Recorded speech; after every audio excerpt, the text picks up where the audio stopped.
Call this meeting of the House Judiciary Committee to order, and we'll begin this morning by giving the Pledge of Allegiance. And Representative Wolper, would you lead us today? I would, thank you.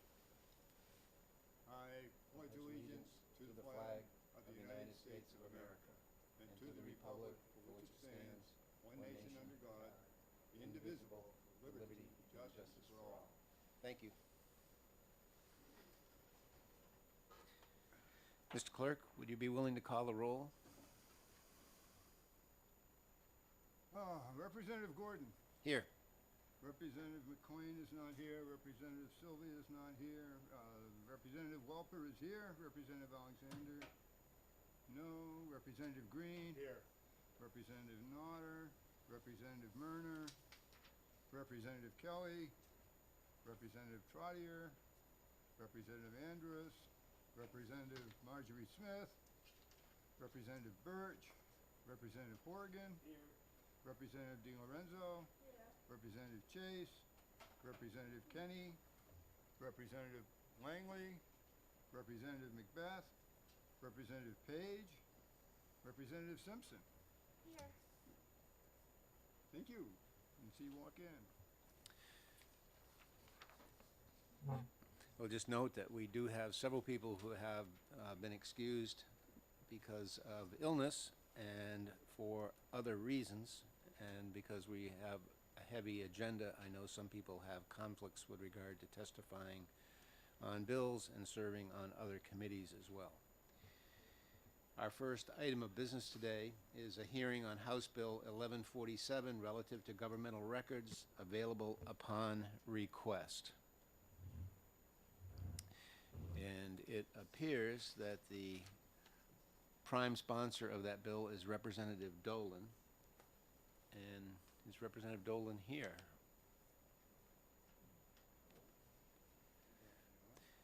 Would somebody else like to introduce the bill for Representative Dolan? I can do it. Okay, thank you.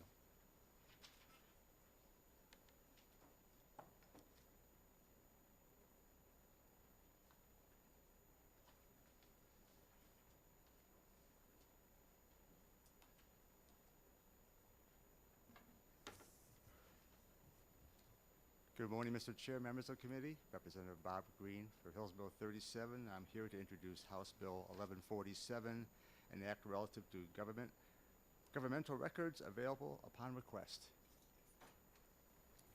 Thank you very much. Seeing no questions, your testimony is much appreciated.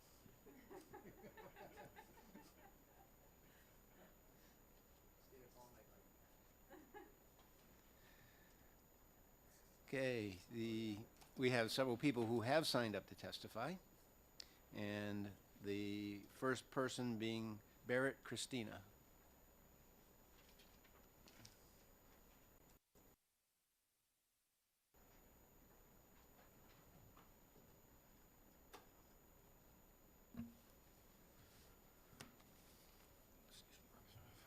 Good note, Representative. Thank you, Mr. Chair. Thank you, members of the committee. For the record, Barrett Christina, Executive Director of the New Hampshire School Boards Association. We are opposed to House Bill 1147. To be clear, we're not opposed to the bill because we don't think the inclusion of curricular materials, reading lists, student survey dates, and questions are not public records. Indeed, we believe they are public records, which is why we think that this bill is unnecessary. RSA 91.4 lists what records are available for public inspection and the process of that. There's a definition of governmental records and public records in RSA 91A 1A, I believe it is. So these materials are already public records. There's no need to carve out specific types of records that are public records because they're already public records. The right to know law applies to all public bodies, towns, cities, schools, village districts, so on and so forth. There's no other provision in the right to know law that I'm aware of that carves out specific exceptions for certain types of public records, so I don't know why schools should be any different. Additionally, we have a provision in RSA 186:11, paragraph 9C, and that's Roman numeral 9C, And it talks about objectionable course material, about curricular materials and books and whatnot that's being taught in public schools. There's a line that says, to the extent practicable, a school district shall make curriculum course materials available to parents or legal guardians for review upon request. Well, that statute only limits it to parents or legal guardians. The reality is, if anybody were to call a superintendent and ask to see curricular materials, reading lists, student survey dates, and questions, we would provide them anyway, even without this provision necessarily being in the law. So no one disputes that these are public records. We already have provisions in other law that makes them available to parents, and there's no specific carve-out for other types of public records for any other type of public body. So we think the bill is unnecessary. We'd ask you to find it inexpedient to legislate, and I would be happy to answer any questions the committee may have. Are there any questions for Mr. Christina? Representative Wolper. Thank you, Mr. Chairman. Thank you for taking my question. Do you have any idea what prompted this bill? I mean, it seems we don't normally get bills unless there's some kind of, I want to say, pretty egregious violation of the law. So do you have any idea, any knowledge of where these issues regarding these things have been an issue in our state? I do. Thank you very much for the question, Representative. Since the quote-unquote anti-discrimination provisions that were included in House Bill 2 last year, alleging that school districts are teaching things like critical race theory and other allegations about what's being taught in our public schools, we've seen repeated, voluminous, expensive, timely right-to-know law requests across the state to view curricular materials, to review teacher professional development materials, so on and so forth. So we believe that this language was probably introduced as a follow-up to some of the issues we've seen with the language that was included in House Bill 2 last year. Thank you. Any other questions? Representative Horgan? The education statutes usually, if I understand the consensus, is that the duties of school districts also apply to public charter schools. But with this proposal, which puts a language into RSA 91A, which applies to public bodies or agencies, would a public charter school be a public body or agency? Thank you for the question, Representative. Yes, the definition in RSA 91-A:1-A, paragraph 5, public agency means ... chartered public schools. And I believe, also in paragraph 6D of the same statute, any legislative governing body, board, commission, so on and so forth, chartered public schools. So the definition of chartered public schools is included in the definition of a public body under the right to know law. Okay, great, thanks. Any other questions? Yes, Representative Simpson. Thank you, Mr. Chair, and thank you for taking my question. I just missed your specific reference to the RSA that was explicit about parents and guardians who are requesting information. Certainly. It's RSA 186:11, paragraph 9C as in cat, and the 9 is a Roman numeral 9, Representative.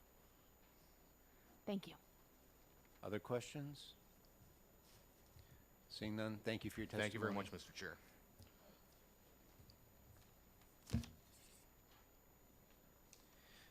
Next person we'll call upon is Lori Ordolano.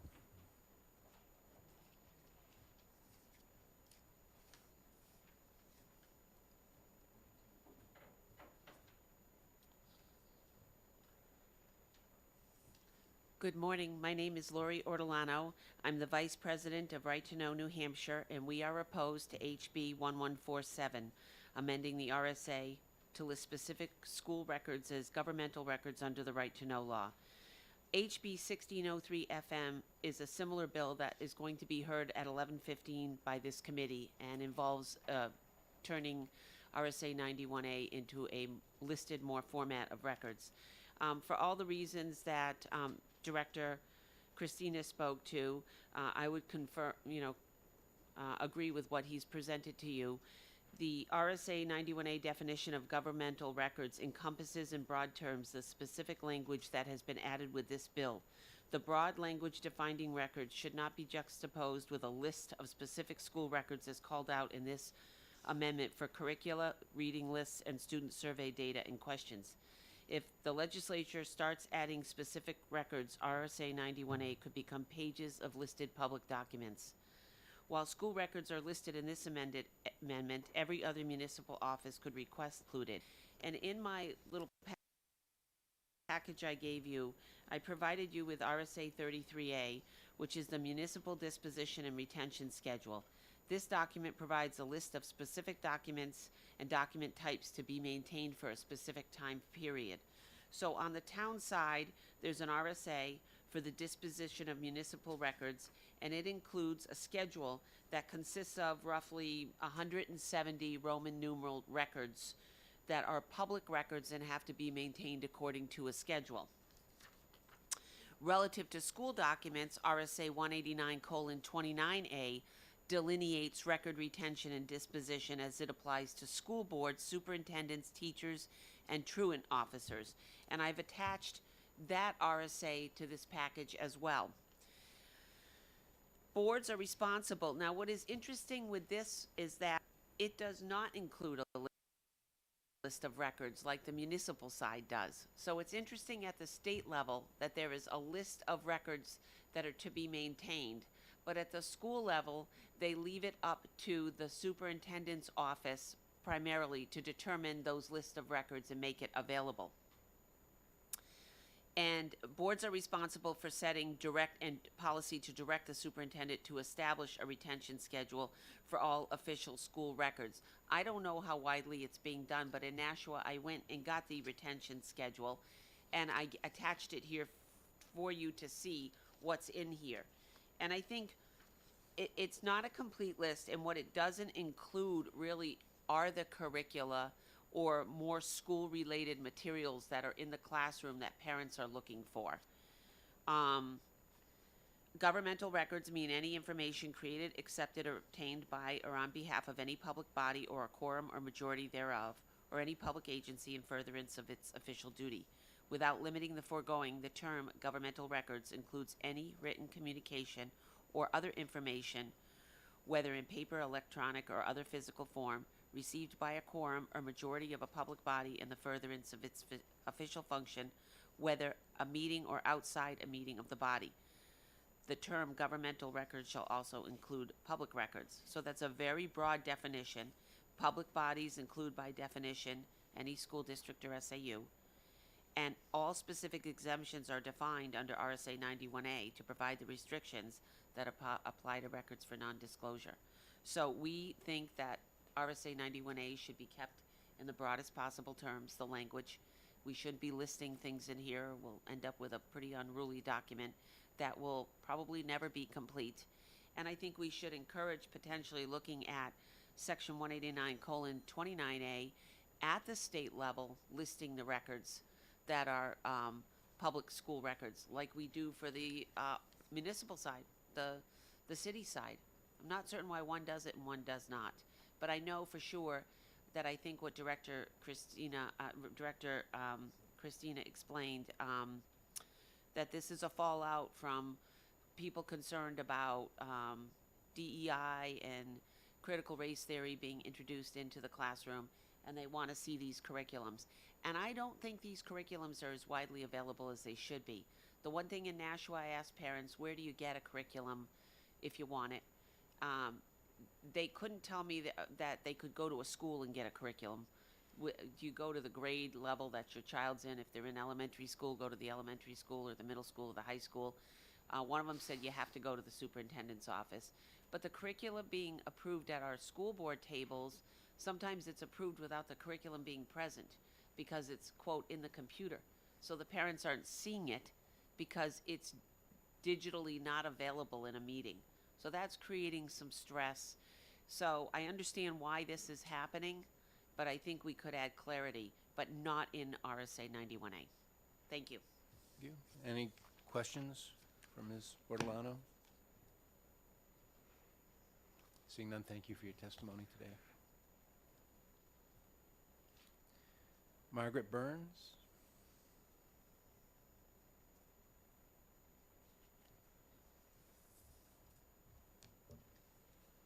Good morning, Margaret Burns, Executive Director of the New Hampshire Municipal Association. I will be very brief. We are here in opposition to House Bill 1147 for the same reasons explained, that the amendment is unnecessary, and these documents are already covered by the definition of governmental records in 91A. And of course, I'm happy to take any questions. Any questions for Ms. Burns? Seeing none, thank you Thank very you. much. And we call upon Brian Hawkins.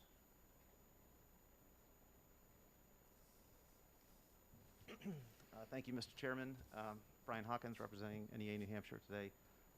And I'll say the same thing as Mrs. Burns. We have the same position that this is unnecessary, that these records are widely available, and that there's no reason to change 91A. Across the hall, we'll be having some policy discussions about these items in House Education, and I'm sure that will be a robust debate over there. But I'll close my testimony there. Happy to take any questions. Any questions for Mr. Hawkins? Seeing none, thank you for your testimony. Thank you. Is there anyone else who wishes to testify on House Bill 1147? Seeing no one, we'll declare the hearing on House Bill 1147 closed. We expected more testimony than we received here today, and we're not scheduled for our next hearing till 9:45, so we'll be in recess till 9:45.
Call the House Judiciary Committee back to order.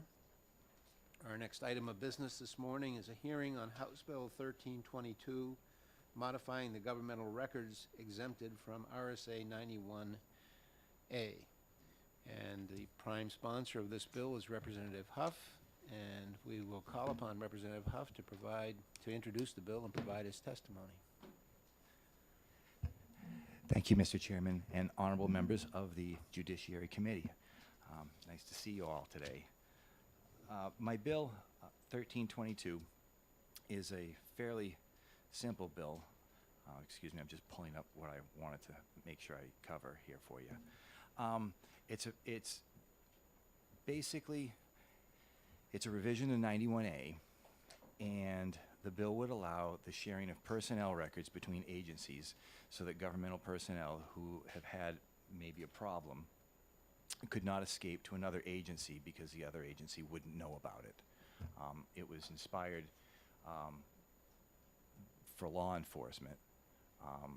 That's where I thought of it originally, and now it's just, it fits for all of your other places. If there's somebody, say, for example, that did something maybe dubious at one post, had it in their personnel file, currently, if they decide to move on or go to a different jurisdiction, that doesn't follow with them, or it isn't available for the folks who are hiring them to consider. And that's all it is. It's just to you know, give everybody an equal opportunity to see who it is that they're actually hiring. So, and with that, I'll take any questions. Representative Trottier. Thank you, Mr. Speaker. Thank you, Representative, for taking my question. A quick question. Are you talking just about personnel files, disciplinary files, internal investigation files, or you mentioned personnel files? Because I believe already if a candidate for a position applies and signs a waiver, another agency does have the right to look at their personnel file. Mm-hmm. Thank you for the question. I would defer that to a following speaker. I don't know the specifics on that. Any other questions for Representative Huff? Seeing none, thank you for your testimony Thank today. you so much, and thank you, committee.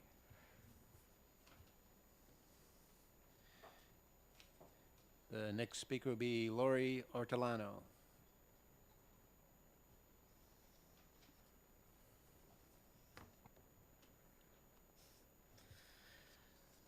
Good morning. My name is Lori Ordolano. I'm the Vice President of Right to Know New Hampshire, and we are opposed to HB 1322, modifying the government records exemption under RSA 91A:5. This amendment allows a public body to share personnel records with other governmental agencies or departments for the purpose of hiring. The phrase other agencies or departments is not defined and could include state, federal, or international agencies. In the event that a personnel file is not correct, misinformation could be widely disseminated, and correcting that information may not be possible. In addition, we believe the language is too broad and does not define what type of personnel records can be disclosed. Will job reviews be provided to a hiring company? Should performance disagreements between a supervisor and subordinate be disclosed to the hiring company? Should issues that rose to the level of a criminal investigation but resulted in no charges be disclosed? In cases where a disciplinary dispute resulted in a termination and settlement, it is doubtful that the terms of the legal settlement would be fully released to the hiring department or agency, but the internal disciplinary records could be released. The partial release of records for an unjust termination could destroy a person's ability to obtain employment. This broad language added to A:5, Section 4 could have an unjust and detrimental impact on a person's future employment, and that's why we're opposed to this bill. We just feel it's too broad. Questions for Ms. Ortolano? Thank you for your testimony. Thank you. The next speaker will be Sheriff Bill Wright.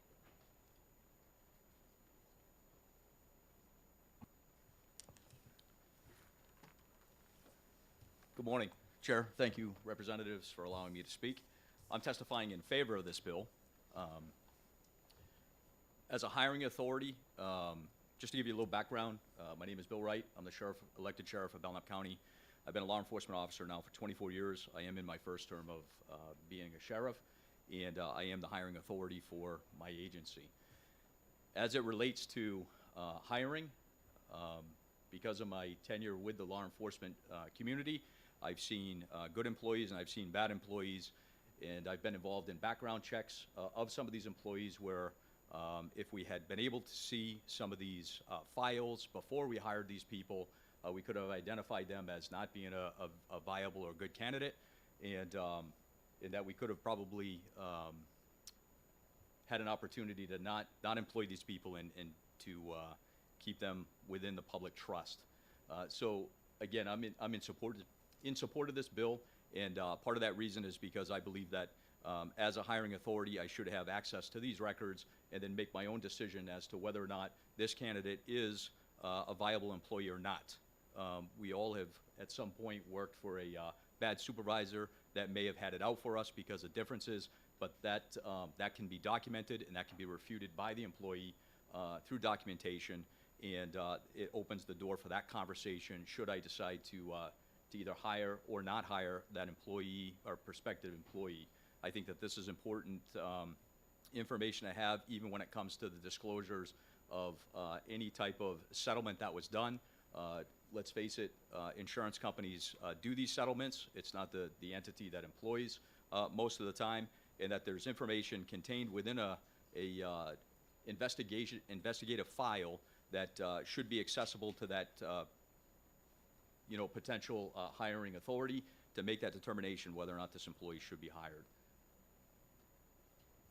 I'm open for questions should anybody have any.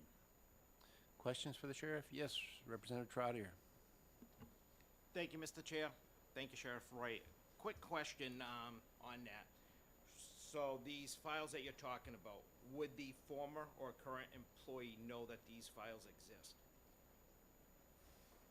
Okay, so when it comes to internal affairs, there's formal and informal internal affairs files that can be contained. So if we get a generic complaint about an employee, sometimes there's a facts-finding opportunity for us, and we'll go ahead and start looking into the matter. An example of that would be a complaint about an officer running a red light.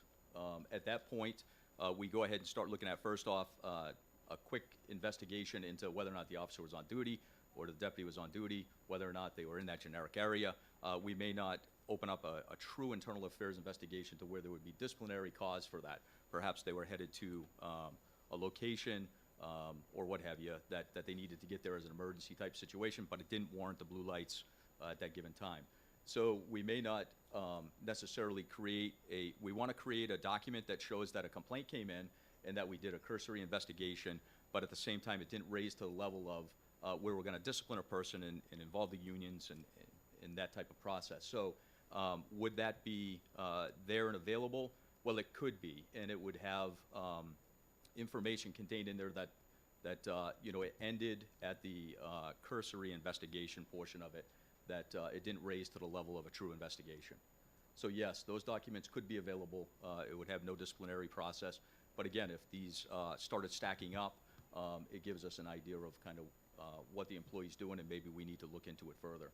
So that could be available. Other questions for the sheriff? I have a question, and that's when is your concern here employment with regard to officers, or is it employment with regard to non-officers?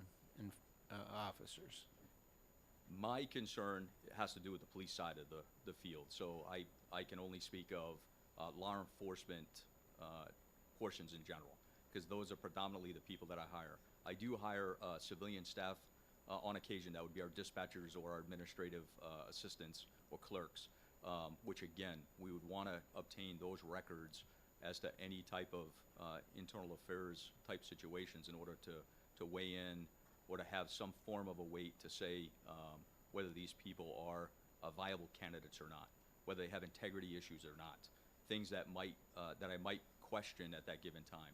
And we do polygraph a majority of the employees that are hired by us. So that might be catalyst to questions that we would ask during the polygraph examination as well, to determine truthfulness. And in the law enforcement field, we are in light of the public. So, and then with public scrutiny on our jobs as we are, I think this just helps with the transparency portions in building public trust. And if I could just follow up on that, because I'm under the impression, or my experience is, that police officers are generally well vetted before they're hired by anyone, and including the polygraph on occasion. But generally, in terms of that, the police departments tend to be very collegial in terms of sharing information, or that's been my experience. Are you indicating that there are other agencies that wouldn't let you know if there were problems with an officer before you attempted to hire them? What I can tell you in today's litigation society is that a response that we traditionally get from an agency that has a prospective candidate that we're hiring or potentially hiring, and they have information but they cannot share it, is typically they were employed here between these dates, and there's normally nothing further on that. So you can kind of read between the lines, but that does not. Again, we look for qualified candidates to either qualify that they're a prospective employee or disqualifying them as an employee. And these types of records are what help us make that determination to whether or not we should continue with the hiring process. And to retain these people as employees. One other question, if I could. Just to get back to the lorry issue, the typical lorry list, which has been there in the past, which now will be more public. Has that been available in the past in terms of determining whether somebody does have that trustworthiness issue or some other blemish on their record that would cause you to have concerns with regard to their employment? If a person was entered on the EES list, we would have access to knowing that that person was on the list or not, and that can weigh into the factors. Not everyone on the EES list is considered a liar or considered, an abusive officer or what have you. So there's criteria that gets a person or an officer listed on that list, and then we have to determine what, based on inquiries, to why they're on the list. And there could be a multitude of factors that they're on the list. Then an employer can make that decision if they want to hire that candidate at that time.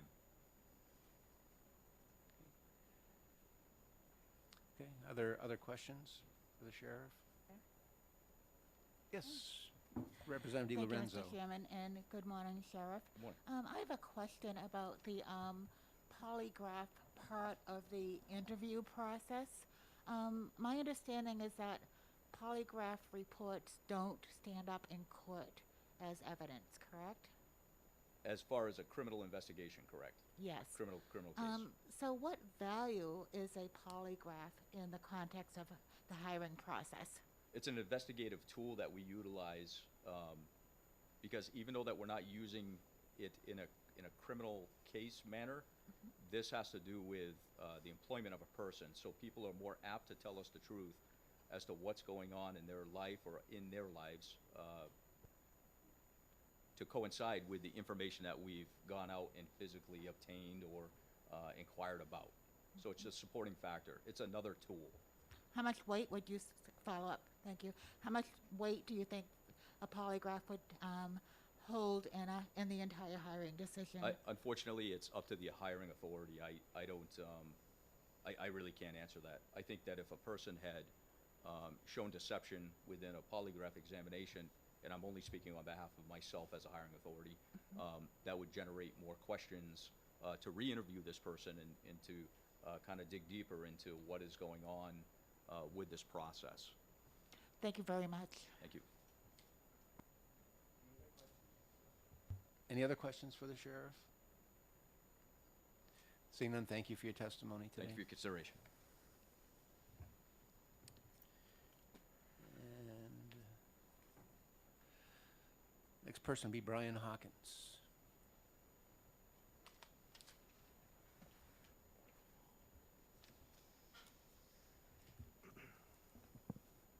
Thank you very much, Mr. Chairman. For the record, Brian Hawkins, NEA New Hampshire.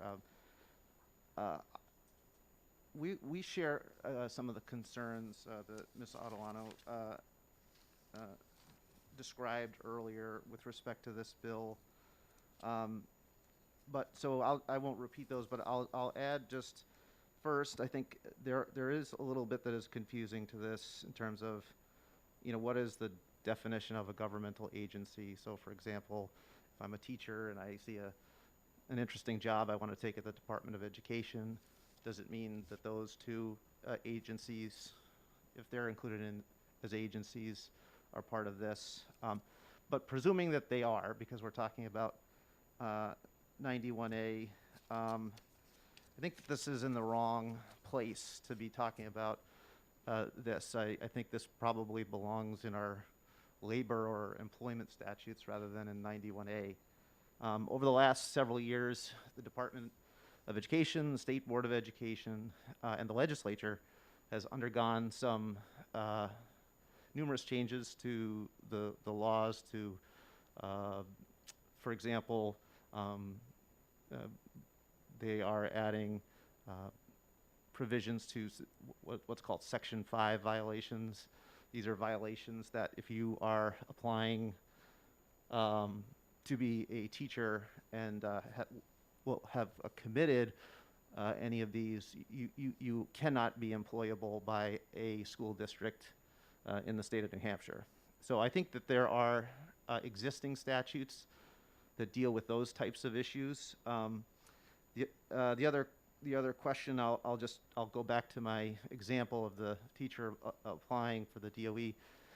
Does everything in that personnel file need to be shared with the other employer? I'm not necessarily sure that it does. If I've been a teacher for 10 years, are all my evaluations need to be shared? Each employer has its own application process, and if it were the other way around, that includes a criminal history records check for schools. So, and then just to reference something that was brought up earlier by Representative Trotter, of course, if an individual consents, they can have their personnel file, of course, released. So I think that provision is there. I'll close my testimony there, and happy to try and answer any questions I can. Questions for Mr. Hawkins? Is there, if I could just inquire, I read in the paper about teachers who have engaged in misconduct, and frequently they've moved from one district to another, and their bad behavior in their prior job wasn't made known to the new organization that hired them. Is there some other solution to that problem? Because apparently that seems to be a problem on occasion. Right. So I think that issue has been looked at by the legislature, by the state board. I apologize for not bringing those provisions with me, but I'd be happy to provide what has been done to try and get at that. Again, I'd go back to, I think some of those are employment decisions specific to education, and I don't know that 91A is the place that would make sense to fix that. That's my answer. Thank you. Representative Trotter. Thank you, Mr. Speaker. Thank you for taking my question. I know in law enforcement there's the EE list or the Lori list. Is there anything like that for teachers or other public servants, firefighters, teachers, or EMS? So That's public to the, available to the public? So relatively, I got two parts there. Relatively recently, and this is actually something I neglected to mention with the chair's question is the State Board of Education has established a code of ethics and a code of conduct that teachers are, that any educator with a certificate is required to abide by, and also obligated to report on if there is a violation of that. So that is in place. And then there, as I said, there are provisions within the certification process that I don't know if I'd say I don't know as if you could equate it to like the lorry list per se, but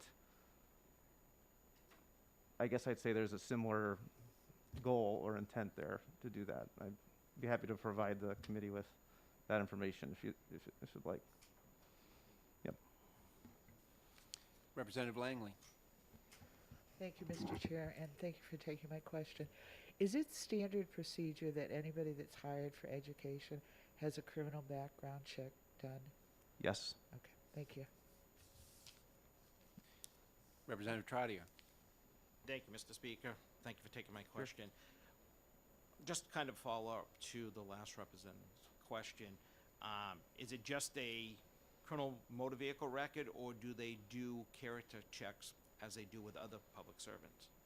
It is a criminal history records check, and I will confess that I am not an expert on what gets vetted through that. It does include, I believe it does include not just convictions, though. It includes, it includes anything that would show up under that process. Like I said, I'm happy to follow up with you on what would be included in that. Thank you. Yep. Other questions? Mr. Hawkins? Seeing none, thank you for your testimony today. Thank you. Margaret Burns.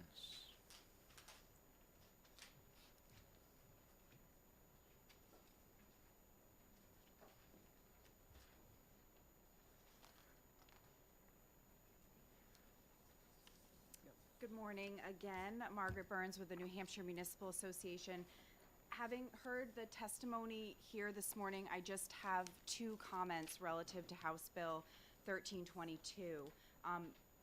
The testimony focused on this being needed particularly for the hiring of law enforcement officers and law enforcement agencies.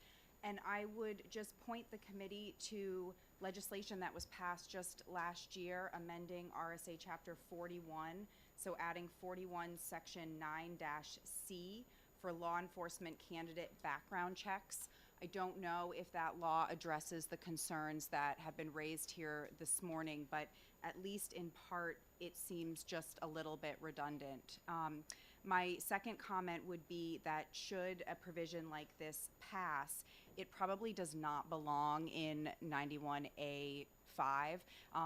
The Our Right to Know law, of course, is about the public's ability to access records, not about the government's ability to share records among itself or between different governmental agencies. So there may be a need, if a provision like this needs to be passed, there may be a need to just locate it in an employment-related statute rather than in the Right to Know law.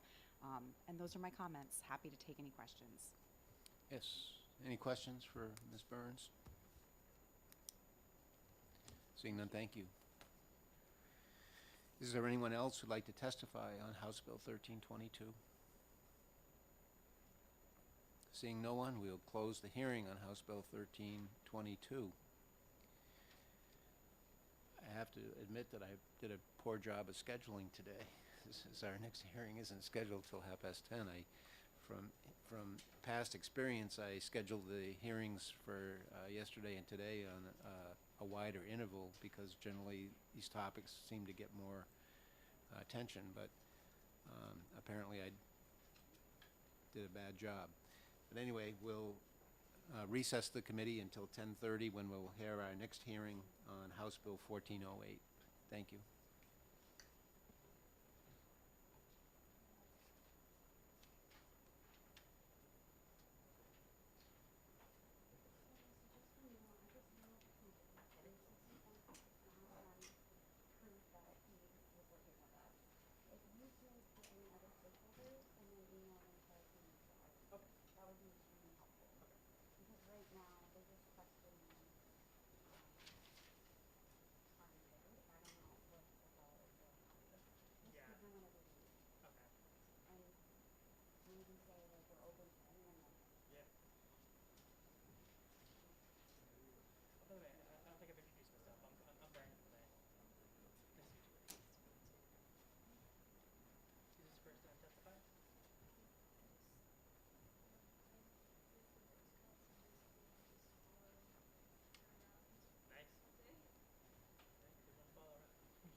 We'll call this meeting of the House Judiciary Committee back to order.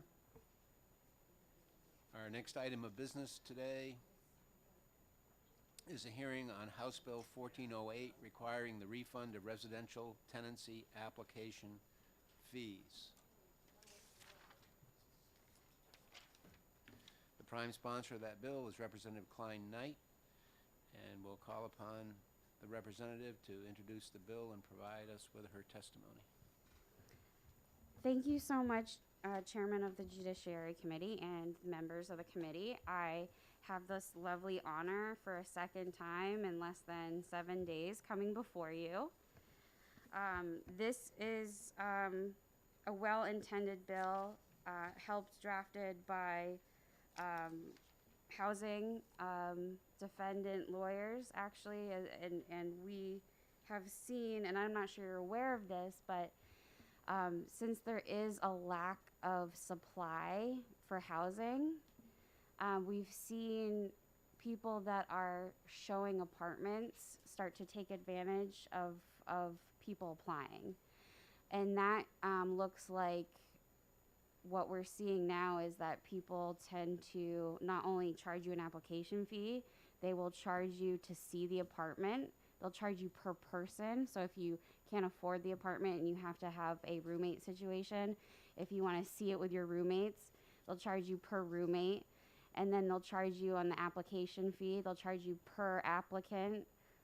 So it's like, and then on top of that, there's no standard rate, which we would think that a background check should be standard across the board. It should be a, I don't know, $50 but we're seeing application fees everywhere from $100 to $200.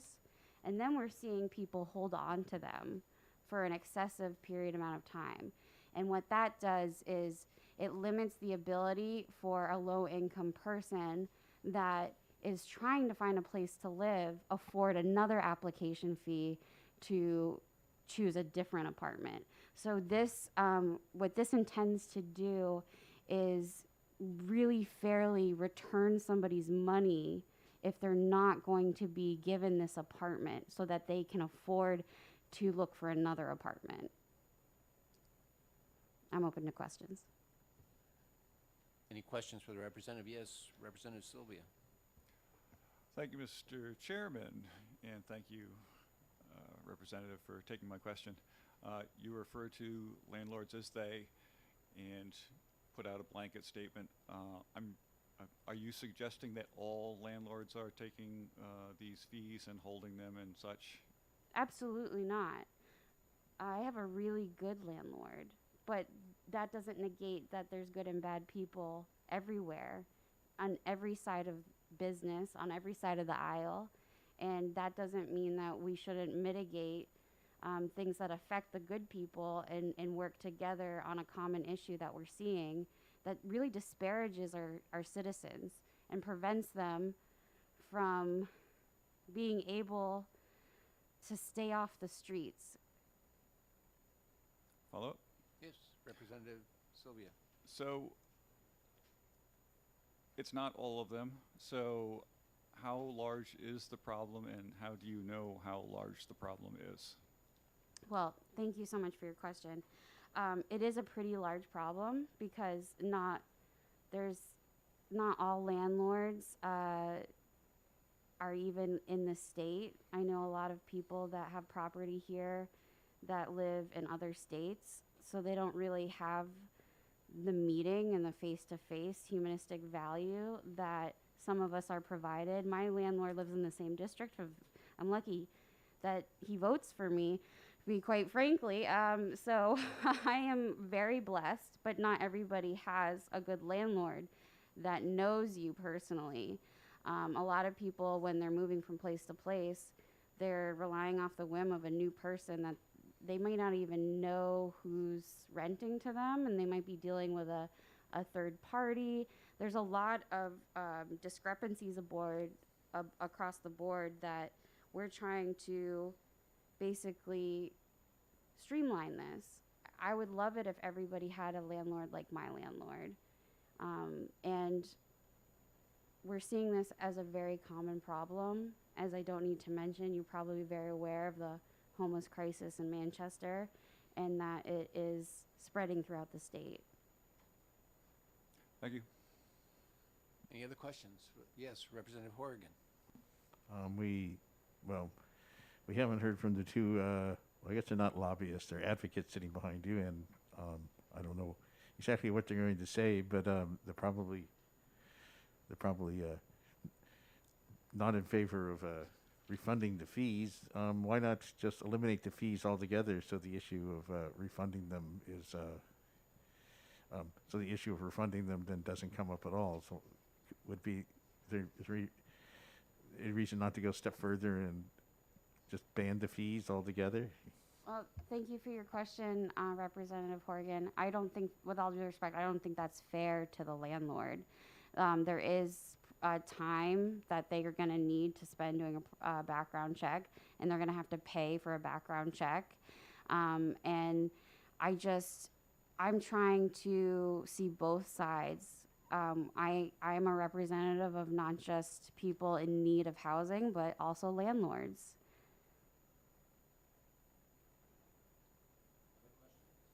Other questions for the representative? Representative Langley. Thank you, Mr. Chair. Good morning, Representative. Thank you for taking my question. Yesterday, we had multiple people testifying around Section 8 vouchers and housing choice vouchers. I wondered for that population, as they are looking to rent an apartment, would HUD or the Housing Authority provide them these fees, or is this money that they have to come up with out of their own resources? As I understand, thank you so much for that's a very good question. As I understand it, they actually have to come up with these fees.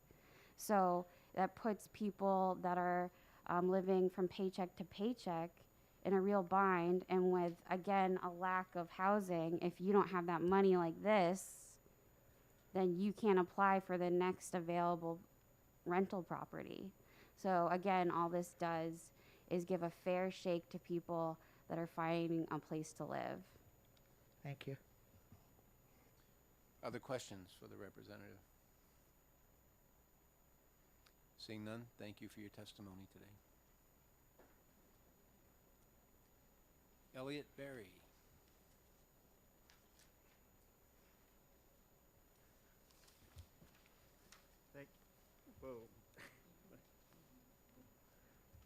Thank you, Mr. Chairman, members of the committee. For the record, I'm the same person I was yesterday, Elliot Berry from New Hampshire Legal Assistance. And thanks for the opportunity to come before you again today. For those of you who were here yesterday,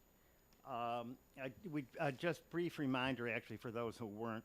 The context for this is a housing market where the median rent for a two-bedroom apartment is just shy of $1,500, including utilities, a vacancy rate below 1%, and a population of approximately 27,000 people who are paying over half their income for rent. So that's the backdrop. And I just want to walk through a typical New Hampshire legal assistance client, say an income of $1,600 a month, Social Security disability. And she's being evicted from her current apartment because the landlord wants to rehab the unit and raise the rent. So she starts searching for a unit, and because her income is $1,600, she needs the most she could possibly pay for a unit is $800, which out there is, it's like looking for gold. She probably needs to apply to at least 10 places and probably more to get that rare apartment. And even if she's only charged $50, that, each time, that's $500. If she's looked at 10 places in a month, and if she's going to find that place, she has to do more. That's $500. And then if she's accepted, she's going to have to pay a security deposit plus first month's rent. For many on fixed income, the application will stop the search mid-month because they can't pay any more application fees, which for some will mean a longer period of homelessness. So what is the application fee for? Often it's a credit check, a criminal records check, and the administrative cost of obtaining and reviewing other data on the tenant, such as references.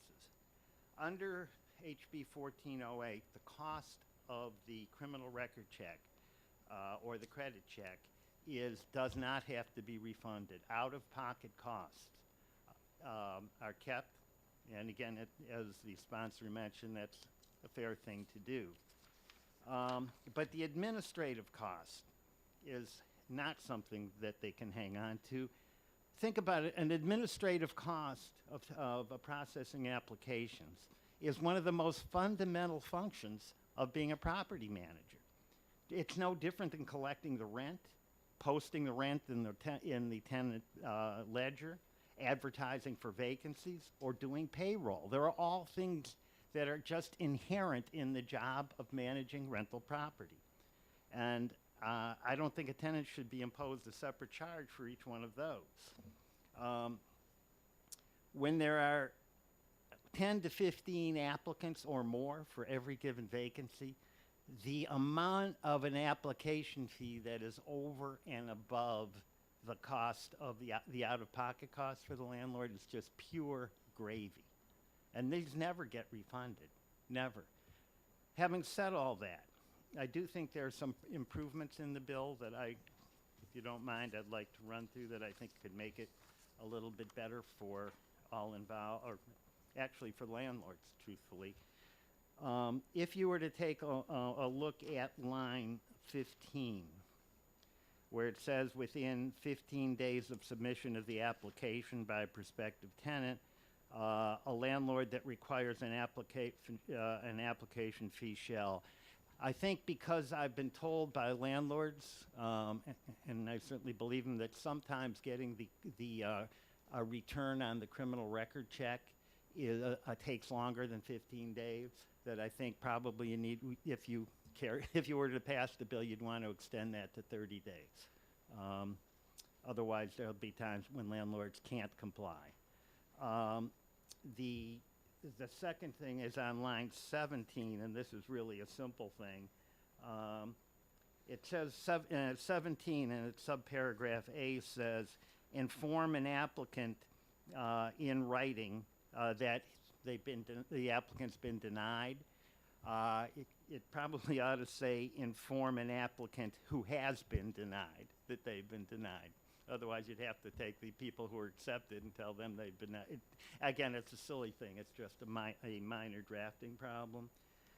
I would also recommend that if the landlord pre-discloses that they're going to charge $35 for, he has an out-of-pocket cost of $35 for a criminal record check or X dollars for a credit check, if he discloses those up front, and that's all he charges, that he shouldn't have to send any information back to the tenant, to the applicant afterwards, that everything he's charged up front is a disclosed out-of-pocket cost, and there's no need to get back to the landlord about that, or to the applicant about it. And then my final change, which may surprise some people, I do think that the remedy, 358A, that's our unfair and deceptive trade practice statute, that's a minimum $1,000 penalty, and I honestly think that under the circumstances that's a tad high, and I would cut it. Instead of referring to 358A, I would simply make it a $500 penalty. And largely as a deterrent. I'm not saying that everybody suffers a $500 injury, but if you don't make it significant, there's, and no one's policing this stuff, so you want to make some significant deterrent. And that's all I have to say, and I'd be happy to answer any questions. Questions for Attorney Barry? Representative Horgan. Yes, I'm glad to see your proposed changing that 540A10 part. That seemed, but also how unusual is it under current practice to mail a sort of a rejection letter to applicants? I haven't had to. I've been on both sides of it, but I haven't had to rent a place out to anybody or seek a rental apartment myself since the last millennium. So I've been fortunate. So I may be behind the times, but I don't remember ever getting or sending a letter to a potential tenant. Usually, Well, yeah, the letter, I mean, I don't think it's common practice Yeah. now, but the issue, if any tenant Yeah. fills out an application, Yeah. then obviously they fill out where, where they are. They Yeah. give an address so that if they are accepted, Yeah.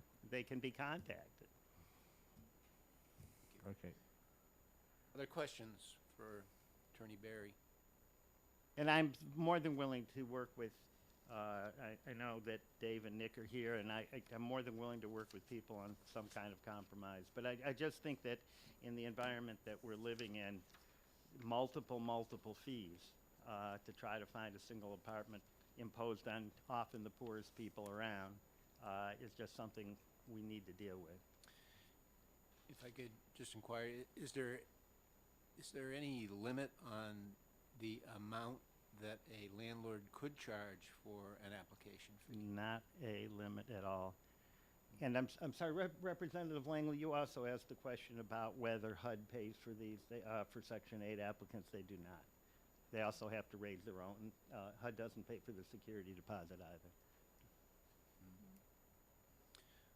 Thank you. Thank you for your testimony. Thank you. Mr. Oh, sorry. sorry. Representative Di Lorenzo has a Sorry. question. Thank you, Mr. Chair, and thank you for taking my question, Attorney Berry. So in some, suggested changes to this bill are an upfront notice to the applicant that you're going to charge fees, right? Yeah, let me try to be clear. My concept is, and I haven't written this down, my Okay. concept is if all you're charging is the out-of-pocket expenses, say, of a credit check and a Background criminal check, record yeah, check. If that's all you're charging, you disclose that up front, and then you don't have to send them anything about why you're not returning. Okay. That's the idea I was tossing around. And then, just to follow up, please.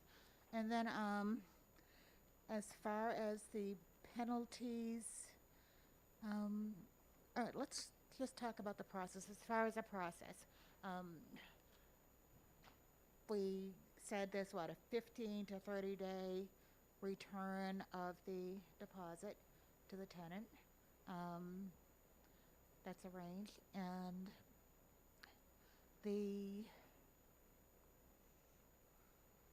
there would be a penalty if the landlord does not send back the fees in time, in a timely manner. I almost think of this as being similar to a security deposit law, you know, and the things that we do to return folks' security deposit. There's a time frame, and the list of what was spent should be itemized.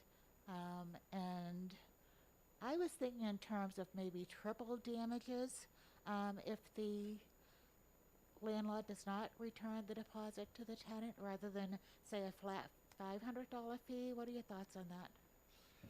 He's smiling. I'll be grateful for whatever you folks are willing to impose as a penalty. I do agree with you, for sure, that it is very akin to the process about the handling of security deposits. The amount, I think, has to be enough to motivate people to comply with the law, and I'll happy to leave that to your collective judgment. Other Thank you. Thank you. Other questions? Yes, Representative Langley. Sorry, I just have one more. Thank you, Mr. Chair. Thank you, Attorney Barry, for taking my question. No one would elect me to this, believe me. As we're reading through this, it occurs to me that many of these people are homeless or eventually will become homeless. What type of notification would you see as appropriate for that population, and how would you facilitate Yeah, that? I think the burden would have to be on the applicant. Remember, On the when applicant, they okay. come, right? I'm sorry. When the applicant comes to the office, makes the application, they're going to have to put an address down. I mean, the landlords here will tell me otherwise, but I've never seen an application that doesn't have an address. If the person is homeless, presumably they will either have a P.O. box, a homeless shelter as an address, or the address of a relative where they are regularly getting their mail. I think that's, but not be on the landlord to figure it out. It's whatever the tenant puts down on the address line of the application, that's where the landlord would have to send whatever he's obligated to send under the law. Thank you. Other questions? I have one more question, I think, and as we've discussed the matter, I can see it being a huge pain in the neck for a landlord to try to calculate the expenses and then the amount of the deposit and sending a letter to explain. And I was just wondering if there would be some benefit to setting a standard amount, for example, $50, that landlords could charge for an application fee. But they could charge more than $50, but if they did, then they'd have to go through this rigmarole. But if a standard fee of $50, they wouldn't have to do that. Yeah, it's funny. I've thought about this a lot, and I think that probably it's certainly worth thinking about. My issue is this: there are a number of landlords right now who don't charge application fee, and once you establish the maximum, it often becomes what everybody does. But notwithstanding that reservation, I'm certainly willing to work with anyone who wants to work on it around that concept. Thank you. Sure. Any other questions? Seeing none, thanks for your no, testimony. no. Thank you. Representative DiLorenzo. And so we're talking about deposits being universal, perhaps. So can a landlord get in trouble if they charge a deposit for some people and not others? Sure. If the discrepancy is based on the protected classes of the state and federal housing discrimination laws, then they can get in trouble. Otherwise, otherwise they can do whatever they want. I think you're off the hook. Oh, yes, Representative Wolper. Thank you, Mr. Chairman. It's just very quickly, are you going to submit your suggestions for improvement in writing? I would be very happy to do that. I would be very happy if you did. Thank you.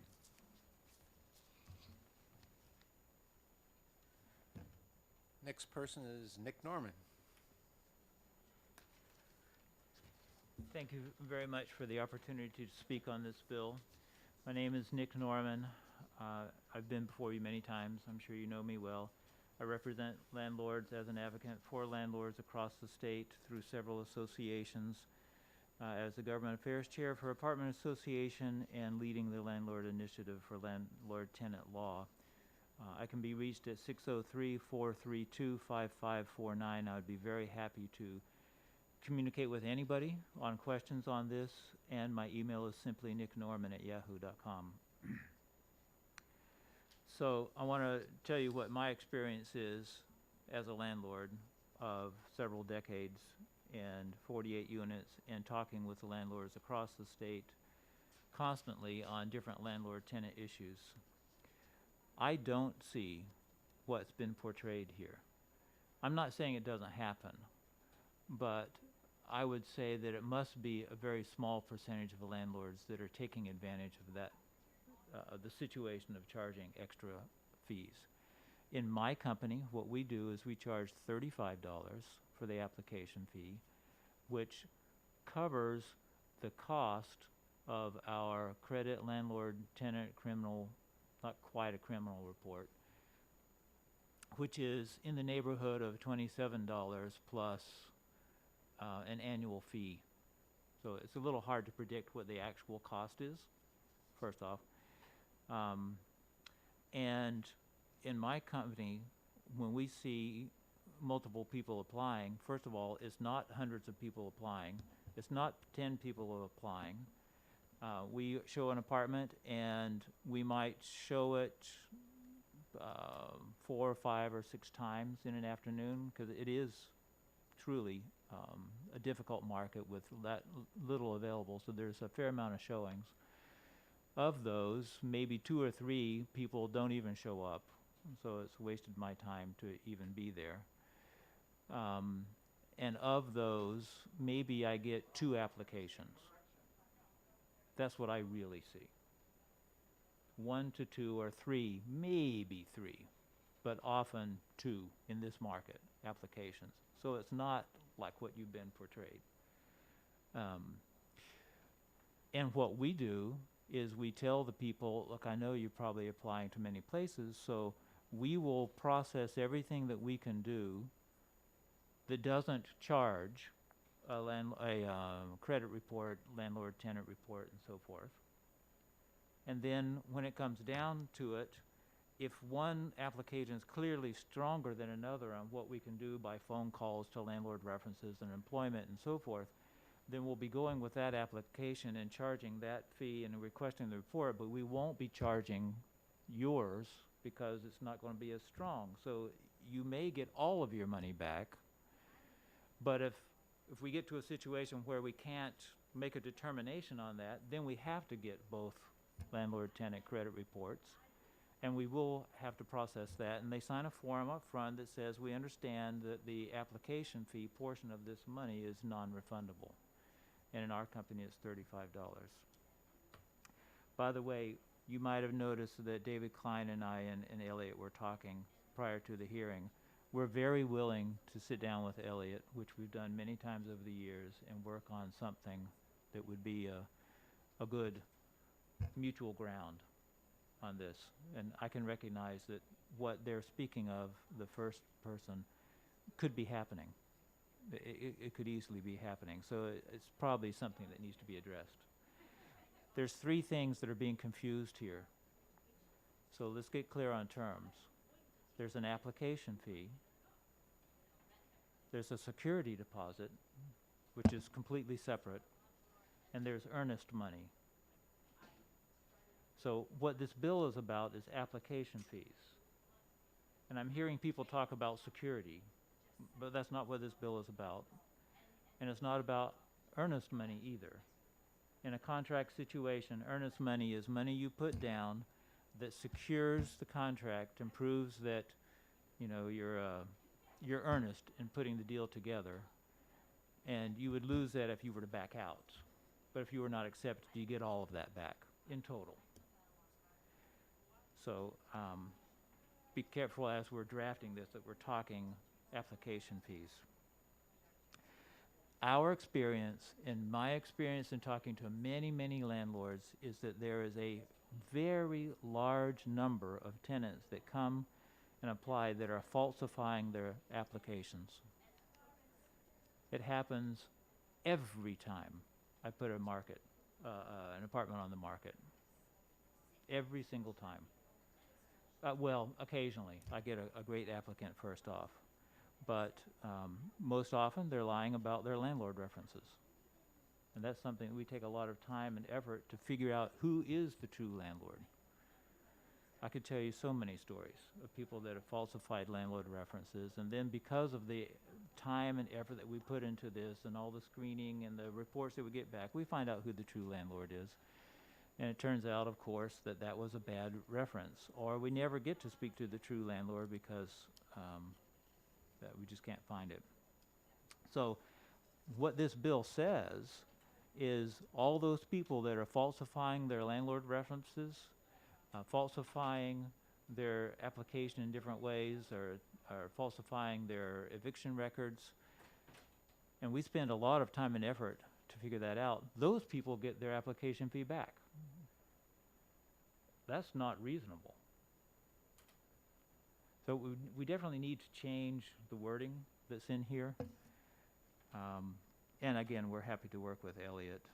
And I think you've seen us over the years come through with win-win situations. I've got written testimony, excuse me. Can I pass this out?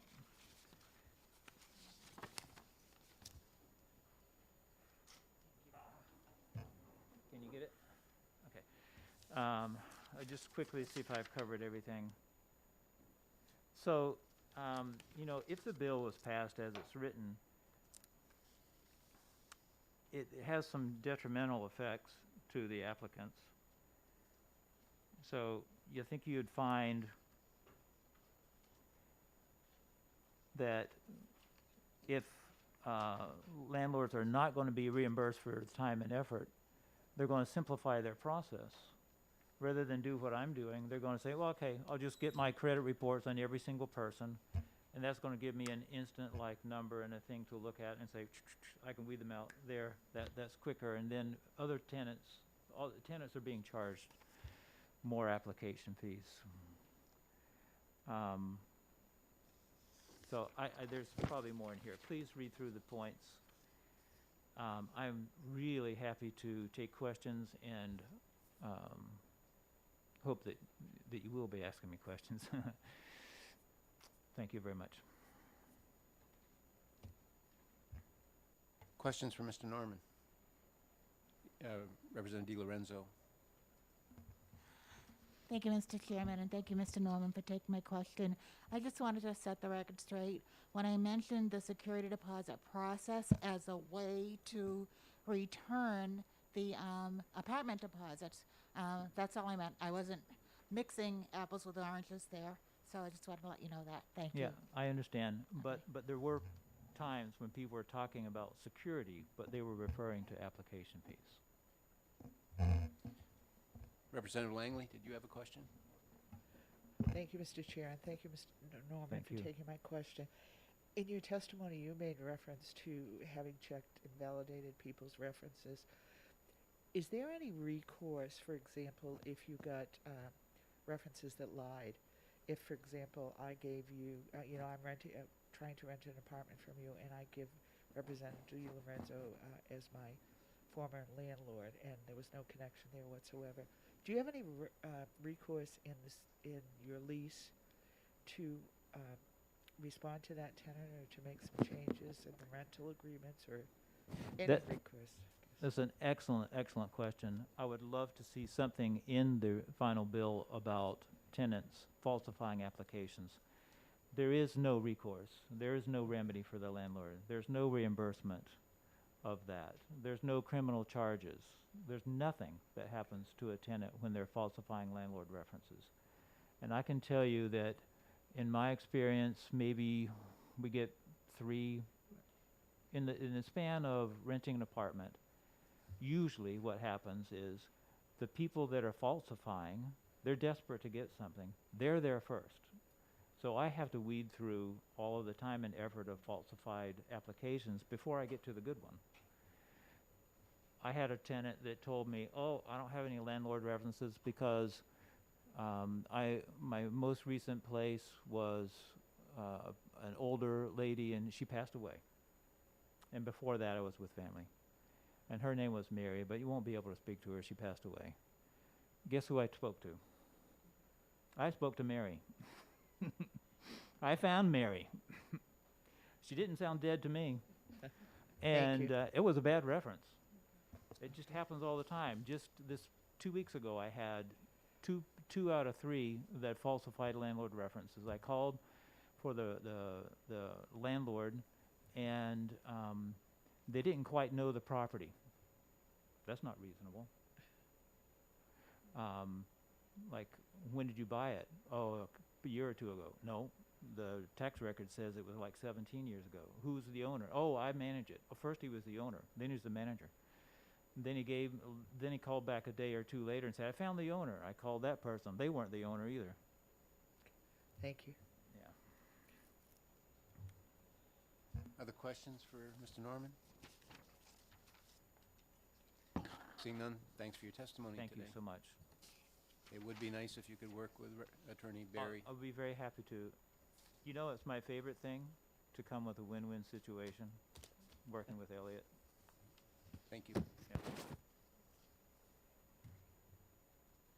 Next person to testify is Brandon LeMay.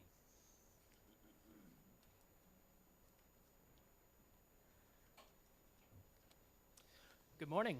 For the record, my name is Brandon LeMay, and I am testifying in favor of this bill. And I'm representing Rights and Democracy, and specifically our Manchester work group called the Manchester Housing Alliance. We are a group of Manchester residents who want safe, affordable homes for everybody in the city.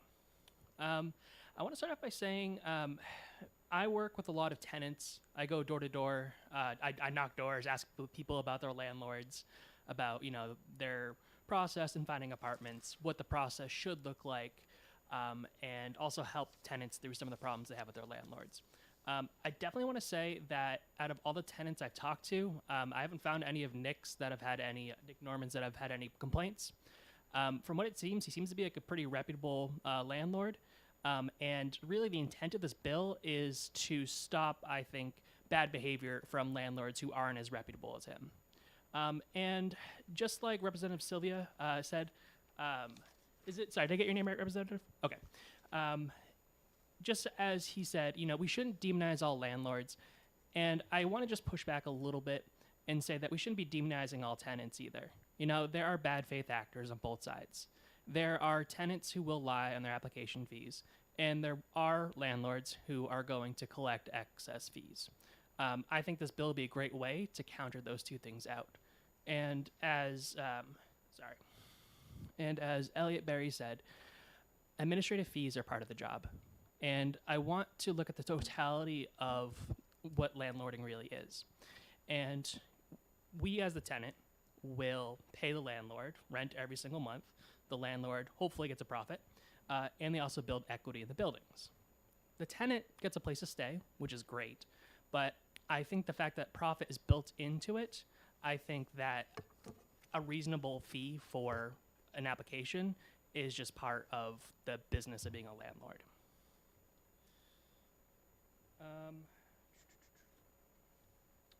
So my biggest regret is I couldn't bring a tenant with me who has had to apply to at least a dozen properties.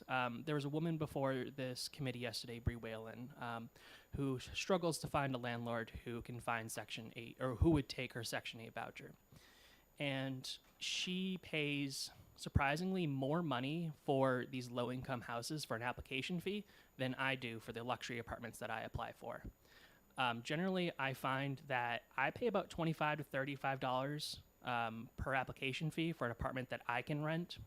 I'm very fortunate right now. I'm doing pretty well right now. So I generally rent higher-end apartments. I am really surprised to find that lower-income tenants are paying higher fees than what I'm paying. And they are less able to actually pay those fees. If I could wave a magic wand and reverse the situation, I would. But, when you have an apartment where 10, 20, 30 people are applying, and I presume a good portion of them are paying an application fee at the very least, and then they get denied, and then those 20, 30 people have to keep on applying to, sometimes over a dozen apartments. I mean, do the math there. So I really want to have us think here, the landlord is profiting off of this, which is fine. Hey, it's a free market economy. I love America for that. But the tenant is having a tough time being able to find an apartment. And when you multiply how many apartments that low-income tenant has to apply to, it becomes cost prohibitive. I know specifically that woman, she's had to choose between doing laundry and applying for an apartment because it was about the same cost. And you don't want to show up for an apartment tour, wearing stinky clothes. Not a good way to make a good impression. I would highly encourage Ben Frost and Nick Norman Elliot Berry and Nick Norman to work together on this bill, and I really hope that we can get this passed. And sorry if I went a little long there. I will gladly take your questions. Not a problem. Are there any questions for Mr. LeMay? Representative DiLorenzo. Thank you, Mr. Chair, and thank you, Mr. LeMay. Just have an observation, and that is that with market apartments, when they have vacancies, they negotiate on, what the fees are going to be. They have move-in specials, and there's a whole slate of things that they do. At the lower end of the scale, folks don't have that luxury. Landlords don't have that luxury to be able to do that.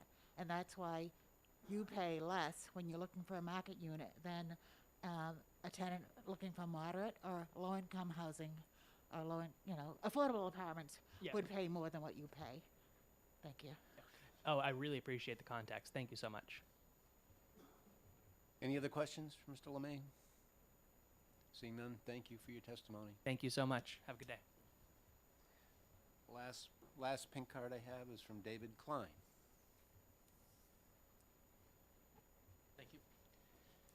Thank you, Mr. Chairman and members of the committee for allowing me to speak. My name is David Klein. I am a landlord on the Seacoast. I am also a retired attorney. Because of the question asked by Representative Horrigan about not having application fees, I want to point out that the application fees have a couple of different purposes. One of which, right off the bat, is to screen out people who are not serious about renting the apartment, but are just going to submit, if it's free, an application. And that will really, if we had 100 applications for one apartment, it's going to bog down the process trying to screen out who's serious and who's not, never mind the good and the bad people.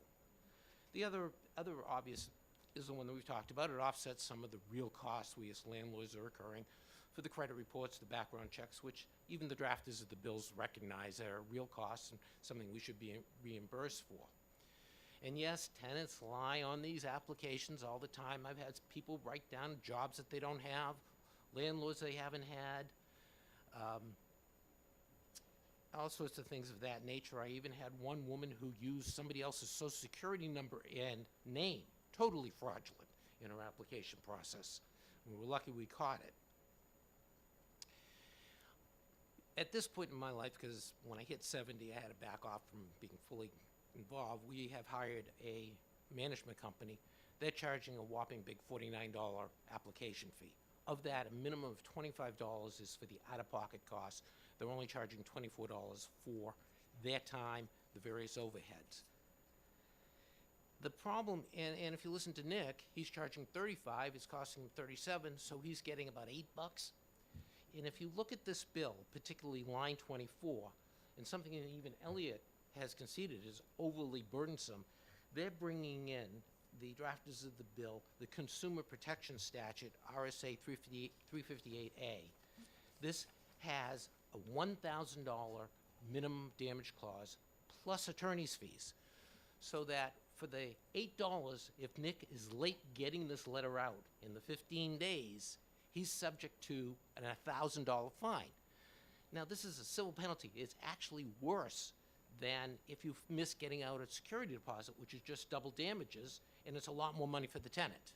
It's even more onerous, I believe, than if somebody would shoplifted and committed a Class B misdemeanor. So I'm happy, very happy to hear that Elliott agreed that this is an overly burdensome one. Second of all, the wording is shall be imposed. It doesn't give the judge any leeway in the event someone's sick because of COVID or other things that you were late getting into the post office. So my objections to the bill is not the concept of trying to limit down these fees, and I'm perfectly happy to work with Elliott. My objection is the penalties are so severe that really the bill is hostile. And as I said, contrast this to the security deposit law.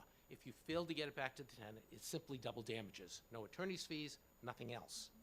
And you're still allowed to deduct your costs, your actual unpaid rent, damages to the apartment, and the security deposit law. The procedure also in this particular bill, everything's by mail. And one of the things that I have a problem with that Elliott actually addressed, and I agree with him 100%, is that if you take only your costs, that $27.50 fee that Nick was talking about, the $25 fee by management company charges, upfront, disclose it. Why do we have to go out and mail a letter? Why can't we just email, text the tenant they've been denied? This bill puts an unduly burden on us, and part of the problem, from my perspective, is what if the tenant says, I never got it? How do I prove I mailed a letter? Well, there's only two ways. You go to the post office and get a certificate of mailing, or you go to the post office and send the letter out certified mail. Email, we have proof because you have it on the email server, and the same with texting on your phone. So that this puts a burden on landlords to do extra work where you're not allowing them to even charge for their time. This should be an easy procedure. And this is where, again, Ellie and I agree. If you take only your costs, that's disclosed up front, the tenant knows that they're not going to get anything back because you took that $27, then it should be just a quick, easy denial via email or something that don't have to send someone to the post office. And if you think about it, anytime you've gone to the post office, by the time you drive there, drive back, and get through your transaction, you got another hour in, minimum. Never mind the costs of the mailing.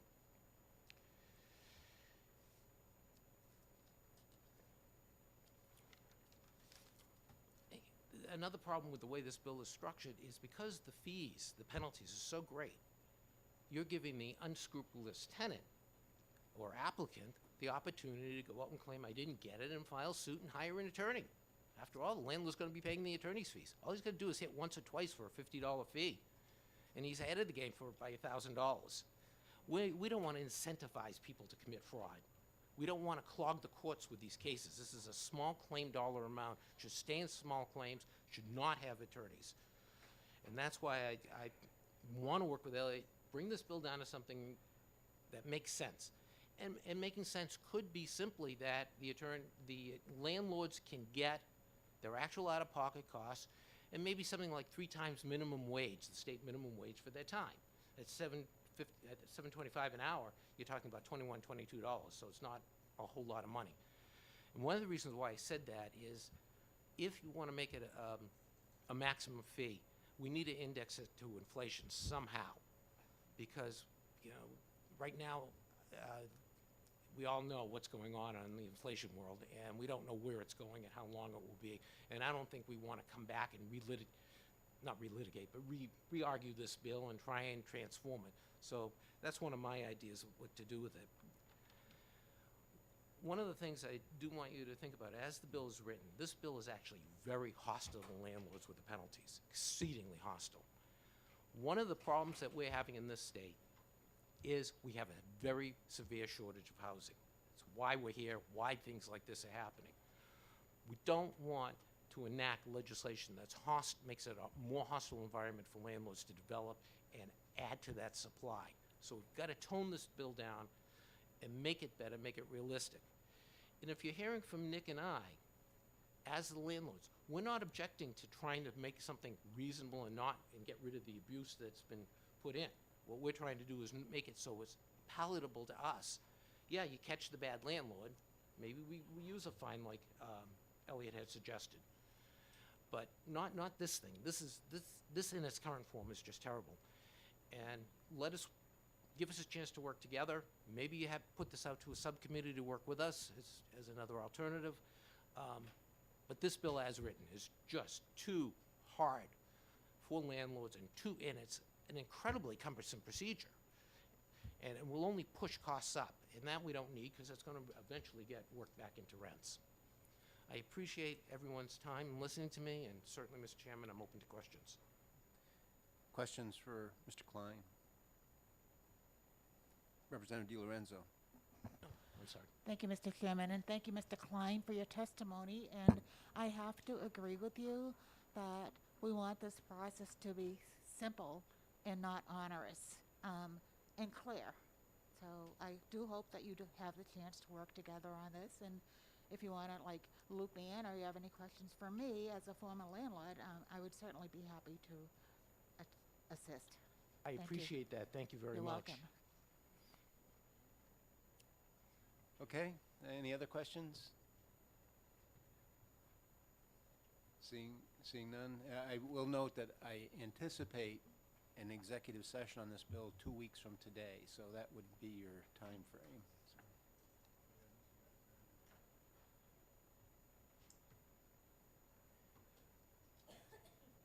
Is there anyone else who'd like to testify on House Bill 1408? Seeing none, we will close the hearing on House Bill 1408.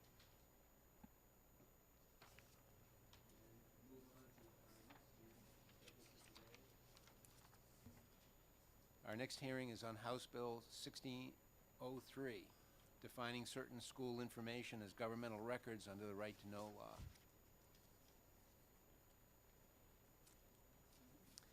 And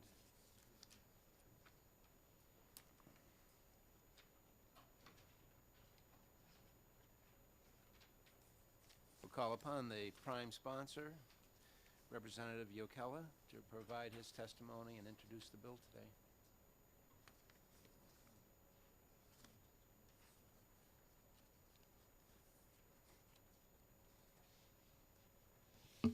Thank you, thank you, Mr. Chairman, and thank you, members of the committee.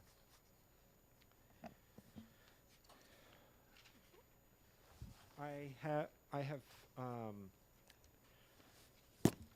the purpose of this bill is to clarify that there are a number of things that schools are covered by 91A, and that that they need to provide the records when requested. I've heard that from people that have been requesting records of the schools have been not been given information, and so I asked a number of reps of the co-sponsors, especially, what things that they have seen in their time, either or have been expressed to them from their constituents, that they see that the towns are not maybe reluctant to, or are not really clear that they are covered under 91A. And so after drafting the bill, there was, I got a call from the Right to Know New Hampshire people about how they were not a super big fan of, even though this list doesn't limit anything, it's actually things that are already covered. It's just clarifying it by saying, you know, these things need to be retained, and this list includes but is not limited to the things on this list. So it's not actually limiting anything. It's just clarifying it for the administrators to be able to more clearly realize the types of things that are covered. And so Right to Know New Hampshire thought that there was a better place to put this list for clarifying to schools, and that's the amendment that I just passed around. And it puts it in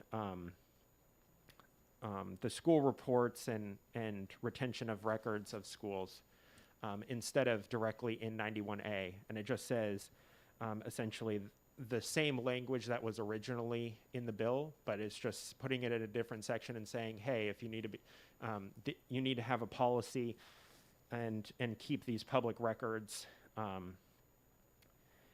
to be in compliance with 91A. So it's just putting it in a different section of law so that 91A is not overly verbose, because the Right to Know people had a problem with it being you know, a giant list in 91A. So I agreed and drafted this amendment. Thank you.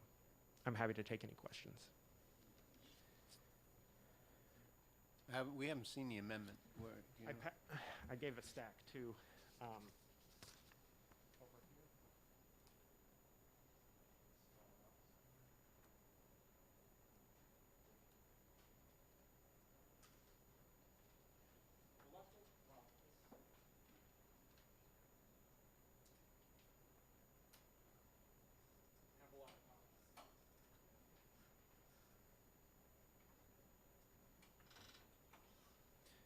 So as I understand your testimony, the things that were listed, at least listed in your In the bill, it's essentially it is the exact same list. It's just put in a different section. of law. Right, but I guess my question is, Yeah. Based on your testimony and your reference to right to know, that these things are already covered under right to know, you're just expounding on them or making them more specific. Is that correct? Right, because a lot of the people that fill the right to know requests are not actually lawyers. You know, they're not going to send all of the documents for the entire school to the lawyer to decide what is and what is not covered. They're going to be doing that filtering mostly on their own, and then if they get caught not giving something, then they will go to the lawyer and say, you know, after the fact. So this will help, you know, the lay person understand what is covered under the right to know. And so this is putting it in kind of the school reports section of law so that they so because it's covering schools, so it makes more sense to put that in there. So thank you. Do you have any concern that by listing it this way, it might be to some extent limiting in terms of what people might think is subject to the right to know law? Well, in my testimony at the beginning, I believe that the statement, you know, the public record shall be retained for compliance with 91A includes, but is not limited to, you know, is as clear as I can get it. Thank you. The questions for Representative Yokawa? Seeing none, thank you for your Thank you. testimony today. Margaret Burns.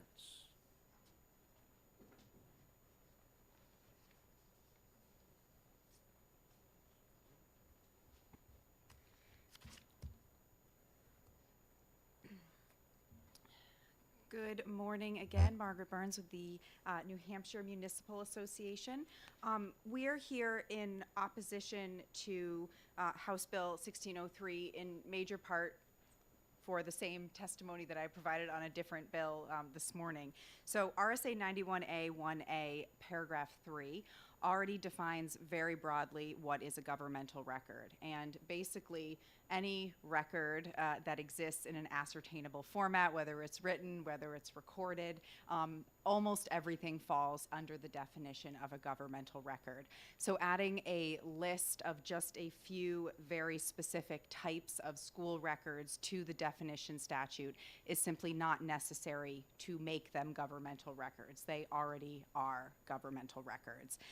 Certainly the reason for the broad definition is so that we don't need an endlessly amended long list in the statute of what qualifies as a governmental record. That would be inefficient and in some ways would undermine having a very broad definition of a governmental record. I'm just, of course, seeing the amendment that was presented for the very first time. If the bill would be amended to simply deal with the retention of certain records in the school statutes, then NHMA would simply have no position on the bill if it were just to deal with retention of records under a school statute, if that's what the amendment does. So that concludes my testimony. I'm happy to take any questions. Any questions for Ms. Burns? Seeing none, thank you for your testimony today. Barrett Christina?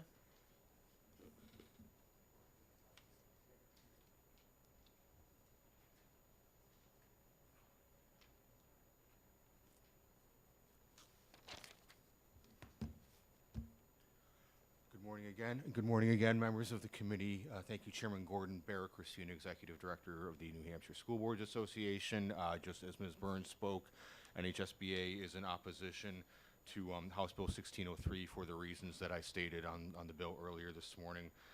By carving out certain types of school records in the right to know law, that's not what the right to know law is supposed to be for. It's supposed to cover all public bodies. The municipal records disposition schedule, that's not a right to know law issue. That's telling municipalities how long they have to maintain certain documents, and that's RSA 33-A:3-A, and there are hundreds and hundreds and hundreds of records included in that particular statute that that municipalities have to retain for a certain level of time. I'll get to the amendment in a second.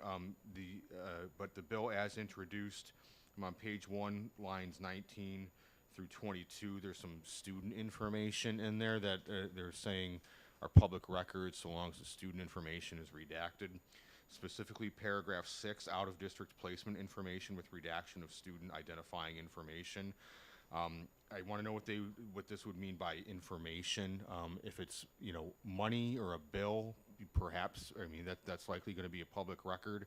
We have to be mindful, though, that if a student is receiving special education services and has to be placed in an out-of-district placement, either because the child is medically fragile, has perhaps mental or behavioral issues, in a very small school district, people are going to know who that child is. It's going to be identifiable regardless of whether or not the student's name is on those records.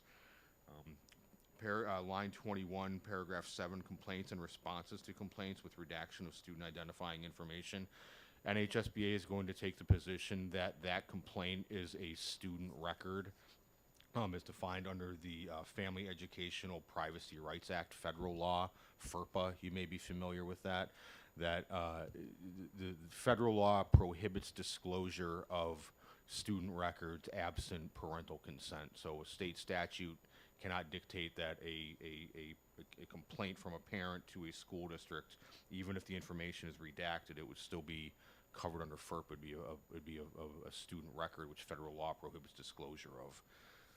Looking at the amendment, indeed, there is no corresponding records retention statute for school districts the way there is for municipalities under RSA 33-A:3A.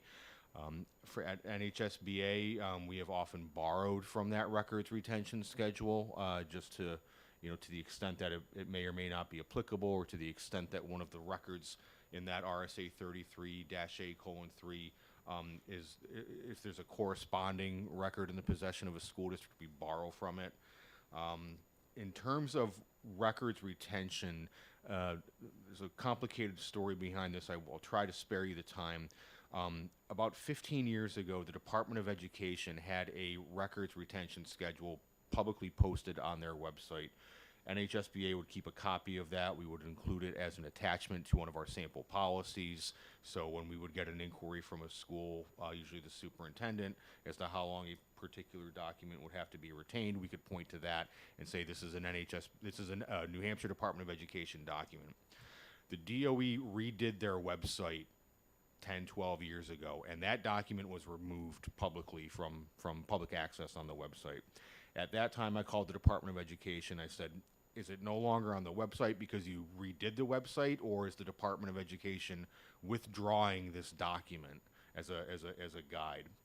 I was told by the attorney working for the department at the time, we just took it down because of the revisions to the website. If you still abide by that old document, you will still be in compliance with the records retention schedule. I can access it, but I want to save everybody's time. It's probably 6 or 8 pages long. I mean, it's got everything from federal grants and income tax records and, all sorts of, federal documents that are required just, based on the federal money that school districts get. Some, workers' comp type of documents, bond issues, things of that nature. It's massively comprehensive. So looking at the records, the revision to this bill, public records which shall be retained for compliance with RSA 91A includes, but it's not limited to, well, retained for how long? Because the records retention schedule previously proffered by the Department of Education had certain time limits on them. If this federal grant document has to be maintained for 10 years, an employment document has to be maintained for X number of years, a workers' comp file has to be maintained for X number of years. So simply by listing these, saying they have to be retained, is that permanently? I still don't get what this is trying to get at, and we still have the problematic language in here about the student information relative to the out-of-district placement, complaints and responses with student redaction information. So we would certainly oppose the bill as introduced. I haven't done a deep dive into the amendment, but just a quick glance, we would certainly oppose that as well. And I'm happy to answer any questions that the committee may have. Questions for Mr. Christina? I see none. Thank you for indulging me, sir. Thank you for your testimony today. Is there anyone else who wishes to testify on House Bill 1603? Seeing no one, we will close the hearing on House Bill 1603, and the committee will be in recess until 1 o'clock when we have our next hearing.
We'll call this meeting of the House Judiciary Committee back to order.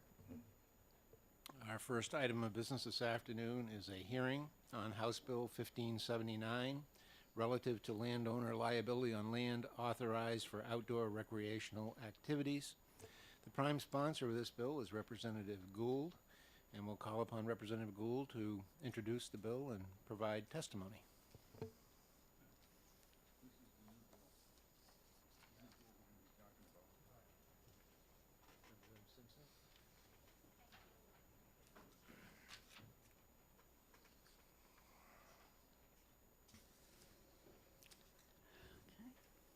I am Representative Linda Gould, District 7, Hillsborough, and thank you for letting me introduce HB 1579. As a knowledgeable advocate for rail trails in New Hampshire and their health, recreational, environmental, and economic benefits, I've identified a barrier to rails with trails in New Hampshire that this proposed legislation can remedy. Where active rail lines exist is often the corridor that provides the best connecting link for our statewide rail trail network. Owners of active rail lines are justifiably concerned about potential liability from their shared use of their right-of-way. This bill seeks to overcome that potential liability and the concern, just as legislation in other states has done, including Maine and Massachusetts. I am offering an amendment to HB 1579. This liability problem was brought to my attention by the Timberland Owners Association of New Hampshire. And they identified this problem for me, and an amendment is a result of that. And you should have that now. I just passed it to the committee. So, in conclusion, 1579 primarily eliminates for railroad operators that allow a trail adjacent to their tracks and greatly increases our ability to create a world-class network of rail trails in New Hampshire for our recreational uses, and also for alternative transportation. And I hope that you focus that this is the goal of the bill, to eliminate liability for the railroad operators. That's the real goal of this bill. So please keep that in mind as you listen to all the testimony. Thank you very much. Thank you. Are there questions for Representative Gould? Representative DiLorenzo. Thank you, Mr. Chair, and thank you, Representative Gould, for taking my questions. I'm looking through the bill, and it talks about personal injury, and I don't see anything about negligence here in this bill. Well, I think probably some rail trail people will be able to talk about that to you better than I. Thank you. Any other questions for Representative Gould? Seeing none, thank you for your testimony today.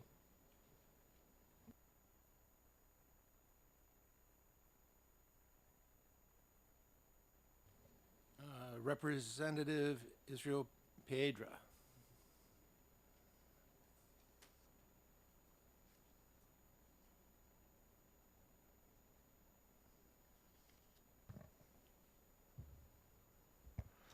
Thank you, Mr. Chair, members of the committee.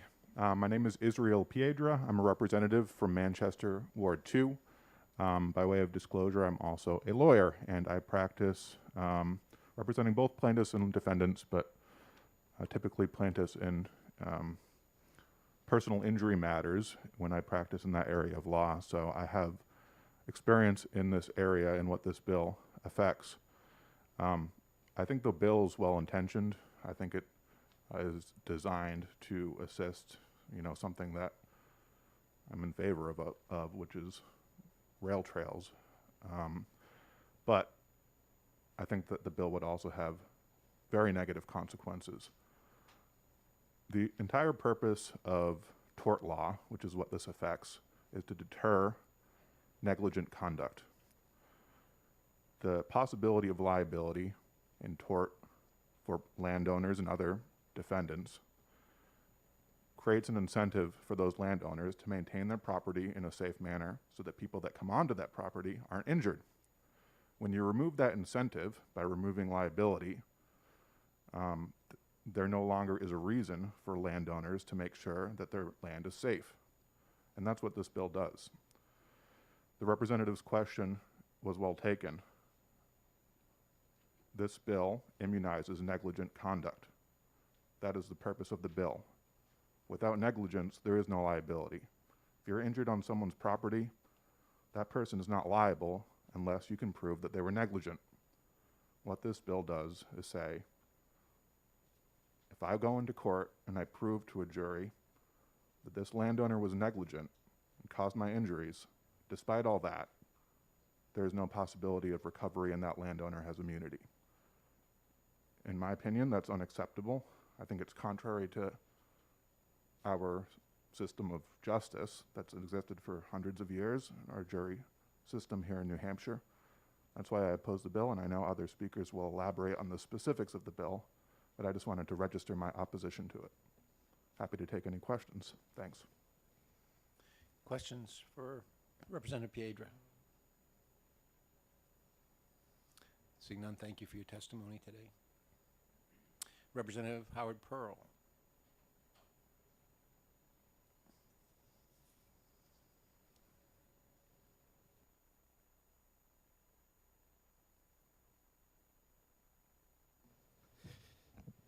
Good afternoon, members of the Judiciary Committee. Ooh, that's a good one to say, Judiciary Committee. I appreciate your time this afternoon. For the record, my name is Representative Howard Pearl, representing Merrimack 26, the towns of Loudon, Canterbury, Northwood, and the other ones. No, I'm kidding. Franklin, Ward 3, and Boscawen. So I'm here today to speak in support of House Bill 1579, and specifically more to the amendment that 2022-158H brings.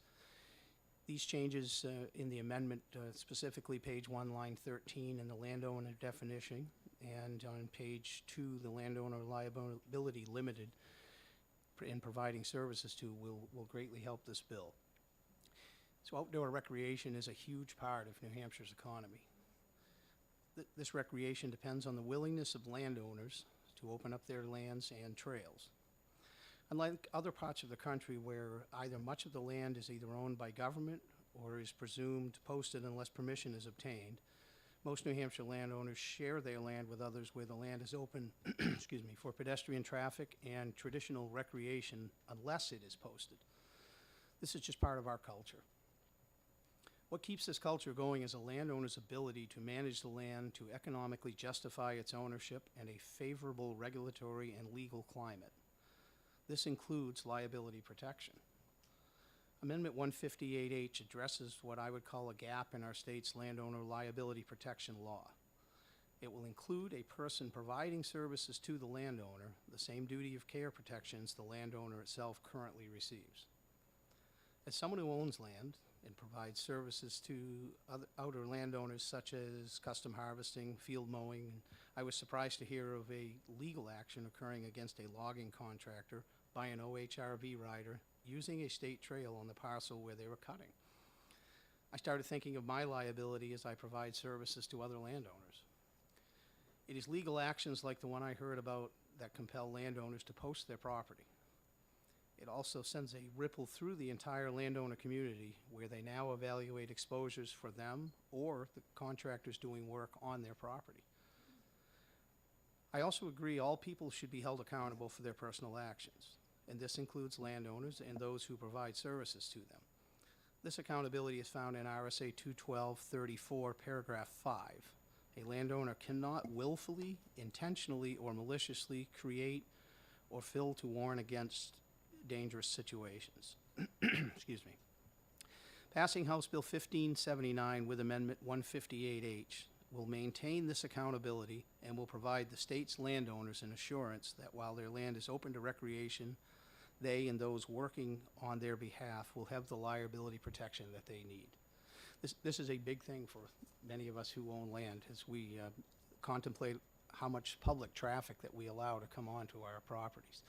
And having this gap in protection is a real problem for some of us who are considering providing services to those other landowners. So I would really encourage you to take a look at this and support this amendment. Thank you. Questions for Representative Pearl? Representative Wolper. Thank you, Mr. Chairman. Thank you for taking my question. It's my understanding that if you are just allowing people to use your land for recreational purposes, you already have no liability. You're already protected under other laws of the state of New Hampshire. So the landowner is. It's when Yeah. you are doing contracted services. So my understanding of the case that I'm aware of, the landowner also has a logging operation where he was moving some trees, and the accident that occurred, which has caused the incident, they didn't sue him as a landowner, they decided to sue him as a business owner so that they could avoid this statute. That's my understanding of the situation. So, the protection that we give landowners, which is part of that is the current use law and the protections that go with it, to encourage recreation, what you're saying is that landowners need more protection than that because sometimes they aren't just giving their land for recreation, they're doing other business enterprises, and they all should be protected. Is that what you're saying? Well, I'm saying that, if someone is doing an activity like forest harvesting, this is kind of really where this is aimed at, and there's a situation that arises, obviously they can't be negligent in their actions, and from my understanding of the case that's pending, they weren't. But speaking in general, as long as they're not negligent in their actions, then you need the protection as a business providing services as well as the landowner, or it would really potentially cause some of us who do provide services to consider doing so in the areas of these rail trails. Any other questions? I guess the only question that Representative Gould, when she was testifying, was saying that this bill was directed at railroads, in particular owners of railroads. Mm-hmm. But having read the amendment and having heard your testimony, it appears that this is directed to anybody, not just railroads. It would be anybody who is using the property. Well, it would provide protection for those that are doing services on the property. Again, the logging in specific is one that I'm thinking of. So, And if I could just follow up, so with regard to logging, so your interest, as you've expressed it, is with regard to, with regard to the example you used, is with regard to logging.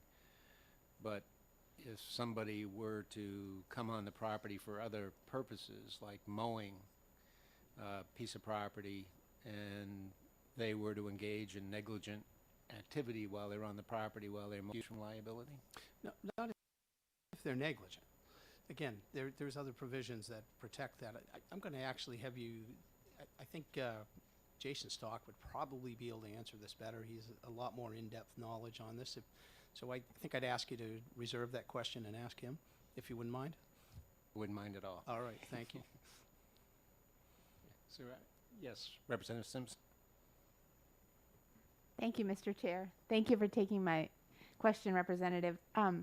You were highlighting two specific parts of the amendment that you wanted to draw our attention to, and I just missed the second reference you made. Sure. Page 1, line 13, which Yeah. is the landowner definition, and then page 2, line 6, the landowner liability limited, and the addition of providing services to.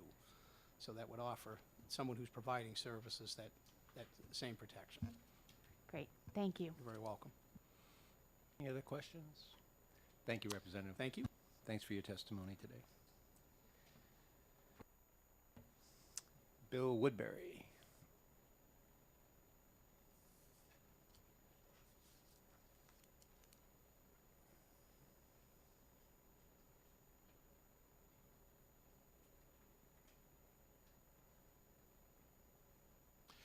Good afternoon.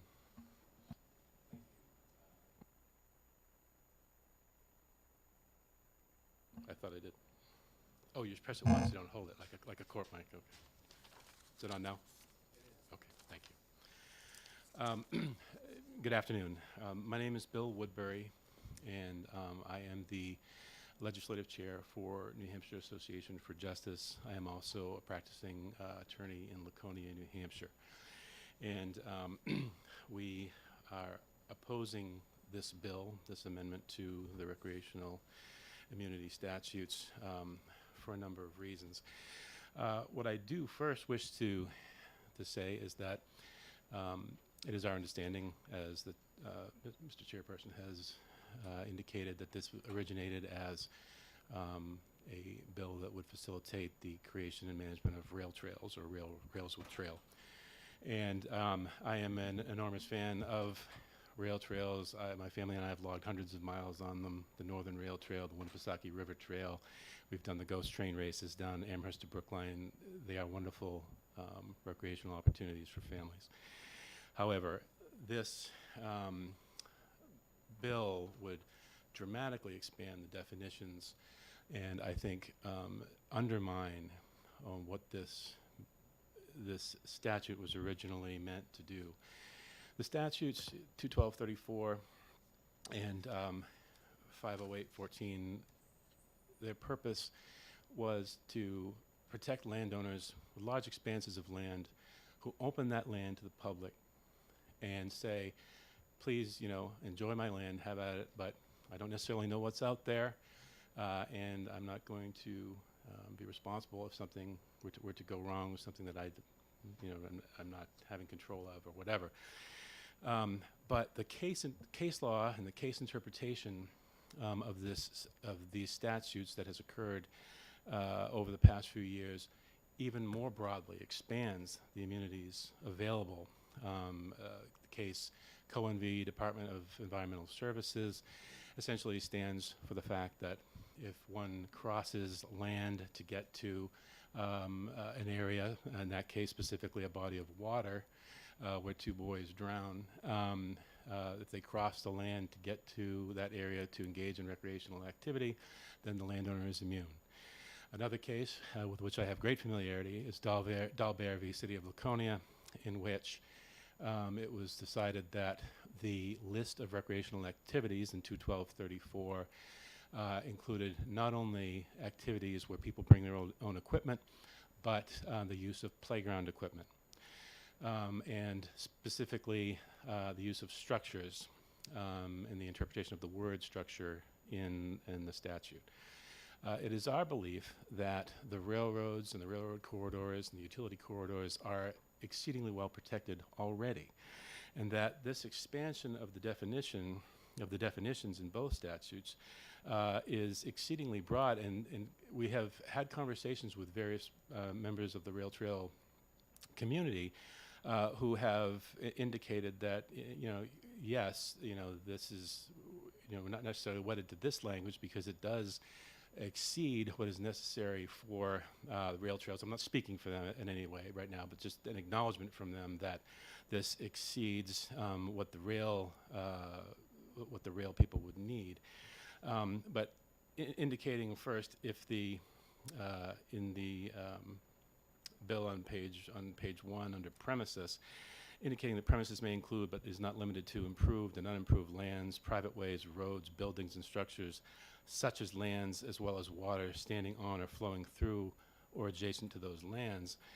Again, already protected under the statute, and already protected under the case law interpretations of the statute. But what we fear is that this broadens this extends the immunity not just to rail trail and utility corridors, which are likely going to be better maintained, monitored, but to anybody who owns land and has any number of structures, buildings on that land. So, if a person decides they're going to open that land, to kids to play hide and seek, and there's 3 or 4 old barns on the property, they are going to be protected under the statute, despite the fact that perhaps they're not monitoring these structures and the status of their property as would normally be expected.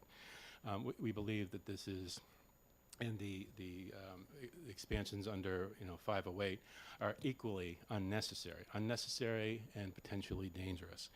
Immunities breed irresponsibility. As it stands right now, the protections are exceedingly broad. This is unnecessary and unnecessarily dangerous. With that, I would entertain any questions the committee has. Questions for Attorney Woodbury?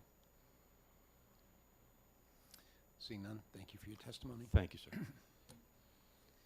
Jason Stock.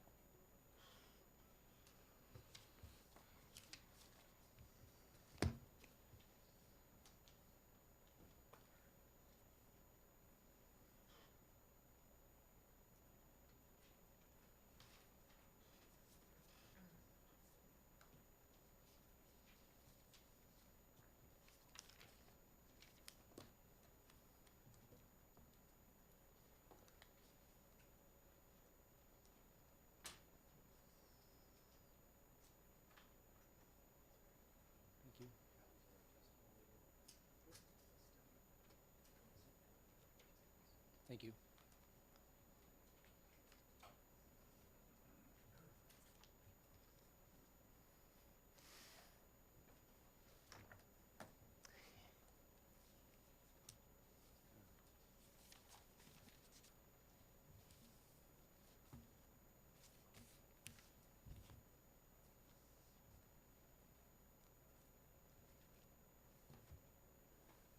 Ready? Okay. We are. You can proceed. Okay, thank you. Well, good afternoon, Chairman Gordon and members of the House Judiciary Committee. For the record, my name's Jason Stock. I'm the Executive Director of the New Hampshire Timberland Owners Association. We represent timberland owners in the forest products industry, and I've come here today in support of House Bill 1579 and also the amendment that Representative Gould had distributed at the start of her testimony as well, 0158H.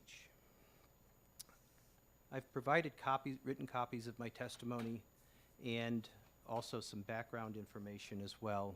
And I've also providing a copy of testimony that was emailed to me from Weyerhaeuser expressing their support for the bill as well and the amendment. I want to give just a very quick overview of the landscape that we're talking about and kind of why this bill and in particular this amendment got our attention. New Hampshire's 83% forested, second most forested state in the nation, 72% is privately owned, and much of that, almost 2/3 of that, is open to pedestrian recreation, and that's based on information in your packet, but also a survey that we have done of current use landowners who open their land up. So there's a lot of open land and a lot of things happening on it recreationally: hunting, fishing, hiking, bird watching, and motorized recreation. And as we all know, recreation and outdoor recreation tourism is certainly a big part of the state's culture and economy. When we look at, as timberland owners, there are a couple things that we really need to have in place to make timberland ownership viable. Need to have markets that enable it to be financially justifiable. We also need a good regulatory and legal framework under which to own that property. And liability, landowner liability is a part of that, particularly if you have a lot of land that is open for recreation, outdoor recreation occurring on your property.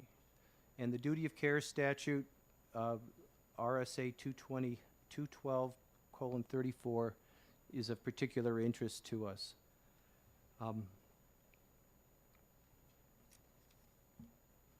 We were watching and certainly had an interest in the rail trail bill.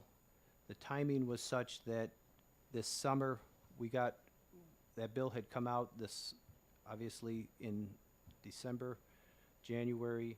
This summer we had begun to catch wind of an incident on a member's property where a suit had been brought against them, and I'll give you the details. And we thought there was a gap we identified a gap in some of the liability coverage, and we thought this would be an opportunity to try and plug that gap. Here was the situation. Landowner owns a piece of land down in the Hopkinton area. They have a trail that crosses their property. It happens to be, it's a state trail, happens to be an old railroad bed. Landowner also has a logging company. They're out there cutting their wood. Out there on a Saturday, they had been dragging tops, hemlock tops, across the trail. The trail was not gouged. He said it was as if it had been swept, if you can think of a hemlock tree like a pine tree. And while he was out there harvesting on a Saturday, 2 OHRV riders have an accident right in the vicinity that he was in. He said he hopped off the machine, ran over, talked to them. You guys all right? Do I call 911? Nope, nope, no problem. They hopped on their machines and drove off. He said, wouldn't you know it, a couple months later, in my mail comes a letter, in this case, not to me as the landowner, but to me as a logging contractor, saying, you're liable for our damages or our bodily injury. You failed to put up signs warning of that you're out there. And he said, in his comment to me was, you know, where does personal responsibility end and begin on some of these things? He says, I have my land open. He says, I'm an OHRV enthusiast. I know that there's activities going on in the woods. He said, clearly this trail had not been gouged. He said, it wasn't as if I was hauling big red oak logs across it and gouged it up or had big furrows across it. And he says, I offered assistance. And he says, clearly they were capable enough to hop on their machines and ride off, but yet here it comes a couple months later, I get a nice certified letter in the mail. He's in the process now of dealing with his insurance company, trying to settle this. And he said, you know, I'm out there, I'm providing and he goes, in this case, as a logging company, I'm cutting my own land. But he says, even if it was someone else's property, I'm providing a service to them, a service that enables them to continue to economically justify owning this property and keeping this land and this trail open. And yet I'm on the hook. I'm on the hook for this. And he said that just isn't right. We had talked about this rail trail bill and whether or not there would be an opportunity. And so today, what you have before you is our attempt at a solution to try to make it clear that if you are out there providing services on behalf of that landowner, and again, back to the question of negligence, you can't be out there, and you'd heard this already before today, there is some responsibility to that landowner and that operator. I mean, in RSA 212-34A, Roman 5, you can't be willful, you can't be, I have the language here, malicious, willful, etc., intentional. So there's a coverage there. So the argument that, well, this will just kind of open the floodgates, landowners are totally protected and immune from anyone bringing a case to them, we would argue, no, they're not. And we would argue that there's still that hook there, that if I'm out there and I'm doing something foolish, but right now, this particular owner is going through the process of having to deal with attorneys, insurance agents, etc., for what he believes is a frivolous case that's been brought against him. And so that's our testimony. We would hope you would look favorably on this. If there's going to be work on the bill or further discussion about it, we would love to be a participant in that. I will tell you, this incident, this was a significant landowner. This incident has gotten the attention of other landowners. I get questions, so what if I'm doing a timber sale, someone walks across my property and a deadfall falls across on their head? Am I now supposed to put signage up around my timber sale saying tree limbs in the trees that may fall down? They said, where does it end? And so this was our attempt to try and address this. And again, I'd be happy to work with the committee, or if there's a subcommittee, however you folks operate, and provide some more insight. You're going to hear from some other landowners today that have recreation occurring on the property and kind of get their thoughts and insight. So with that, I'll conclude my testimony and be happy to try to answer any questions. Questions? Representative Nodder. Thank you, Mr. Chairman, and thank you for taking the question. I'm just trying to simplify this. So is this correct? Person owns property, and out of the goodness of their heart, they let others go onto their property to use a rail trail or whatever. And then if the person gets hurt on this private property, this amendment will stop them from being able to sue them. Yes and no. Simply, right now, landowners, if you're the landowner, if you hold that deed, or if you're the lessee, that's already in law. But in this case, if I'm working for you on your property, providing a service for you, and that individual gets injured, and if I'm not negligent, this would afford me the same types of protections. Any other questions? Mr. Chairman? Representative DiLorenzo. Thank you, Mr. Chairman, and thank you for taking my question, sir. In the example that you mentioned about the OVHR, whatever it's, OHV vehicle, were those people injured? When I spoke to the logger, he said they did have some cuts, scrapes, and bruises on them. He said they did. I offered to call 911. I offered to help them out. He said they declined any effort. They hopped on their machines and sped off.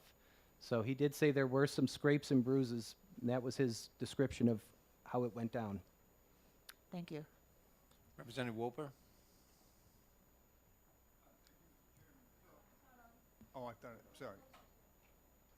Thank you, Mr. Chairman. Thank you for taking my question. So, as I read this, every logger would be protected, and every landowner would be protected when loggers were cutting on their land? What the amendment does, if I'm a logger, I'm providing services to that landowner. I'm not negligent. I'm not malicious. I am protected. Landowners are already protected. That's our intent on this.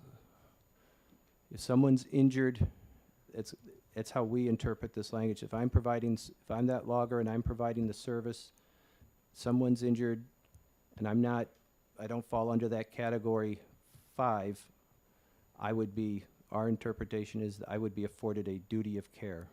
That's not to say someone still can't try to bring a suit, but we believe this will provide an extra layer of protection. Other questions? Representative Sylvia. Thank you, Mr. Chairman. Thank you for taking my question. So the case that you're talking about, the incident, the landowner is not being sued, his company is being sued. Correct. And so this protects the logger no matter where he is. Correct. Thank you. Other questions? I guess I have one question. So the scenario that you've painted with regard to the logger down in the Hopkinton area, so let's say the logger was dragging the hemlock across the railroad right away. And as you said, he was just brushing it. But let's say he left a gouge in it and the RV or the snowmobile hit that gouge, went off, and somebody was injured. Would this excuse them from liability, that being ordinary negligence? I think it would depend on the nature of the accident, the nature of the gouge. Again, I think what it would do is cause a burden of proof that they were in fact negligent under that Roman numeral 5. And so did they knowingly have a hazard out there? And so that's how we interpret this. I'm not a lawyer, and I don't pretend to be one. I'm a tree guy. Appreciated. Any other questions? Thank you for your testimony today. Thank you for your time. Roger Turgeon.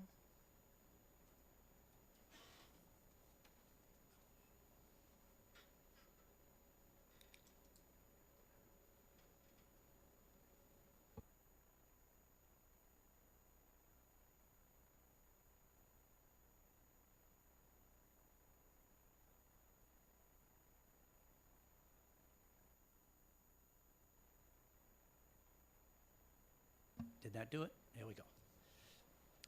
Thank you for giving me a few minutes to address the committee on this bill. My name is Roger Turgeon. I am a governor-at-large of the New Hampshire Association for Justice. I am a Dover native and current resident of Rochester.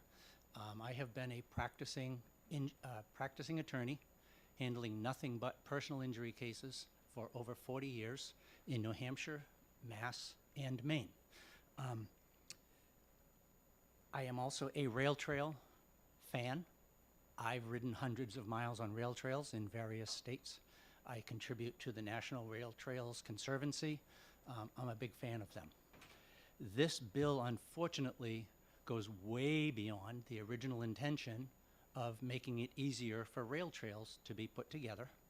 You've already seen the first parts of the slippery slope that it introduces, which is the lumbermen jumping in and saying, hey, immunize us too. If you look at the statute, it also actually immunizes anybody else who's doing just about anything on property. Let me first clarify, I was really planning on speaking only about one issue, and that is the leasing exception to what is a charge. I'll talk about that in a moment, but I'd like to clarify a couple things I've heard in the last few minutes. The last speaker in particular kept saying, oh no, it doesn't immunize you if you're negligent. That's not true. The recreational use statute has always stood for the proposition that you are immune from being sued for negligent activity so long as if you're letting people use your land for free, you're not charging them, even if you are negligent in allowing a defect on the property that creates a danger and hurts or kills people, you cannot be sued. Or you could be sued, but you'll get thrown out. You know, the person will get thrown out. You can only lose a case if you acted willfully and wantonly. And I can tell you in the state of New Hampshire, of the thousands and thousands of cases that are brought that allege negligence for various things, maybe 0.1% of them present facts that would qualify as willful and wanton. It is an extremely difficult burden for a plaintiff to prove that the defendant acted willfully and wantonly. A big concern I have is what we just heard about lumberjacking contractors coming on the property. The foundation of recreational use immunities is to say if you own land and you're letting people use it out of the goodness of your heart, not charging them, then we're not going to hold you responsible if that land has potholes or branches of trees that are about to fall off as you pass under, or a body of water that you should look out for. I'm not going to have to go put fences around my water and around the quarry and stuff like that. That's all well and good. We support that. I've always supported that. I think it's a great idea. One of the problems here is now that you start saying contractors, let's assume, first of all, let me suggest it is not a great idea for committees like you or for individuals to be proposing bills to fix every single perceived frivolous lawsuit that happens. That's what the courts are for. If that case that we just heard about is as frivolous as it sounds, it's not going to go anywhere. That's what we have insurance for. That's not a big deal. Nobody's insurance rates are going to go up. Nobody's going to go out of business. What if in that case, the lumbering contractor was not the owner of the property? It's somebody coming in, making money, being paid to take the lumber off that property, produce it, sell it, pay some over to the landowner for the basic product. They're being paid. Why does that person need to be immunized from acting reasonably, from not being negligent? So let's assume that they did, you asked a question, what if they did leave a gouge? What if they know that there's hundreds of snow sleds passing through those trails that weekend, and they go out to do their lumbering? And in lumbering, they're dragging things across the trails left and right, knowing that they're creating all sorts of hazards. They're around a corner and they don't bother to tell anybody, oh, by the way, there's logging up ahead. Or what if they decide, let's put a chain across here to keep people from coming into our logging operations, and they don't bother putting flags on the chain. So someone's coming on their OHRV at 50 miles an hour and they get a chain across the neck because it wasn't flagged. That's negligent. Almost certainly not willful and wanton. That would be immunized under this statute already. Well, I'm sorry, under the under the additions being made to bring in outside contractors. So I'll leave that at that. Let me talk about the basic foundation, again, being free use. My concern is the lease provision. The statute says basically you're not going to be liable for ordinary negligence if you don't charge for use of your land. And then it says, well, there's all sorts of things we call charging and not charging. And one of the things it says is not a charge is if you lease your land. So let's say I own land. Let's say I own a Six Flags operation, or I own Canopy Lake State Park. I own a park with all sorts of amusements on it, things that can be extremely dangerous if I don't act prudently and maintain it. Right now, I'll be liable if I let a car fly off the rails or something, kids get hurt or maimed or killed. I can be sued and I'll be held liable. That's my primary incentive for maintaining it and keeping it safe. Now, under this statute, it says if I lease my property, even if I lease it for good money, I'm not liable for what happens on my land anymore. So why don't I set up a nonprofit corporation? That nonprofit corporation says its purpose is to allow children of all ages, including, octogenarians and old people like me, to go out and come play. And I lease it to that. I lease my own property to my own nonprofit corporation for as much money as I could possibly have hoped to make in profit by running the business. But I'll let the nonprofit actually run the business. I no longer have to maintain my roller coasters. I don't have to maintain my bungee jumping stations. I don't have to maintain anything because I don't have to be worried about being sued for negligence, even though the nonprofit is paying me as much as I ever would have made if I did it for a profit. That is a huge loophole that will eat up all of tort law. As long as the property has an arguably recreational use, I can set up this lease loophole, set up a nonprofit, and keep making money to my heart's content and not have to worry about spending money on maintenance, unless my lack of maintenance is so bad that it amounts to willful and wanton. And that's, until you see the roller coaster collapsing, that kind of a case is not going to happen. Those are my major concerns. Recreational use statutes are a slippery slope to begin with. This amendment is showing how slippery it can be. Other people have started with rail trails, and now others are already jumping on saying, me too, me too. It needs to stop. I'm open for questions. Questions for Attorney Turgeon? Seeing none, thank you for your Thank you for testimony your time. today. I'd note that there are 8 more people who have signed up to speak today. All the remaining speakers have indicated their intent to support the bill. And I call next Tom Thompson.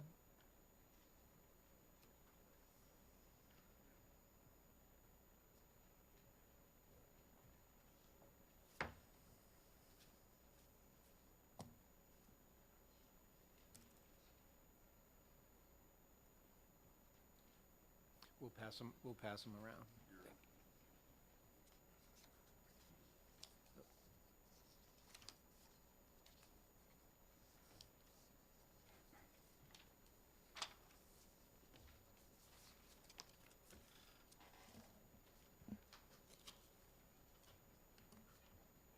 Thank you, Mr. Chairman and committee members.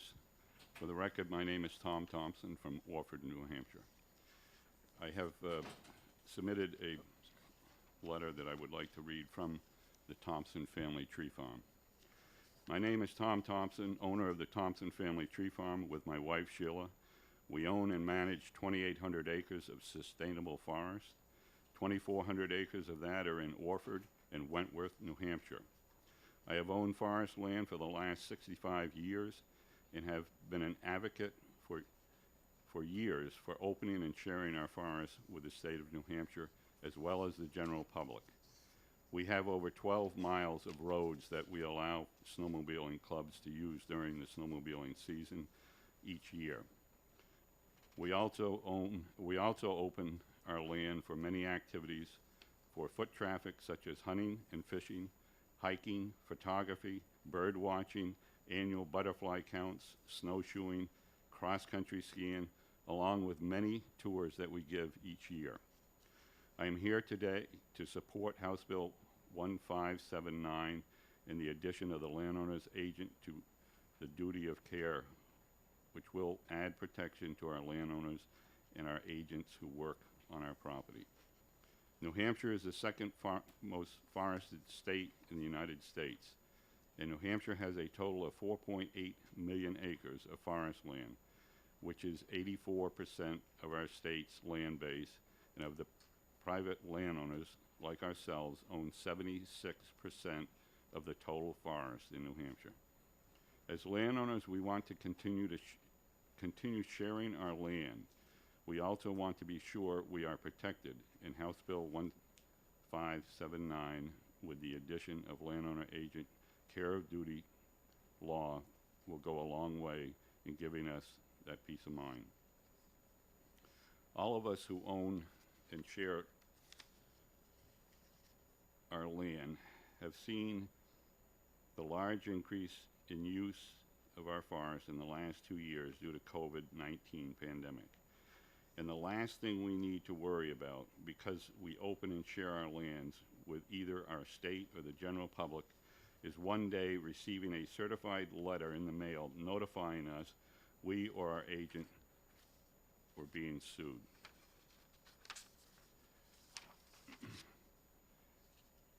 You will or have heard today that this has already happened to a landowner who owns the land, but also has a logging business and was logging on his land and is now being sued because of 2 four-wheelers that had an accident on his property.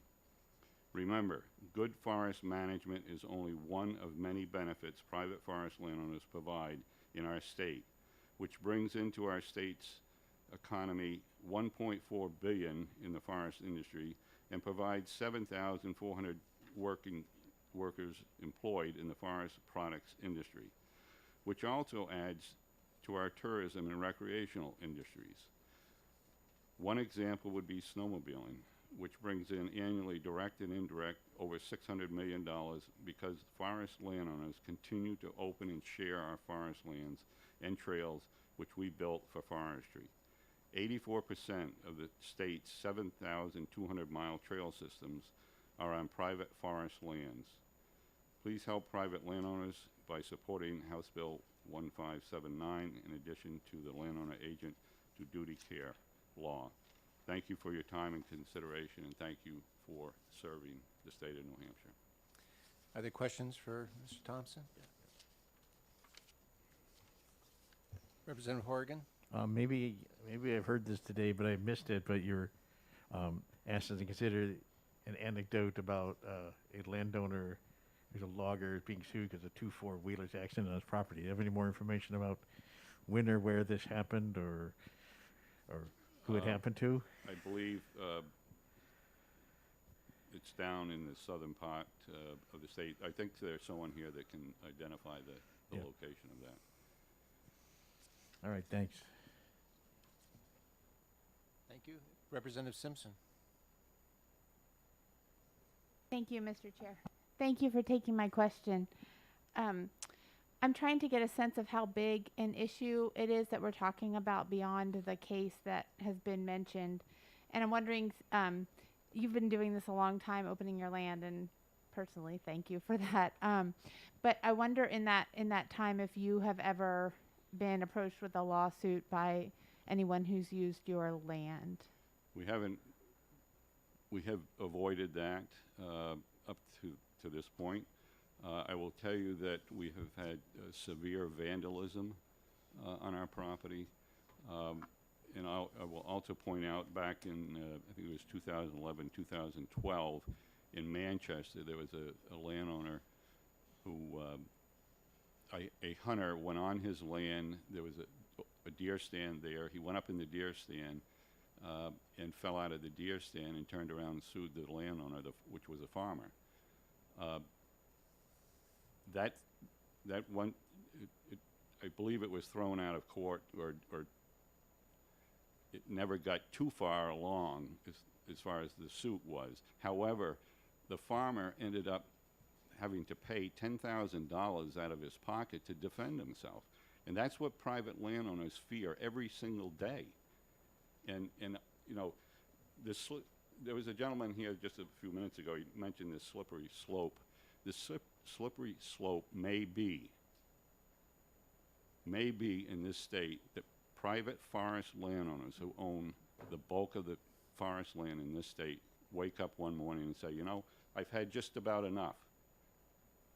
I'm gonna post every single acre that I have, and nobody's gonna be using it.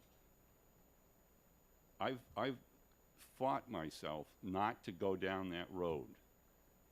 And after that vandalism, I was really, it was $6,000 worth of damage to our property and to our equipment. And I came home and I told my wife that. And that same day, we were giving a tour to the forestry students of the University of New Hampshire when a person that I asked to go open the gate, as I was giving them a tour, just prior to going on to the land, he came back and said, Tom, he said, the gate is destroyed. I found 2 people up there. They stole your tractor, and it's stuck in the mud. And I had to give a tour that day. I was calm. I told the kids, I said, you be at my house at 2 o'clock, and if you're not there, I'm calling the state police. But I went home that night, and I told my wife, I said, you know, I really am tired of this. And I said, I think I'm going to pull the plug, and we're not going to do this anymore. And I've been married to this woman for 55 years, and she said, Tom, get a good night's sleep, and let's talk about it in the morning.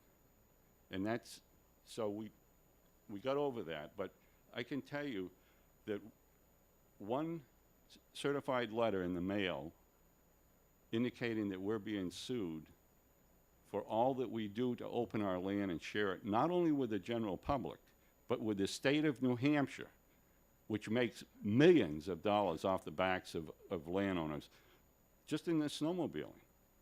We don't get a nickel for that. I don't want a nickel for it. But I don't want to have that fear of losing my farm that I started when I was 11 years old, bought my first woodlot. I don't want to lose it.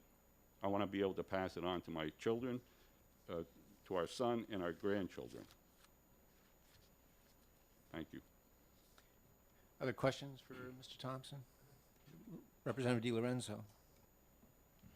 Thank you, Mr. Chairman, and thank you, Mr. Thompson, for taking my question. I wanted to ask you about the damage from the vandalism that you suffered. Was that covered by insurance at all?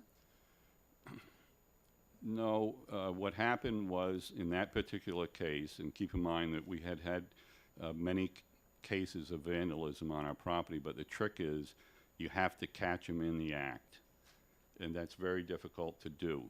But on this day, we caught them in the act. They went to court. We found a judge that finally was serious about it, and they fined them each $2,000. And the judge told them, be sure and look over your back, because if one of you fails to pay, I'm going after the other 2. One mother walked out, made out a check at the court, and her son went in the Marines the next week. Any other questions for Mr. Thompson? Thank you very much. Thank you. Nice to see you again. Nice to see you. Joyce Rose.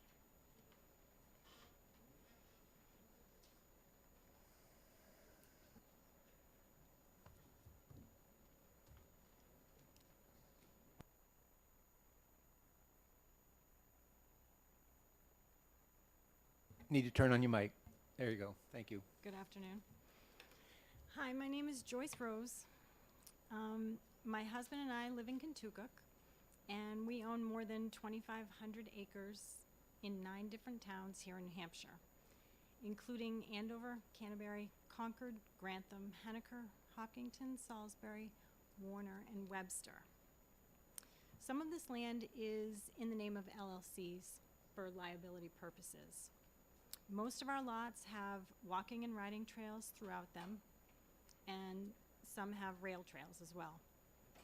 Some trails you can find on a map, probably about 5 miles of those trails are on a map somewhere, and other trails are just small, but people use them as well. We love it when people use our land. They hunt, they fish, they ride their horses, they walk their dogs, they snowmobile, they ATV, UTV, Jeep bike, and we have people camp on our land. Our land is well used by many people. We as a family with our friends do all of these things as well. We find that most people are extremely respectful to the land and they appreciate our offering.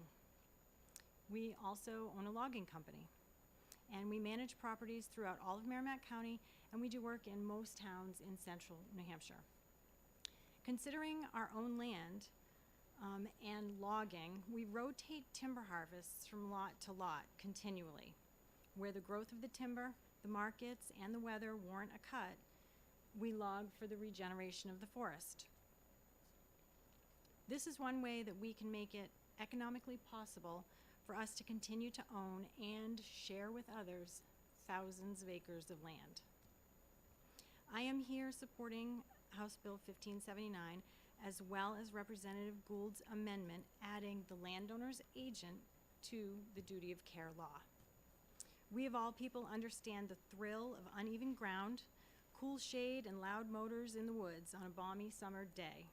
The sense of adventure on the vast trails of New Hampshire is unbeatable, but the unknown is definitely there. A flat trail at 10 miles an hour for hundreds of miles would be pretty boring. It would be nothing to drive up from Massachusetts for. People trail ride for the unrestrained exploration of uninhabited land, but if it's taken too far to where it becomes reckless, chaotic, or dangerous, the only person liable should be the one seeking the thrill. There should be expectations of wilderness on these trails, including bumps, turns, trees, and rocks and stumps, all that can be navigated safely by a controlled rider. Where it becomes tricky is if a rider is not in control, becomes reckless, and has an accident. In this case, they may attempt to lay the blame elsewhere. For example, with a landowner or a landowner's agent. The landowner has no control over who uses the trails, the ability, the intention, or the condition of the rider. No control over whether the rules are being followed or not. As a logging company, we are agents of other landowners, our clients. Without including agents in this legislation, we become very wary of working anywhere on land where trails are currently established. Currently, the liability of someone else's reckless actions on one of these trails is simply too great, where we could lose everything that we've worked so hard to build. This became clear to us when logging our own land, when a pair of ATV riders had an accident near a point in the trail where we had dragged some wood across our trail. Although the trail was not rutted, the ATV riders used this opportunity to sue our logging company as the agent of the landowner rather than the LLC who owned the land. This has definitely dampened our enthusiasm for keeping our land open for recreation. And it is having us question what our exposure is when it comes to working on our own land and on our client property. We would love to continue to allow our land to be open to everyone, for people to enjoy and use responsibly and respectfully, but we do have to weigh the risks. I never wanted to be one of those landowners that closed our land off. House Bill 1579 and the addition of Representative Gould's adding landowner agent to the duty of care law will reduce the liability for the landowners like us and the agents like us to put the responsibility of the activities on these trails back on the people using the trails. Thank you for the opportunity to testify. Does anyone have any questions? Any questions for Ms. Rose? Seeing none, thank you for your testimony.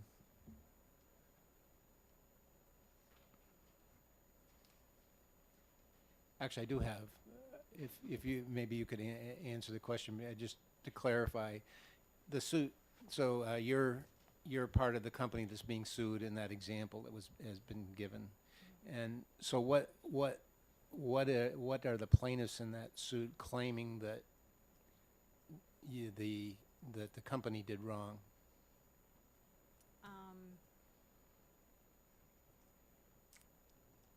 I probably shouldn't discuss. Probably should not say. Okay, that's fine. Thank you.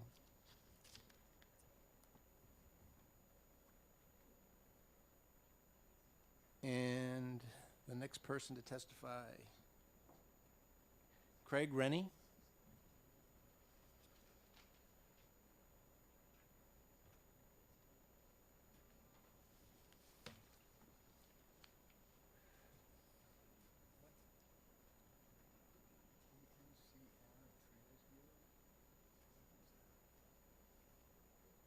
New Hampshire Trails Bureau, Recreational Trails Bureau. Good afternoon. Good afternoon. Yeah, my name is Craig Rennie. I'm the chief of the Bureau of Trails at the Department of Natural and Cultural Resources, and that's within the Division of Parks and Recreation of the state. With me, behind me today, is Director Phil Bryce from Division of Parks and Recreation as well.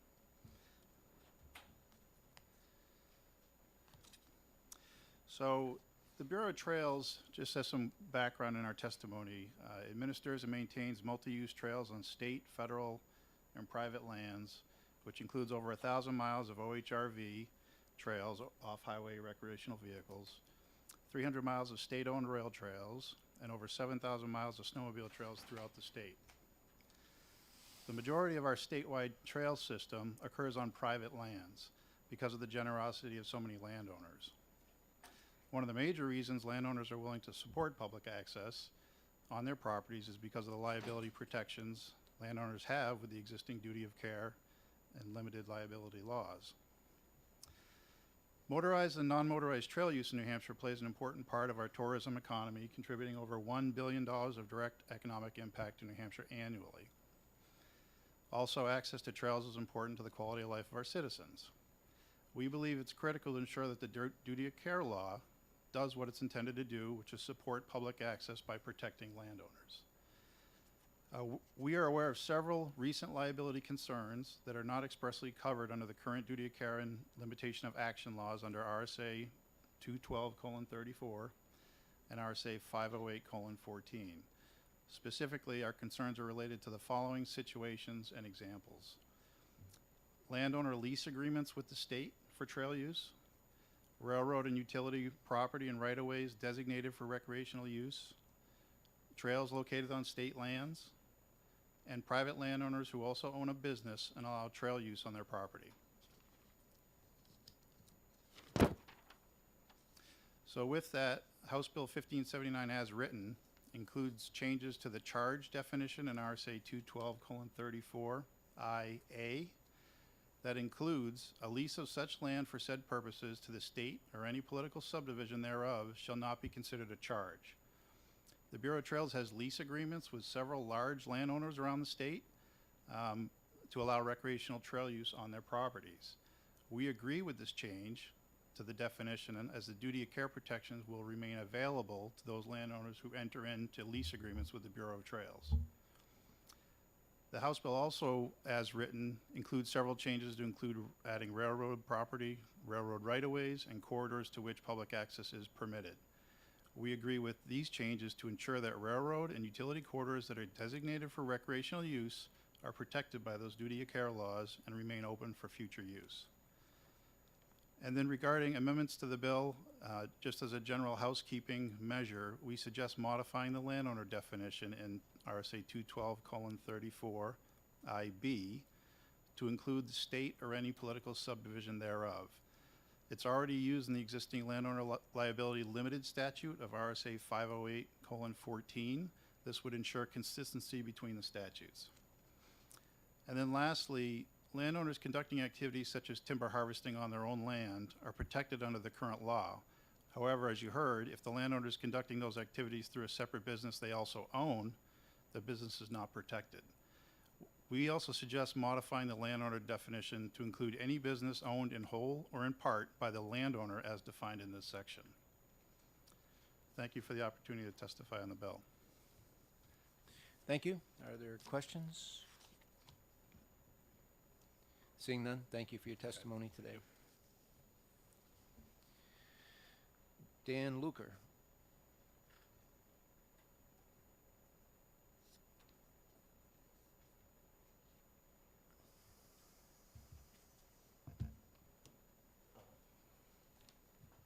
Is this mic on? It is. Okay. Thank you for listening to me.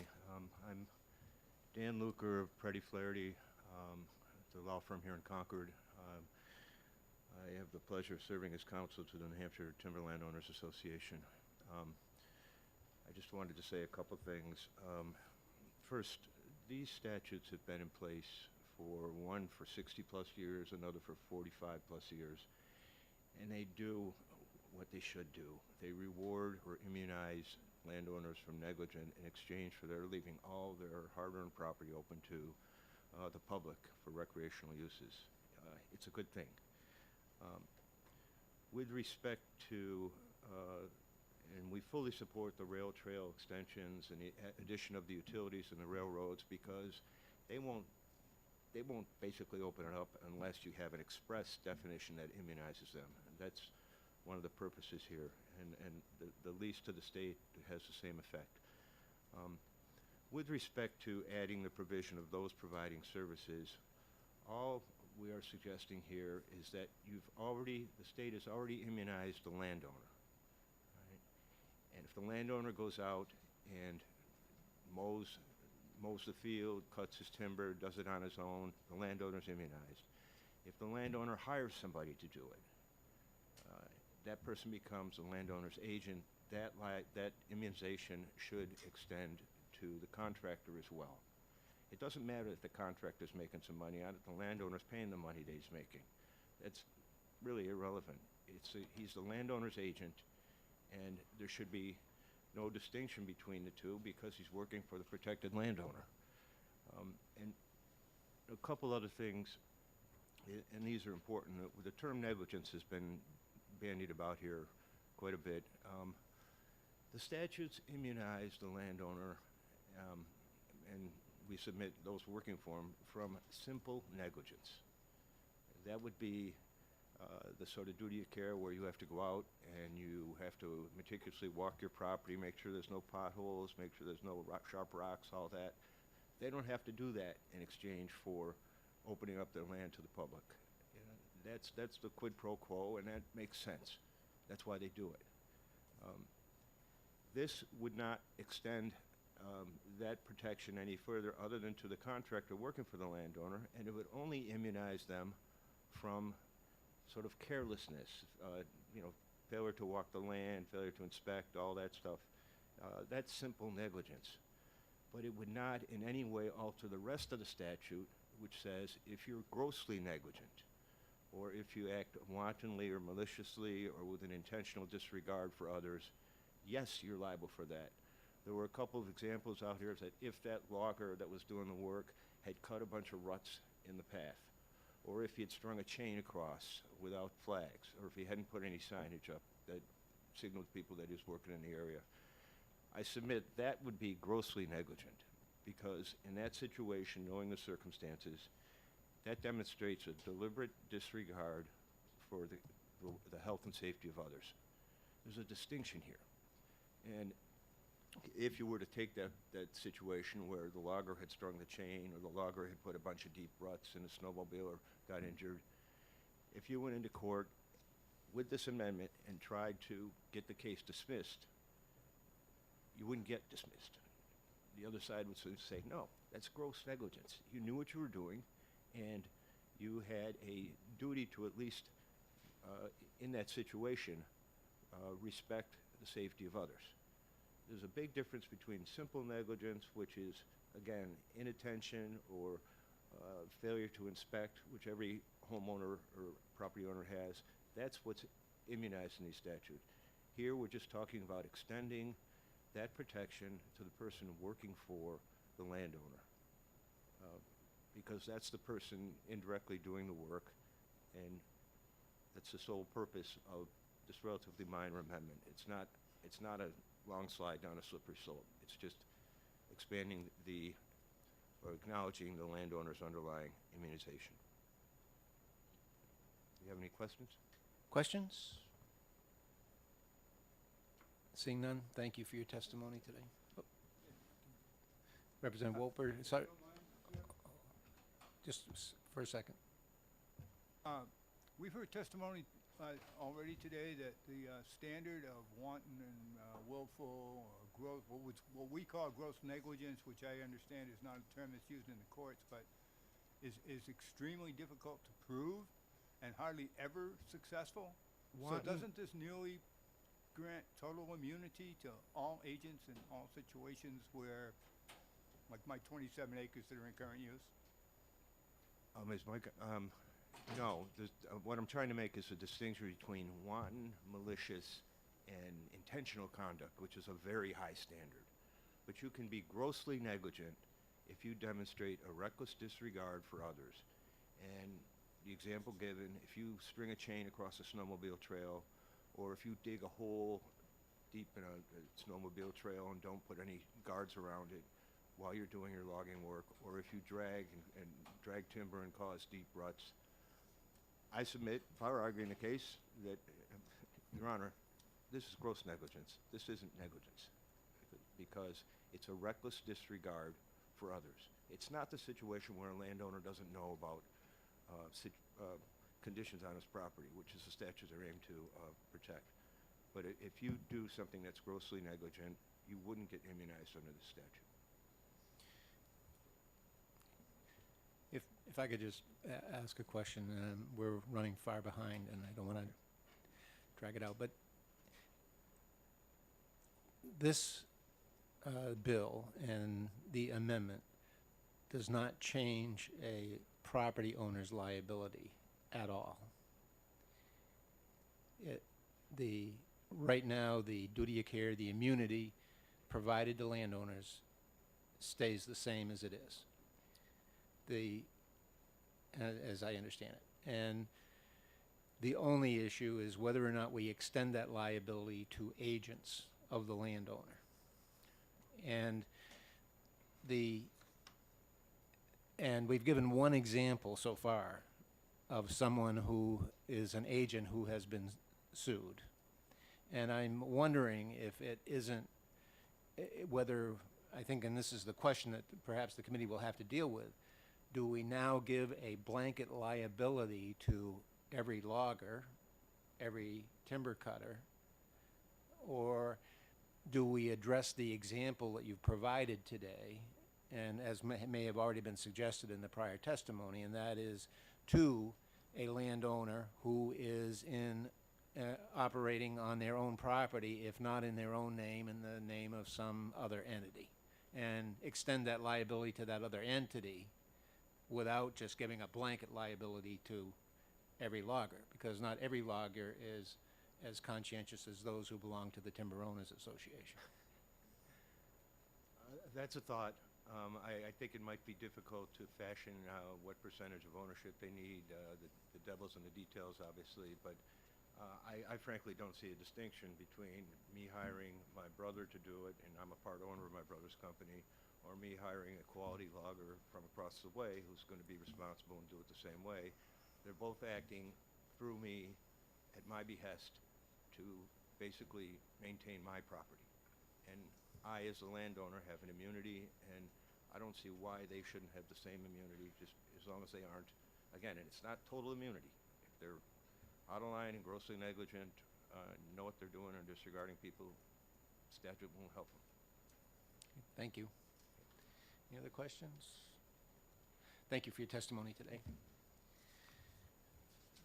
Robert Johnson.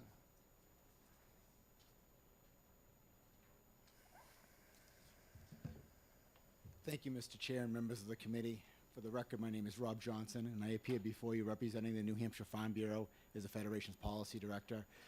Farm Bureau is an organization made up of just under 2,000 family memberships, farm memberships, and another 1,000 or so that are other types of supporting members. And Mr. Chair, the question you just asked it hits it right on. We're in support, and I'm speaking to the amendment. And just hearing the discussion, I think we understood the amendment to be a little more narrowly drawn than I think some have. That our concern, and when we first heard about this case, it really caught our attention, and found it very chilling. A number of our members provide a portion of their property for the statewide trail system. And maybe everybody doesn't understand what that is, but it's basically the state snowmobile trail system. And it's not the state doesn't have my family has a statewide trail system on its property. And the state doesn't have a right of way. The state doesn't have an easement. It's just an agreement that I have with my local snowmobile club for the use of that trail. And that's the piece that my understanding has always been, or our understanding has always been, that the liability coverage that the state provides covers the trail itself. Technically, if somebody goes off the trail, it doesn't cover it. But that's what we're asking, this extended coverage for the land, not only the landowner, but the agent on that portion, on the trail itself that is part of the statewide trail system. I think, Mr. Chair, maybe I misunderstood, but that's your question was getting at.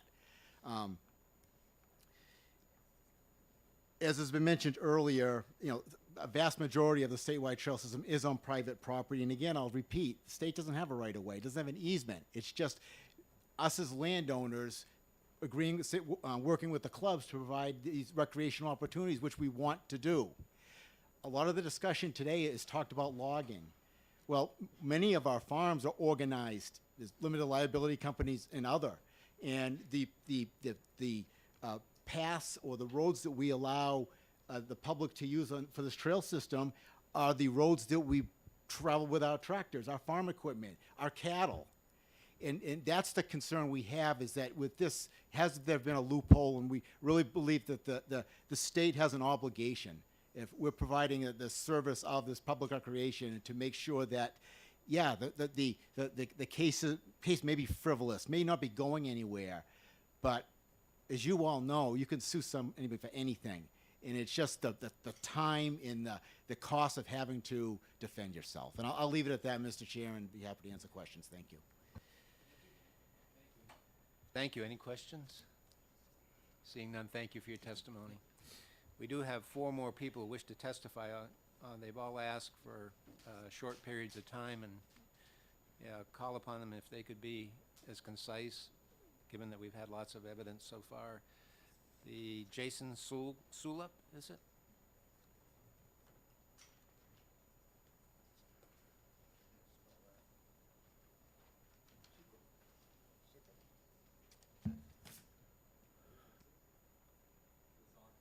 No, you got to press the button. Right there you are. Is it on now? Yep. Great. Jason Sukup, from Manchester, New Hampshire. I represent a trail development organization called Manchester Moves. We've been around since 2008. We've been working hard to develop a comprehensive rail trail network in the city of Manchester. The reason it's important for this group to hear the work that we've been doing is because the work that we've been doing, I think, spurred this bill. It spurred this bill because we are very close to having a statewide rail trail called the Granite State Rail Trail. It's a nearly contiguous 125-mile recreational rail trail that spans from Lebanon to Salem. And right now it's got what we call the big problem, or the big gap, between Manchester and Concord. And that's where the people live. It's been easy to develop all the rail trails on the abandoned lines because they've been abandoned. And so those are developed. And so they're good, but they don't go anywhere. Other states like New York just completed their 400 and some mile Empire State Rail Trail. Ohio has a statewide trail. There's a trail that's going up the East Coast, the East Coast Greenway, that goes all the way from Florida to Maine. The attraction of these trails is the connectivity. To the extent that they gap, they're not nearly as useful or attractive or interesting to visit as a tourist destination. We have an opportunity in front of us to close the gap between Manchester and Concord along the Merrimack River from the Manchester Mill Yard up to Concord, an area that's a freight line, has been a freight line for a long time, very rarely used land.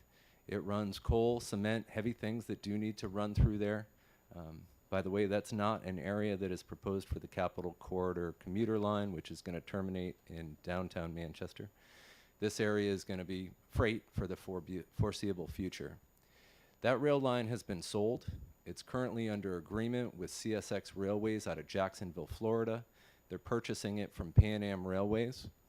That transaction set to close in April or May of this year. We've been in interest-based dialogue with CSX for over a year during this entire process, in coordination with Mayor Joyce Craig in the city of Manchester, Victoria Sheehan, the head of the Department of Transportation in New Hampshire. We have had the dialogue and expressed the opportunity that we have as a state.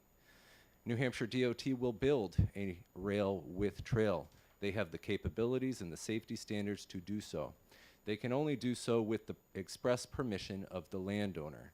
To date, Pan Am has always said no. The reason is liability. They don't want the liability concern. CSX, a national rail operator, has done these things before.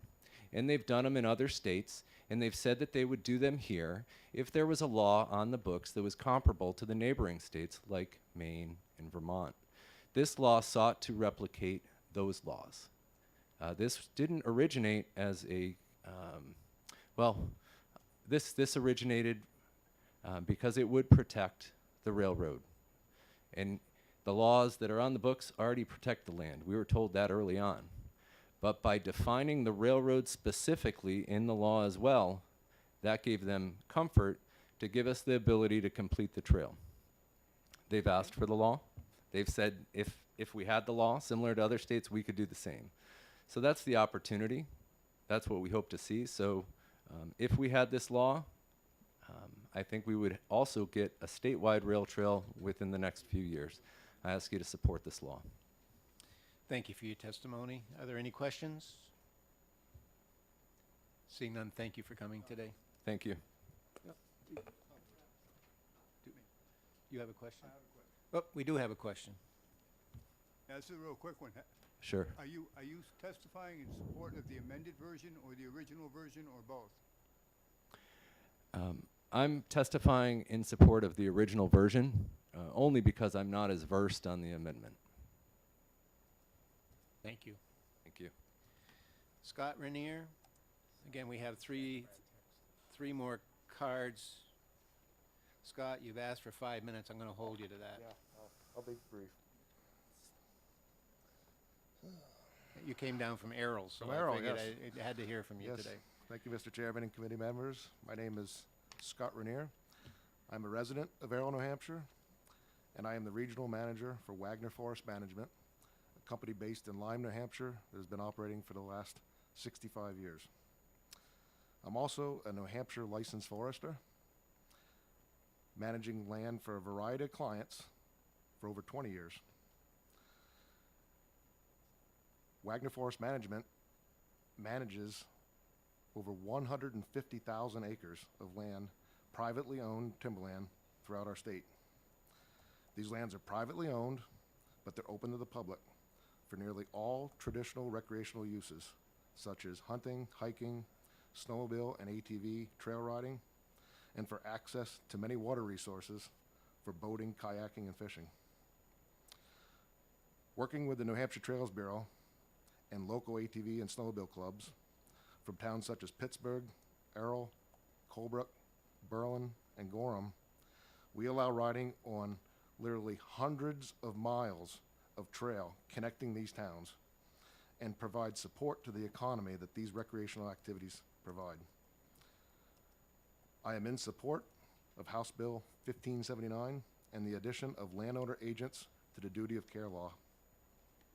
Managing recreational use and protecting our landowner clients as well as ourselves as agents is becoming very difficult and costly. We have seen an increase year after year for the past 2 decades in all forms of outdoor recreation on our lands. And during the pandemic, private landowners have seen a dramatic rise in this use. As a result, I found myself spending much more time trying to increase awareness to the public of our forest management activities. I have leaned heavily on the ever-shrinking number of volunteers from local clubs to help with safety awareness and posting signs where appropriate. Managing these private lands as working forest is vital to the economic sustainability of property ownership in our state. Adding landowner agents such as foresters, loggers, and truckers to the duty of care law protects companies such as Wagner who make property ownership viable in New Hampshire. And that's, I wanted to just touch upon the kind of the link. Wagner represents, well, we manage 150,000 acres in our state, mainly for absentee landowners. So they hire us as an agent to carry out the forest management activities on their property. We then also contract out to logging companies and trucking companies to haul those forest products to the mill. So it is important to, I think, not so much just include the logging companies as much as it would be the forest management sector in general. So that's why I support House Bill 1579. Thank you very much. Thank you. Any questions? Seeing none, thank you for your testimony. Thanks for coming down today. Garrett McLarty.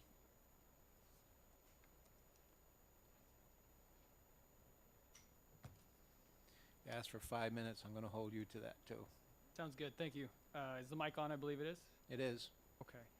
So my name is Garrett McClarty. I come here as a volunteer along with Jason, my colleague, another volunteer with Manchester Moves. And as he mentioned succinctly, the initial drive behind wanting to get this law in place was the completion of the trail and the significant corridor that has a big gap, and we want to see that gap closed. You know, in today's litigious society, private landowners and public land managers must concern themselves with issues of liability. The fear of a lawsuit is often enough to prevent private landowners from opening the land for recreational use, even though they would like to share their land with the public. Public land managers must also deal with the issue of liability, and private landowners and managers may and have used the issue of liability as a reason to close off public access to land. I'm also coming as a private individual who wants to see people and our community as a whole move towards health. I work in the Elliott Hospital as a nurse in the emergency department, and we see over and over people coming in because of long-standing health issues, and though we can address that in a clinical setting, our goal would be to move towards getting people outdoors active and healthy, addressing both physical and mental health. The slippery slope that was mentioned, we have seen.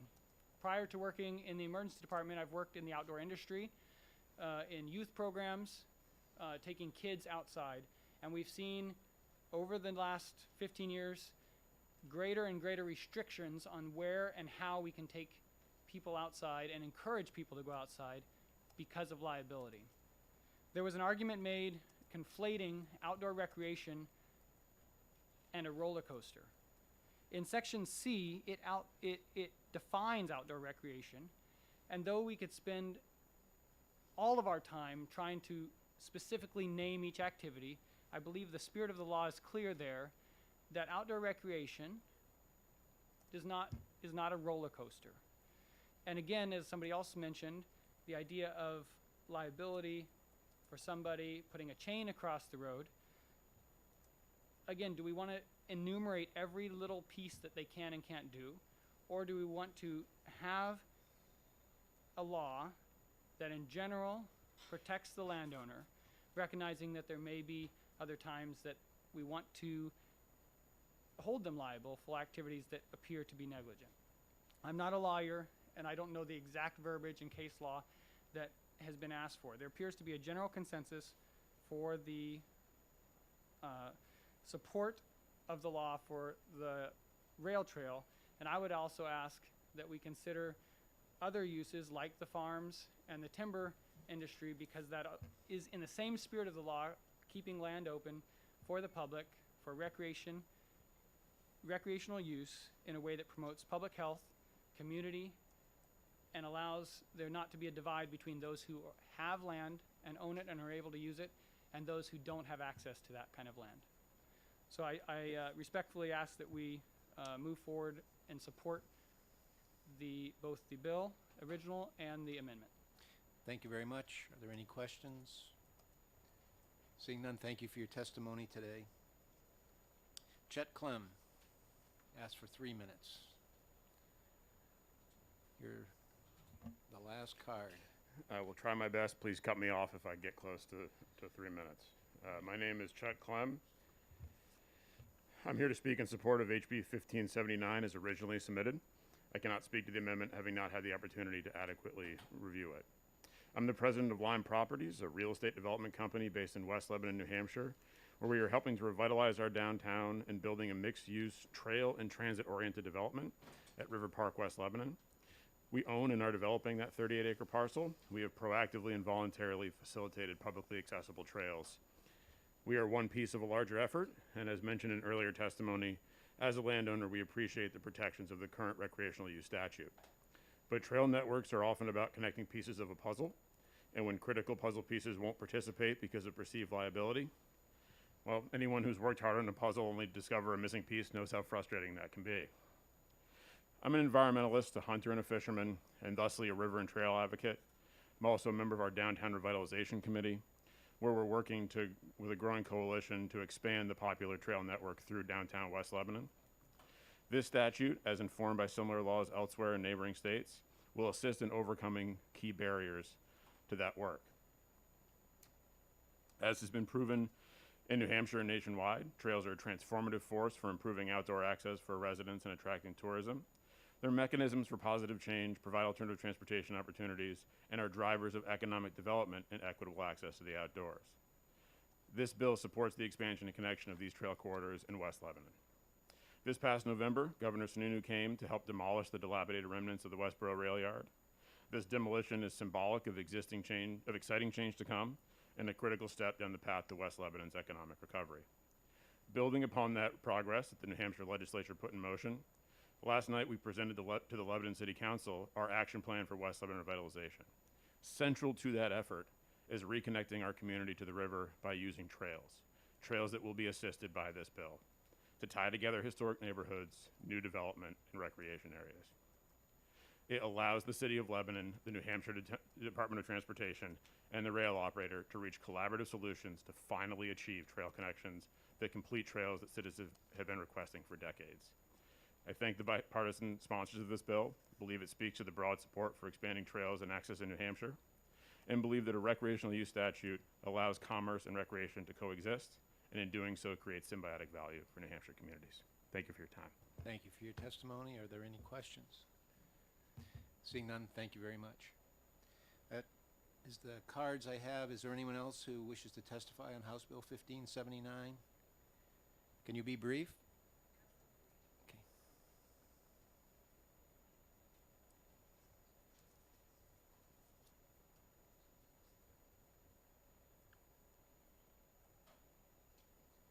Good afternoon, members of the committee. Thank you for allowing me to speak. I will be brief, hopefully under 2 minutes. Couple thoughts I just wanted to share with the committee. For the record, my name is Marissa Chase. I represent the New Hampshire Association for Justice, which is a statewide professional trade association of approximately 400 trial attorneys. And we opposed HB 1579 as introduced, and we absolutely oppose the amendment that was introduced to us today. I think we all support the spirit of what we're trying to protect. I don't think anybody in this room doesn't. But I think there is a fundamental lack of understanding about how claims are brought in New Hampshire, our existing statutory and common law framework, because how statutes get interpreted by the courts is how they are applied to cases brought before them. Under New Hampshire law, like gross negligence is in statutes all across our RSAs, our Supreme Court has never interpreted degrees of negligence in the civil justice system in New Hampshire. So there is no such recognition for what gross negligence would be. Right now, that chain across a trail that was mentioned, that is simple negligence right now in practice. I'm happy to talk further about that another time when I'm not already so over the amount for the that you've allotted for this hearing. I think it's important that everybody reads the case Dolbear v. City of Laconia that Mr. Woodbury mentioned earlier. Again, that already covers the concern that rail trail folks have. And there's a preceding case to that called Cohen, C-O-E-N. I will send those to the committee. The state already has sovereign immunity by statute and case law. That has largely been extended to municipalities, especially for recreational use. To fix one lawsuit that was filed that I understand we don't know the details of, this would have unlimited unintended consequences. And I would also point out to the, that's to the amendment. I'd also say as drafted in the amendment, anyone who is hired to conduct work on land would be covered. That could be gas, it could be electrical, it could be pest control, which deals with chemicals. And those professions require special certification of licensure and are governed by specific standards of care in other statutes. The last thing I will say is the bill as the original bill, House Bill 1579, again, no doubt it's well-intentioned. I didn't hear that, I heard that there were assurances from CSX, but I don't see any assurances made by utilities like Eversource that owns public right-of-ways. That there were any assurances that if this bill passed, new trails could be built on those other entities that are outlined in the underlying bill. So I'm happy to answer any questions. Thank you for letting me speak last minute.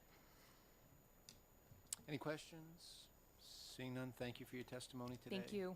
And that concludes our hearing on House Bill 1579. And we will move on belatedly to House Bill 1021, prohibiting regulation of religious land use based on religious nature of the assembly or speech taking place on the land or in the structure. You're gonna call on me, just a second. Yep. All right, get that. And I will call upon the esteemed Representative Wolper to provide his testimony.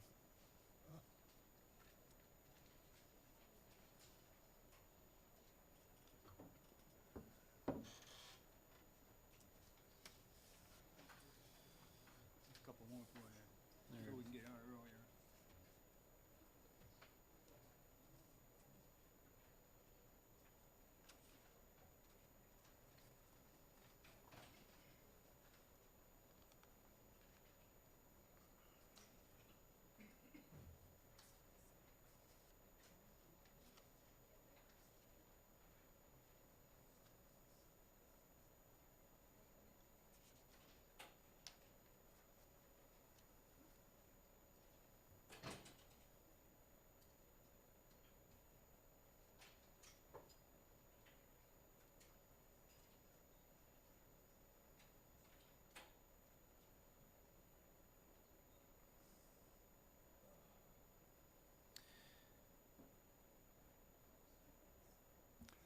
Thank you, Mr. Chairman, members of the committee.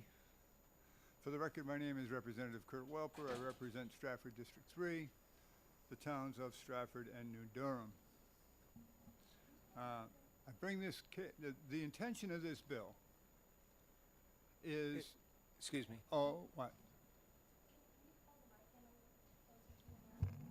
Holy smokes, how close does it have to be? Okay, I'll have to be modulating my voice now.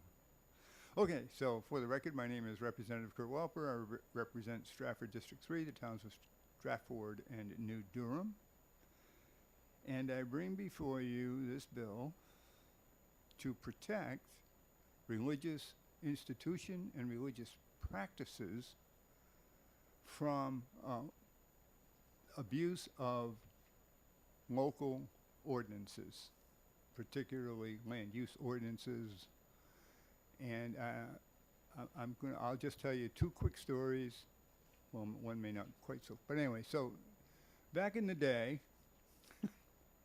there was a church, it was in Durham, and it wanted to expand from the center of town to outside town. And to make a very long story short, the long story is it took them 3.5 years to be able to relocate because of what I want to call obstruction by the local land use boards. So that wasn't that big a deal to me at that time. But since then, I've heard of other situations and more egregious, if you will, situations than that. And what my testimony today is going to consist of one that has occurred in the town of is ongoing in the town of Bedford right now. So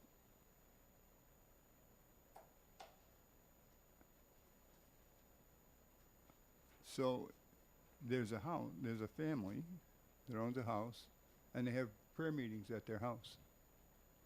And they're being told that they can't do that anymore because more than 2 or 3 people show up. That's it. They have like 5 or 6 people come to their house for prayer meeting, and the town is trying to tell them that they cannot do that because they have now changed the use of their home from residential to some sort of commercial. I kid you not. That case goes on. We have seen, I was going to read a different email than the one I'm looking at now, so I'm not going to read you the actual story of that, but that's the gist of it right there. We have seen other cases where churches have wanted to relocate into commercial zones and required to have excessive amounts of parking or other accesses.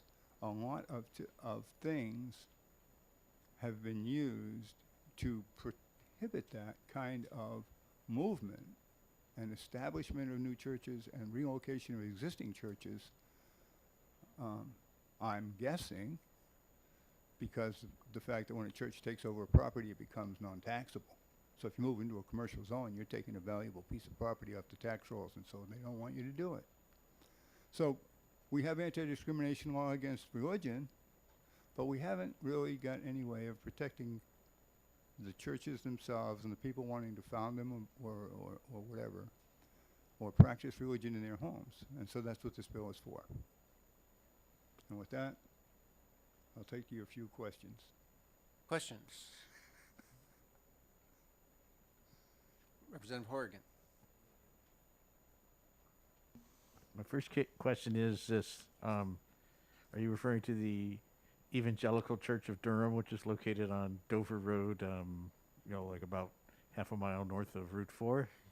Yes. Okay, good. Yep. Now, just for information, that controversy happened during a period of time when I was actually living in the Upper Valley, so church is thriving in its location. It certainly is. I've got a more philosophical question, which is, and why should churches get special consideration, especially given that they don't pay taxes? Like somebody else has to pick up the slack. The commercial enterprises, the homeowners have to pick up the slack for them. So, why? So there's only 2 reasons. Yeah. One is there's a God in heaven that governs the universe, and he deserves additional respect. And we have religious practice in our country has been so protected forever. The other is we're not asking for special protection. All we're asking is that in this bill, that no additional restrictions are placed upon them. They are, according to what that bill says, they're subject to every other standard use for whatever zone they're in or going into. Questions? Seeing none, thank you for your testimony today. Nate Grays. Ask for 2 minutes. Thank you, Mr. Chair. Nate Grace for the New Hampshire Municipal Association. We do oppose this bill, and I did provide written testimony electronically, and I know for future reference to bring hard copies. So, as written, HB 1021 does not define religious purposes. As such, it's unclear how exactly this would apply You know, if it's something simple like an organization wants to build a church, mosque, synagogue, something that's commonly understood to be a religious purpose, that's pretty easy to apply. But where you have something like a religious group where their sincere religious belief is ministering to the poor, and therefore they want to build a soup kitchen, perhaps on the property that they already own or perhaps on a different property, does that now qualify as a religious purpose and therefore fall under this, or would that fall under normal zoning? I don't know the answer to that. The other sort of unclear example was the one brought up by Representative Wolper, which was, would this cover, you know, someone who starts having weekly prayer meetings at their residential property? It appears that is the purpose here, but at what point does that transform into a religious use that would, you know, if somebody had to come before a zoning board, because they wouldn't be before, you know, a planning or zoning board unless they were going to build something on that property, presumably, although they might have some sort of code enforcement issue. At what point would that qualify? So if they're going to add an addition to their house, and the addition is going to be, you know, for their weekly prayer meeting, does that qualify? Does it have to be more than once a week? It's just very vague, and that's really the root of our concern. Is we don't know how to apply this because we don't have a definition for religious purposes. Existing law already requires that there is no preferential treatment for one religion over another, and what we've seen in zoning cases that have litigated this is religious structures generally have to see the same type of regulations applied to them as secular structures in order for whatever the regulation is to be upheld. So long as those two things are happening, they should be treated the same. Thank you. Any questions, Mr. Grays? Seeing none, thank you for your testimony today. Thank you. Alan Godecki. Ask for 5 minutes. I'll try to keep it to 5 minutes. I'll try to keep you to 5 minutes. Okay. Alan Godek. I live in Bedford, New Hampshire, and I've been a resident of the state for 77 years. The municipal association that just opposed this because they didn't understand what is classified as a church, I would say property that is owned by the church. I don't think there's any definition other than that. And the church is recognized as a 501c3 corporation. How can they not know that's a church purpose? Just one thing. Our church was established about 12 years ago, and we were renting space after starting out at the ski hut and in a store, converting it on Sundays to a worship service. And then we were renting space for almost 10 years. But we're gradually getting pushed out by the owner because he needed the space. And we ended up saying, we need to get our own space so we can do things the way we would like to do them. So we started looking for property, long, short. Took us about 3 years to find a piece of property that would be close to suitable. We spent $50,000 in planning fees and working with the town of Bedford. And after we got through the whole process, we looked at it and said, my gosh, if we build here at this price, we'll never be able to expand because the property behind us was unavailable and we were so close to lot lines. It was a very long, thin piece of property with 2 brooks going through it. In any case, while we were having second thoughts about this, we got an offer from the person who owned the property across the street. An offer we felt sent by God. Instead of under 3 acres, we would have over 9 acres, and the property had a beautiful house that we could use, for, we thought, for worship while we were building a sanctuary to accommodate a few more people. Our church at that time was, we had between 30 and 35 people attending on a Sunday morning. We had more overall that were attending, but there were only 17 members of this church. Anyways, we decided to go ahead with the project, and we spoke to the planning board. Would there be any problems? Now we'd had 9 acres plus to develop. We worked on it. We got approvals, and we started clearing the land. We did this all by church members and a logger that charged us nothing. They just took the lumber. We did all the cleanup. We pulled the stumps. We did everything. This is a member project. Everyone in our entire church has worked on the property while we were building it. We got a low budget. Any case, I don't want to interrupt, but you're getting close to your 5 minutes boy. right now. Okay. I'll try to cut to the chase here. Yeah, good idea. In any case, we got started, we got the approvals necessary, and so we went for our building permit. We had started clearing in December of 20, and we went for our building permit in May, thinking it'd only take a few days to get that. Ha-ha. It took us till the end of August to get the permit. By then, the mission team that we had lined up to come and do the framing on the structure was unable to come.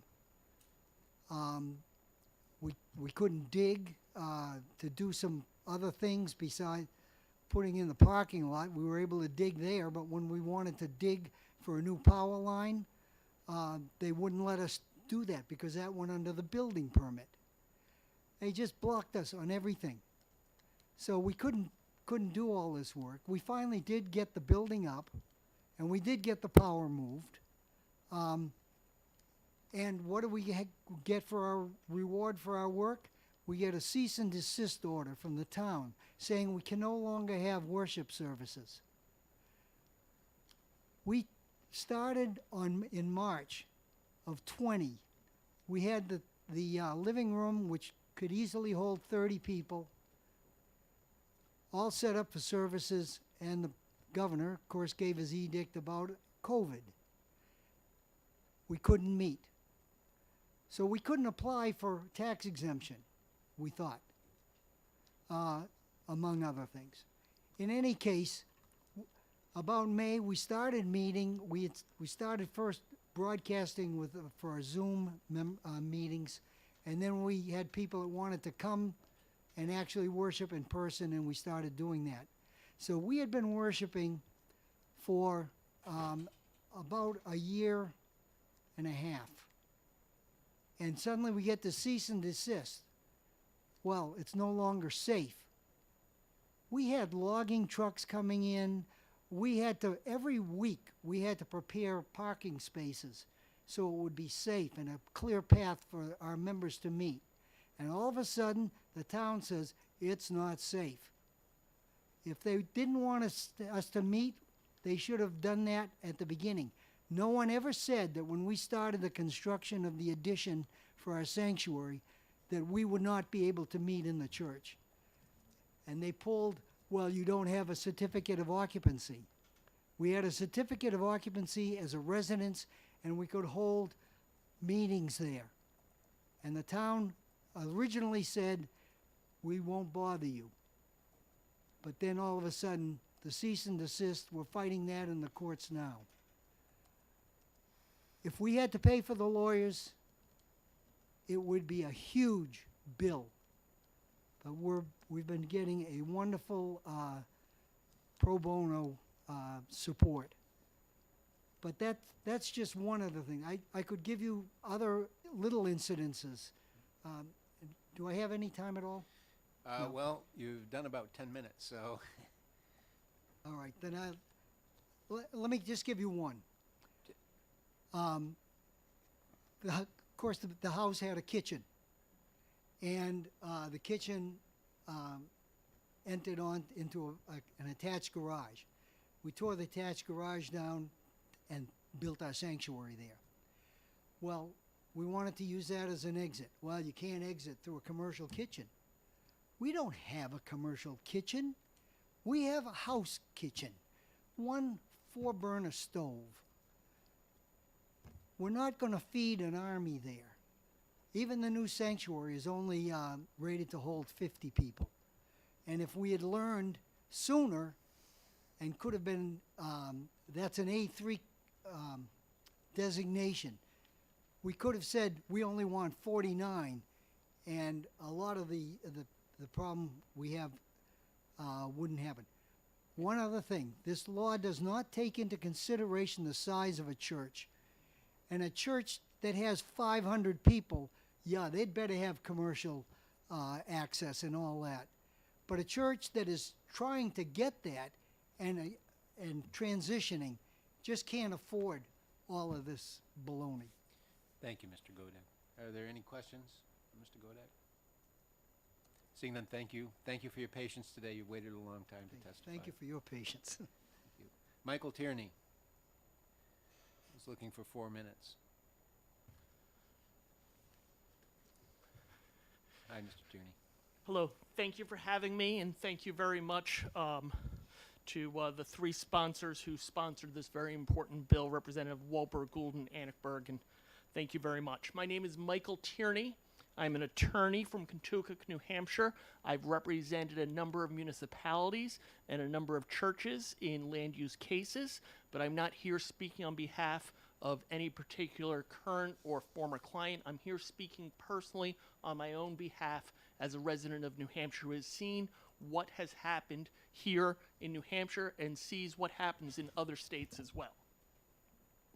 So let me be 100% clear. I fully, emphatically, 110% support HB 1021 as written, and I ask that the committee support its adoption.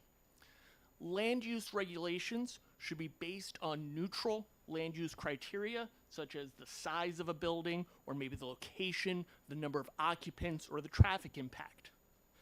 It should never be based on the religious nature or the non-religious nature, the religious purpose or the non-religious purpose of why people are gathering or where they're gathering. Whether people are meeting for religious or non-religious purposes is not ever a basis for a municipal regulation.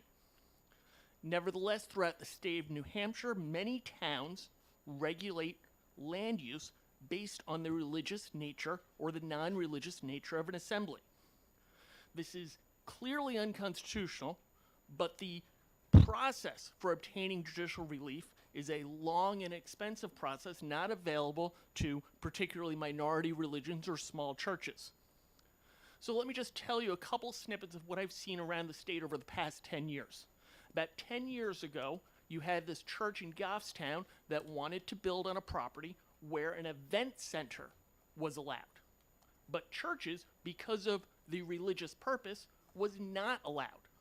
They therefore needed to go through the variance criteria, but the variance criteria doesn't include a provision for whether the ordinance is unlawfully discriminating or unconstitutionally discriminating between the purpose of an assembly being religious or non-religious. And so the town was stuck in a bind. We had to go through a long process. We did eventually settle that case in federal court, but not till it went through needless time, delay, and expense, not just for the church, but for the town as well. The town had to spend tens of thousands of dollars. Several years ago, you had the incident over in Pembroke.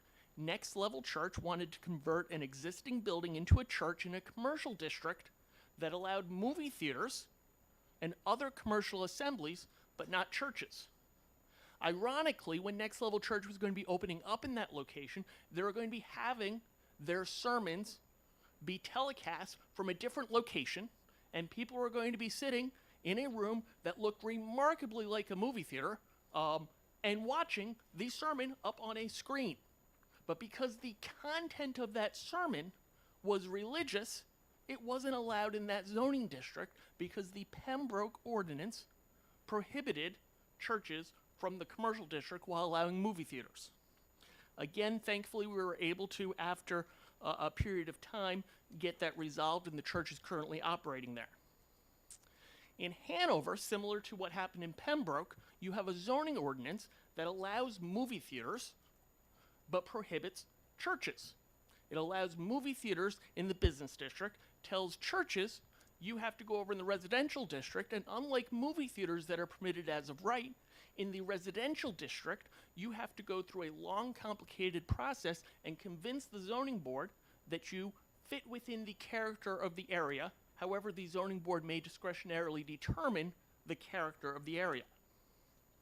Now, we heard a couple minutes ago that the Durham church, I think, was going on for 5 or 6 years. The church in Hanover right now is going on almost 7.5 years in order to get approvals in order to build. The court has already made some rulings that the discretionary authority is unlawful, unconstitutional. Other rulings are currently under appeal at the New Hampshire Supreme Court, and I'm hoping that it limits at 8 years, it doesn't go on to 9 or 10 years. And that's hundreds of thousands of dollars in costs to both the church and the town. In Bedford, Mr. Godek talked about his experience there, but just to give you what I see would be fixed by this particular ordinance, is that in Bedford, the town is interpreting their ordinances to say that residential use and religious use are 2 different things, and that when you have 6 people get together in order to have a birthday party at somebody's residence, that's under one set of safety codes. But when you have 6 people get together in order to have a Bible study, it's under a different set of safety codes. The same number of people gathering in the same exact room that has had no construction done to it has 2 different sets of safety codes because of the religious purpose of the gathering. And so the problem is just not limited to church, let me be clear. And I'm going to keep picking on Bedford for a little bit, with all due respect to Representative Gould, but in Bedford they also have this parking ordinance. And the parking ordinance in Bedford has one rule for movie theaters. You need more if you're a church, and you need even more if you're a mosque. Bedford is regulating how many parking spaces you have and saying that if you do not recognize the divinity of Jesus Christ and you're worshiping in a mosque instead of in a church, you need almost double the number of parking spaces. Frankly, that's just ridiculous. In many, many states, over half the states, this would be unlawful by state statute. In fact, right down our neighbor to the south, Massachusetts, has this statute called the Dover Amendment that is very similar to the language of HB 1021 in that it prohibits the regulation of land use for religious purposes. You can regulate land use based on the size of a building, based on the number of occupants, but not because of the purpose being religious. And the Dover Amendment down in Massachusetts has been on the books for 70 years. They've had lots of success with the Dover Amendment for the past 70 years. And the language that we heard the New Hampshire Municipal Association say is ambiguous for religious purposes, that's identical to the language in many state statutes, including the Massachusetts Dover Amendment. I also just want to make clear that religious purposes language is also identical to the language in New Hampshire RSA 7223, which is the tax exemption statute. And so land use for religious purposes in HB 1021 mirrors land use for religious purposes in RSA 7223. And what is land use for religious purposes? We've had 70 years of experience in New Hampshire for the tax exemption.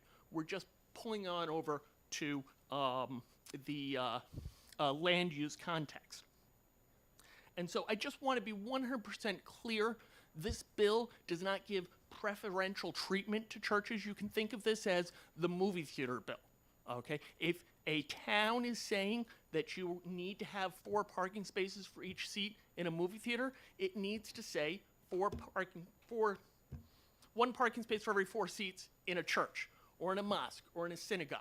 It can't have a different standard based on the religious nature or the religious content. There are all sorts of land use regulations which are narrow, objective, and definite, whole building code. Those can be applied to churches, synagogues, mosques, what have you, on the same way that they're applied to movie theaters, Walmarts, or whatever else.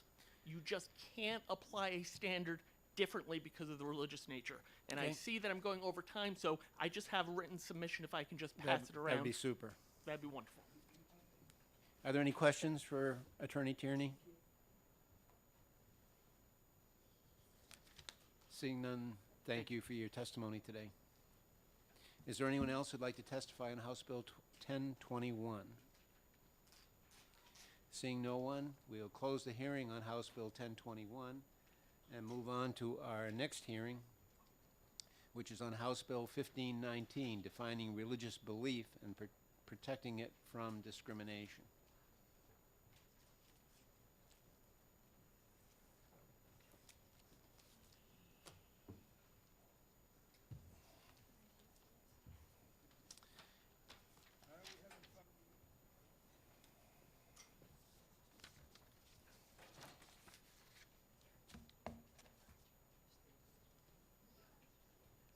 Okay.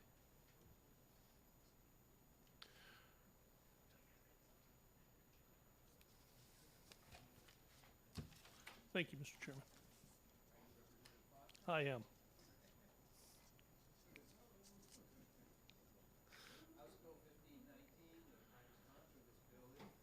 The prime sponsor of House Bill 1519 is Representative Foster, and we'll call upon Representative Foster to introduce the bill and provide his testimony. Thank you, Mr. Chairman. For the record, I am Representative William Foster from Hillsborough 5, which is New Boston and Mount Vernon. And I'm here today to introduce House Bill 1519, defining religious belief and protecting it from discrimination. This bill is the result of discussions that I had with voters in my district. The initial issue revolved around some of the voters in my district who were seeking religious exemptions from their employer, and there was concern that some of the companies were requiring the individuals to answer long questionnaires and even get supportive documentation from religious leaders to justify their exemption, and they were curious as to what course of action they could take if their exemption was rejected. So I started looking into the issue, and I found that the State Commission for Human Rights fields complaints of discrimination in our state. And within the anti-discrimination statutes, there were many areas where an individual's creed or where the word creed or religion was used, and it was protected against discrimination. But with both the term creed and the term religion, their definition revolves around a formal statement of religious belief, a confession of faith, a system of belief, or a set of beliefs based on the teachings of a spiritual leader. And this ran contrary, in my mind, to the natural right that we were trying to protect people from being discriminated against, as it's defined in our Constitution. The Constitution, the definition revolves around a simple concept, that every individual has a natural and unalienable right to worship God in accordance to the dictates of his own conscience and reason. And the intent of 1519 is to better align and protect the protections provided to the actual rights we're seeking to protect.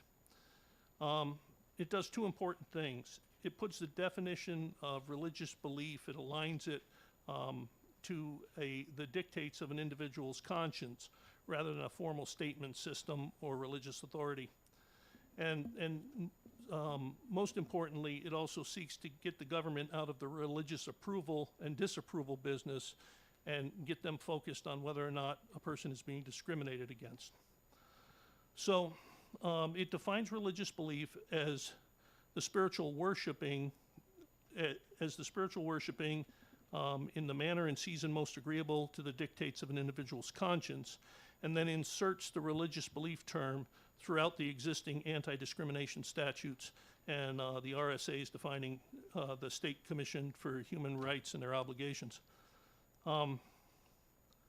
And so in doing that, what I'm basically trying to accomplish is to get the government out of out of doing the approval or disapproval of an individual's religious beliefs, and get it more toward, is this person being discriminated against because of those beliefs, rather than whether or not the beliefs are legitimate. I asked the committee to join me in supporting this legislation and passing the bill out of committee OTP. And I'll take questions. Are there any questions for Representative Foster? Yes, Representative Simpson. Thank you, Mr. Chair, and thank you, Representative, for taking my question. I think I'm trying to, I do personally, apart from the legislature, do some interfaith work, and I'm trying to understand where those who define their religion more around practices than beliefs, particularly, how that would fit into your, to the legislation and the way you have defined religious belief. When I was trying to define this, I was trying to align it to the way our Constitution defines religious freedom. And one of the things I did change in that, I didn't go directly to that and just pull in that definition, because the definition is the worship of God, and I tried to make it as encompassing as I could. Okay, so there's people that don't believe in a single God, like perhaps Buddhists, or there's people that believe in multiple gods, like Hindus, and we have populations of both in our state, and I want them to have, that to be legitimate for them as well, and encompass all the different possible religions. And therefore, when I put it in to reflect that it's spiritual worshiping, okay, I would imagine that what you're describing would fall under that, okay, would fall under spiritual worshiping in the dictates that's most agreeable to the dictates of that individual's conscience and their logic. So I think it would incorporate that. But thank you for the question. Other questions, Representative Foster? Seeing none, thank you for your testimony. Thank you. Representative Edwards.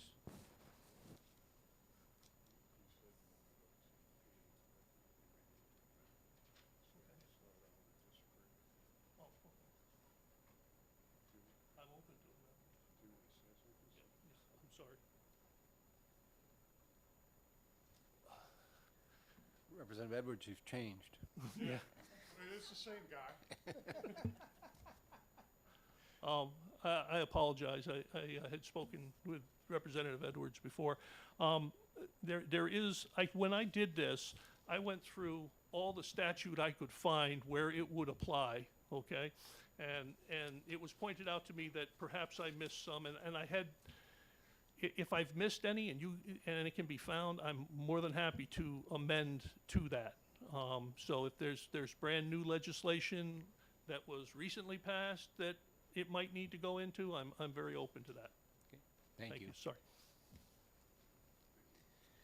Now, Representative Edwards.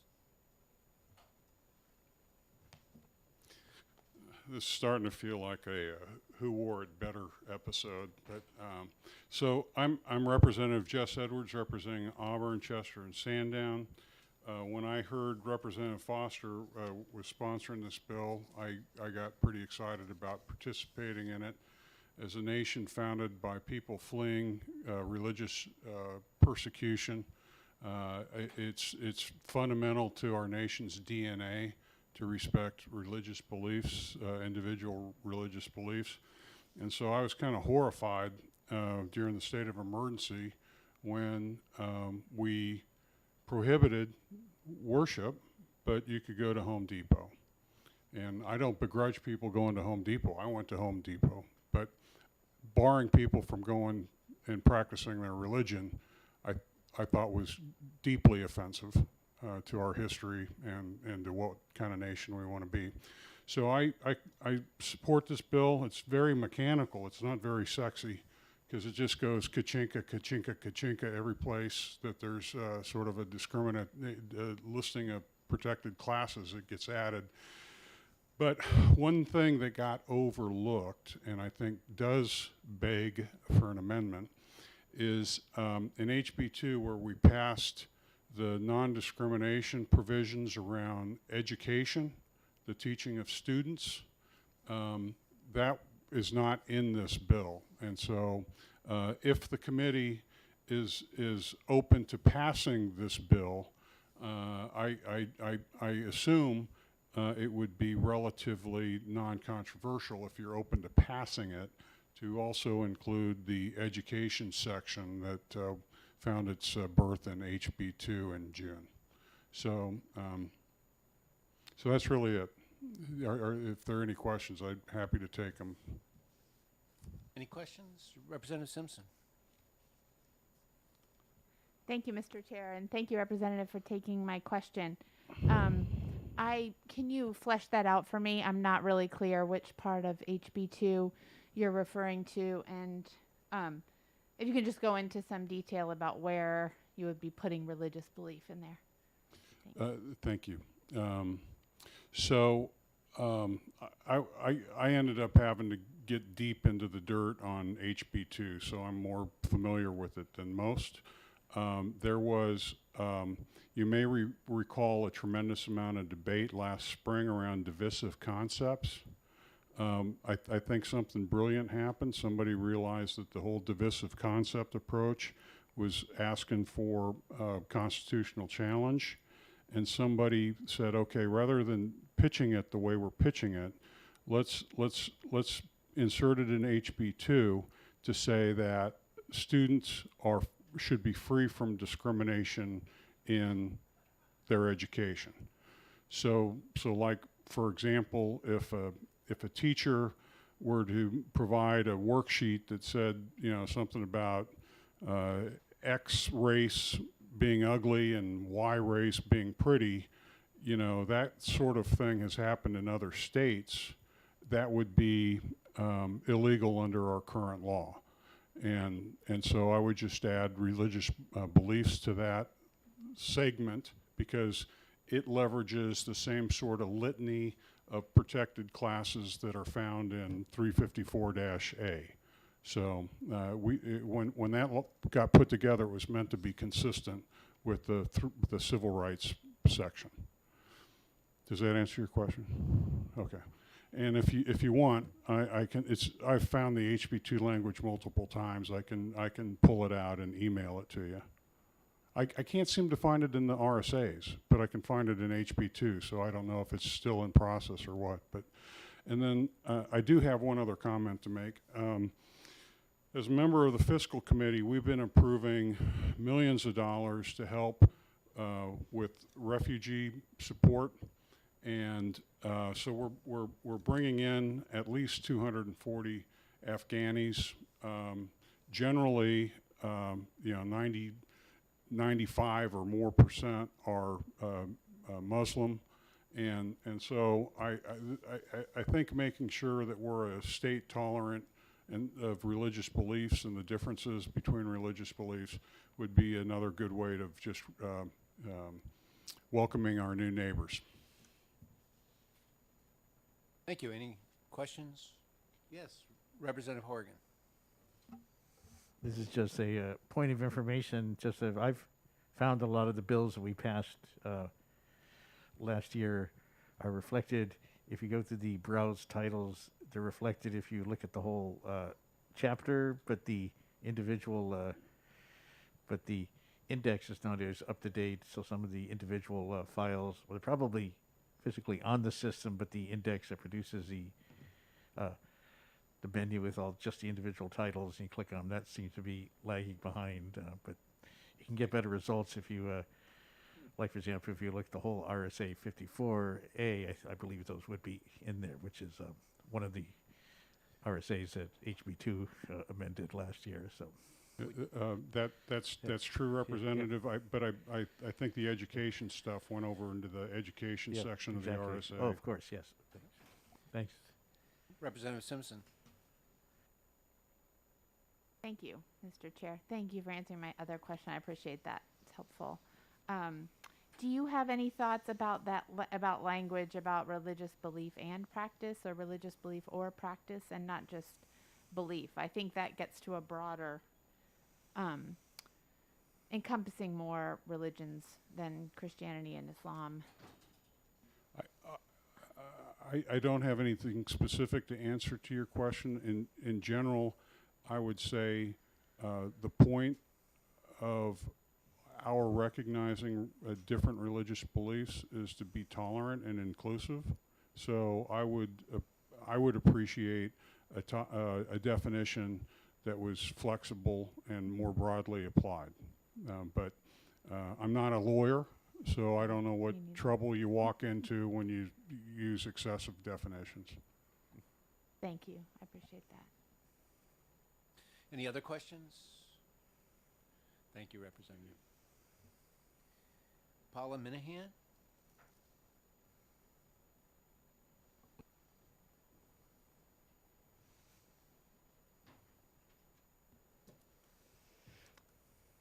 Good afternoon, Mr. Chairman, members of the committee. I don't think I've been in front of your committee before, so I'd like to introduce myself. Paula Minahan, Senior Vice President, State Government Relations for the New Hampshire Hospital Association, representing all 26 acute care hospitals as well as our specialty hospitals. I had written testimony, and I will follow up with written testimony or notes for the committee, but after hearing the introduction of the bill, my testimony changed. This bill was confusing to us, but as you can imagine, there are many bills this year related to vaccine-related bills, and this is one of them. It was, and the term that the sponsor used that convinced me that this is another attempt to try to be more vague and confusing relative to exemptions relative to vaccine requirements has to do with using the word conscientious or conscious. It's conscientious objection. Many of the bills this year, some in front of your committee coming up that use that term. I just want to be on the record. The hospitals in New Hampshire allow for exemptions. They have mandate requirements for vaccines. They have always allowed for exemptions for medical and religious reasons. There is a process. Some may see it as onerous, but it is a fair process that is done by the Human Resources Department and is respectful of everyone's beliefs, but they need to go through a process to be fair. So by adding conscientious objection, which we believe this bill tries to do, then it makes it too vague, and I think Representative Simpson was getting right at that question the other, asking Representative Edwards. I think it's too vague, and the current statute, when it has creed in there, that does, if you look at the definition of creed, it's related to religion. So I don't know that this bill is actually necessary. I think it confuses the issue too much. What it did point out to me, and I am not a lawyer by any means, nor do I really know much about the Commission on I know about the Commission on Human Rights, but that is not my area of expertise, of course. But what you find by going through all these statutes is that we don't have a lot of consistency. Sometimes we say religion, sometimes we say creed, sometimes the statute says religious creed. But to put religious beliefs in a statute, I believe would cause a lot of confusion and would make it very, very, very difficult, if not impossible, to continue to have appropriate, fair exemptions for employees that request those relative to, in this case, a vaccination requirement. So with that, I will end my testimony. We are opposed to this bill. We think it's confusing and unnecessary, and I'm happy to answer any questions. Any questions? Seeing none, thank you, Ms. Thank you. Minahan. Thank you for your testimony today. You're welcome. Frank Knack?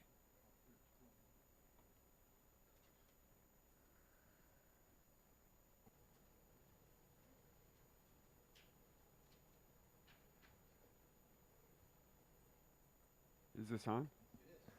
Good afternoon, Mr. Chairman, members of the committee. Thank you so much for the opportunity to testify today. My name is Frank Knack. I'm the policy director with the ACLU of New Hampshire.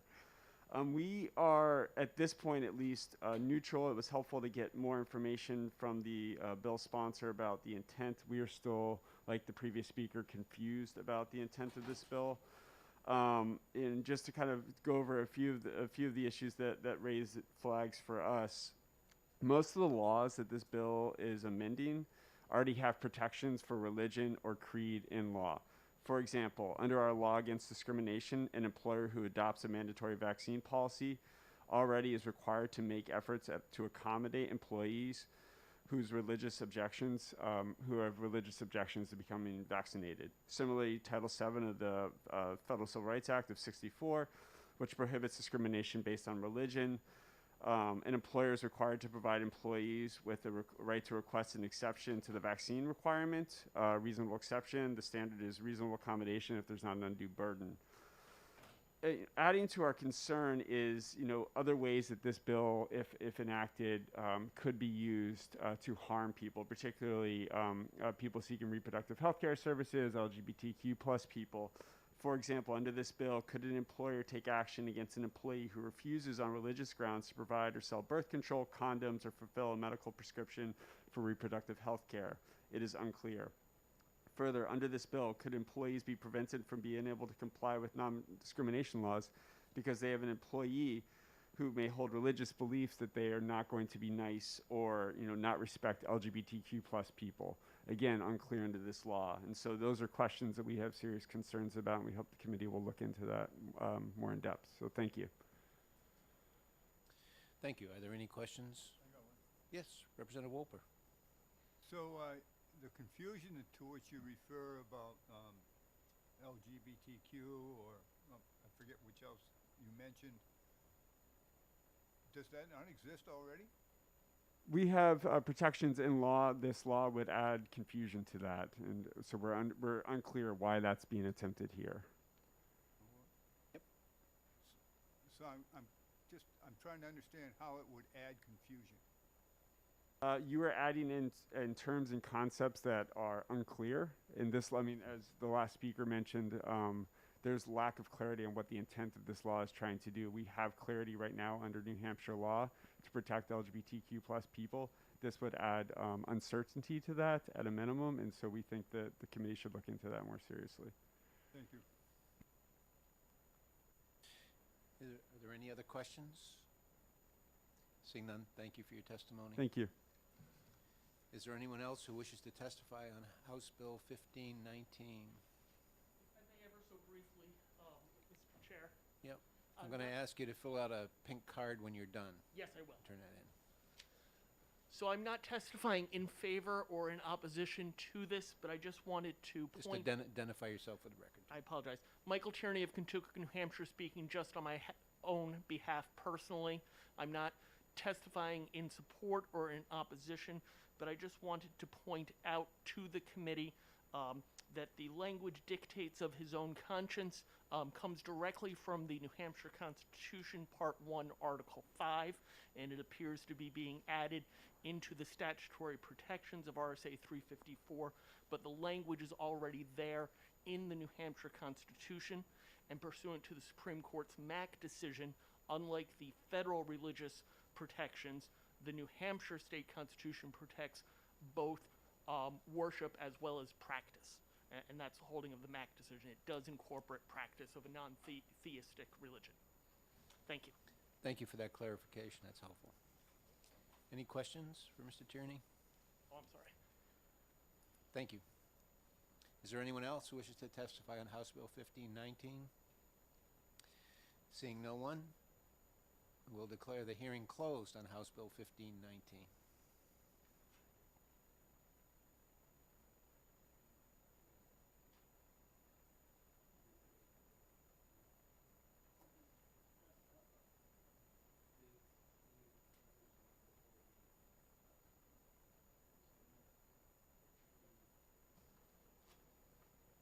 We're just going to take a 5-minute recess, and then we'll start our last hearing, which will be House Bill 1195.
gotta run it, I gotta go grab my phone real quick, because I got Tom Dolan's letter, unless you got a copy that you wanted me to read. Okay, so I'll be right.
Okay, we'll call the House Judiciary Committee back to order.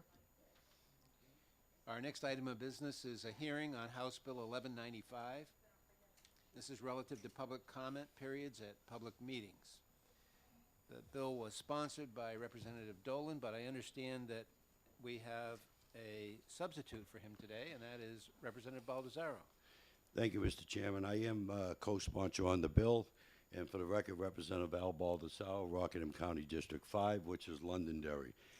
The reason I supported and endorsed this bill here 100%, I'm actually on another one, the similar subject, and that's in education. For the last 5-6 years in my district, the school board has been denying people any public comment. What they've been doing is putting their public comment on at the end of the meeting. Meaning, just like here, when we have legislation coming forward, which is their agenda that they're going forward with, we let people come in and testify and speak against that legislation, either for or against. Well, in the school board in my district, you have to wait until they already passed it before you can say anything, before you can address any of the agenda items. And a lot of times it's 10:30, 11 o'clock at night, and the people of the district are already gone. They're home, if they're waiting there, they got their kids on their lap and everything else. Well, they're waiting to speak on the agenda item that they had already passed, and it does no good. So I was more than happy to endorse this with Representative Dolan, who is on the council in my committee, because at times there was a chairman on the council did the same thing, that waited to the end of the day. And then I hear this is going through the representatives throughout the state. This is happening all over the state. And this is a 91A issue. We have the right, the people, especially parents with the kids in school, have the right to speak. And it should be done in the beginning, before any votes are done on agenda items, which is same thing as legislation that we do. Parents have a right to be part of it. And so this is why I got involved in it, because I was called in I flew in from Florida because the parents were aggravated in my district and asked me to come home and speak for them, and which I did. I went to the school board, and it was like about 10:30, 11 o'clock at night. I had to be here the next morning, but I stuck it out and, and spoke for them on behalf of them having the opportunity to speak. And I even told the school board, if you will not give the people the right to speak, we all work for the people, okay? And they have every right to, it's basically like a redress of grievance, constitutional issue, in my opinion, to redressing, their, boards that are elected by the people. So Tom Dolan, who is familiar with it also, asked me to read this letter, and he ended the knife today with a heart attack. Having a heart operation, so he's in my prayers. But anyways, it says, Dear Representatives, I contact you today to ask that you support HB 1195. I am the prime sponsor. Unfortunately, a serious health issue prevents me from testifying. I've asked Representative Baldessaro to present on my behalf. The purpose, in short, is clear. This bill requires municipalities conduct a period of public comment before a public meeting. For example, being before a Board of Selectmen meeting, Town Council meeting, library meetings, school board meetings, recreation meetings, planning board meetings, etc. I call this the right to speak bill. Many citizens have been told that they have no right to speak and are excluded from testifying before a local municipal meeting. This exclusion has frustrated our fellow citizens as they attempt to engage with their local government. While some political entities conduct public comments, several delegates this period to the end of the meeting. This is nothing more than a cynical attempt to home in the interested speaker won't wait several hours to say 2 or 3 lines about a local issue. In other words, it should be respectfully held at the start of the meeting. The requirement is to conduct a public comment period at the beginning of the meeting for at least 15 minutes unless there are no additional citizens wishing to speak. The meeting chair may always extend the period as they determine appropriate. Representative Tom Dolan. This is a no-brainer because what makes the people, and I've seen it in my own eyes in my district, what makes them mad and get excited, the people, because when you deny them their right to speak out on an agenda in the school or in a town issue or a planning board issue, and you shut them down. And, you know, these are taxpayers, and they deserve every right to speak out, you know, whether it's good or bad. But in the news, they make it sound like they're bad, bad people, you know, and they want to fight the system, and they're calling them names and this and that. But I watched the school board where a parent asked a question. I said, I went to the superintendent, I went to the teachers, I went to the principal, and nobody has given me an answer yet. So now they go to the board, and the board would not answer them. Oh, we'll answer you an email. And they said, well, that's why I'm here. Nobody's answering my emails or giving me the answers. So they really treated them bad. Naturally, the mother gets all excited and mad because you won't listen to them. And this is causing problems, you know, throughout the whole state. We have to fix this. And I'm a local control guy. But when local control local control breaks down, the legislator, we're not a home rule state. We're a Dillon state. So the legislator is given the authority to tell the cities and towns, this is what, you know, what can be done and what can't be done. And we owe it to the people of New Hampshire to fix this once and for all. And I'll take any questions. Thank you. Are there questions? I do have one question, I think, and that is, and you referenced the fact that we give people opportunity to speak on what we're going to be doing here, and I think that's true. The question I have is, should that time period at the beginning of the meeting be relevant? Should people be given the opportunity to speak about what's on the agenda, as opposed to just come in and express any type of gripe that they have at the beginning of the meeting and take the time to do that? If it's a school board or council meeting, they should be able to go in there and gripe. I mean, I get calls about trash, and I tell people I don't do trash. You got to go to the council, you know, or an area in a certain area there. They should be able to go there and address the council and address the school board. This is a no-brainer, and I think we would silence a lot of people in the state and put them at ease because now they know the door's open for them. It's not shut on them. Thank you. Are there other questions? Yeah, Representative Langley. Thank you, Mr. Chair. Thank you, Mr. Representative Baldessaro, for taking my question. I wondered, did the school board have any rational reason for why they did this? Okay. Or any experience that they were able to That's a great articulate? question. We have one who is a chair of the committee, and she's the one that's started about 5 years ago. And she didn't run for re-election there, but what happened is 2 board members resigned, so the boards brought her back on, and then all of a sudden now the public comments are at the end of the meeting. So I asked her, why? Why would you do that? Well, we're not a meeting for the people. We're doing the people's business. Well, if you're doing the people's business, then, you know, you should let them add to or, you know, question on certain agenda items and things like that. But she didn't think. And the superintendent agreed with me.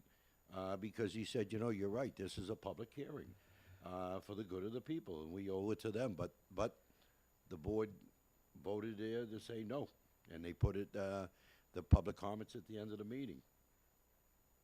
Thank you. Other questions? Representative Di Lorenzo. Thank you, Mr. Chair, and thank you for taking my question, Representative Baldessaro. You know, I'm thinking about how meetings are conducted, and there's an agenda, and then there's like questions and answers at the end. If we put the questions at the beginning, how does that mesh with the agenda? Well, why would the people show up then, if you're already gonna pass it, and they have no say? Why even show? Why come to a school board meeting or a town meeting if they're gonna wait until they're at the end after they already voted on everything to speak out? Makes no sense to me. I'd just stay home and say, I'm wasting my time. May I follow up? Well, because I think that the officials would be explaining, you know, through the agenda, they would be explaining the steps they're taking, or, you know, whatever they're working on. And that would be information for the citizens. So then they can give the council or aldermen their feedback. So. No, I hear what you're saying, but that's a form of government control. That's a form of shutting down the people and say, we don't care what you say. We're going to pass it. Then if you want to say something about it later, it's too late. We already passed it. Okay, thank you. That's what that is. Thank you. Other questions? Yeah, I got one quick one. Representative Wolper. Do you have Representative Dolan's, you read his letter, do we have that? You should all have it. I believe he Yes, sent send it to it. the committee. But if you don't, let me know, and I'll forward his email. Why don't you just do that? I can just do that, yeah. Thank I you. love when a plan comes together. Any other questions? Representative Simpson. Thank you, Mr. Chair. Thank you for taking my question.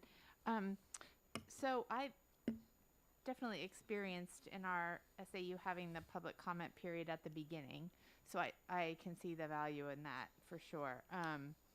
But I'm wondering, there are times when we've had the agenda in town where we'll try to make public comment for a particular issue, like at the time of that issue, so that everybody knows when it's coming up, as opposed to having all the public comment for every item on the agenda right at the beginning. Like sometimes it'll be held to before the relevant conversation. And I just wondered if there's any room in here for flexibility depending on what the town's needs are around the agenda. I actually like that, you know, I mean, that you speak up when the agenda comes up, that you have a public comment. But, and I've seen it happen with the chairman in my town, which is a pretty good guy there. He's done that before and let people speak. So maybe it'd be ideal to put carte blanche, you know what I mean, that to have public comment in the beginning of agenda. But I hate to see him tie up, if you got a 15 agenda there, and then tie up 20 minutes or 15 minutes each time before the agenda versus getting it out in the open right in the beginning. You know, it's let's say they meet at 7, by 7:50, 7:30, you're already moving in, you can be done in your agenda. So, I mean, I like that way there, but I think that could be a issue there and take them a lot longer. Other questions? Thank you, Representative. Thank you. Have a good day. You too. Barrett, Christina?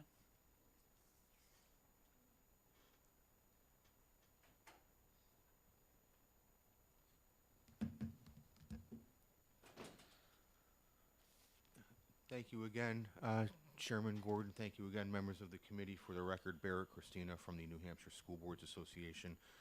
We are opposed to House Bill 1195. To be clear, our opposition is not about public comments, and HSBA certainly recommends to our school boards across the state that they do provide for a public comment period at some point during the meeting. However, we also recommend that there are some parameters within that public meeting or the public comment portion that I'll get to in a minute. Looking at the bill, line 3, all meetings of a public body open to the public.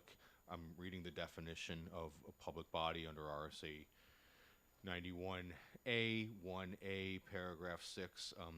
A, public body means any of the following. A, the general court, including executive sessions of committees. This committee takes public testimony. You do not take public comment. This is a hearing. This is not a meeting. There are distinct legal differences between the two. You have a budget hearing under RSA 32. A hearing implies the public has a right to come and speak. You have public hearings for bond issues under RSA, I think it's 35 if I'm not mistaken. So I just want to be clear that me having the opportunity to come and speak here is because it's a hearing, not because it's a meeting.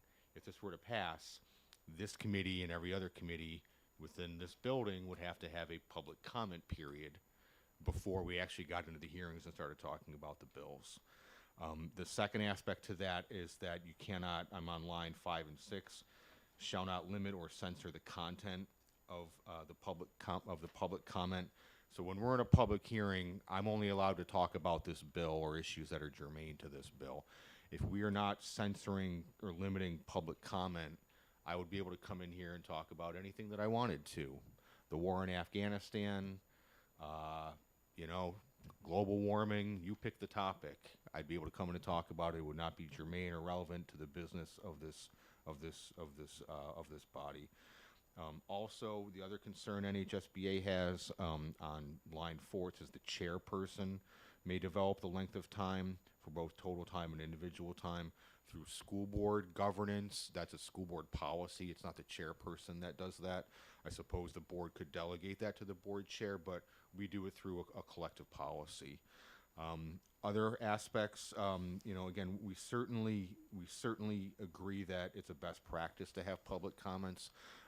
But if we're talking about sort of, you know, open-ended and requiring them, a school board may be holding a hearing, again, which is being held in public for, say, an employee discipline matter.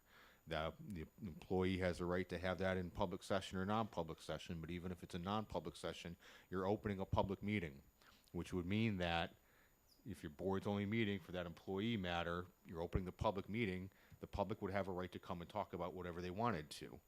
So, you know, we certainly, you know, agree that public comment is appropriate for school boards, for every public body, every water commission, every library trustees meeting.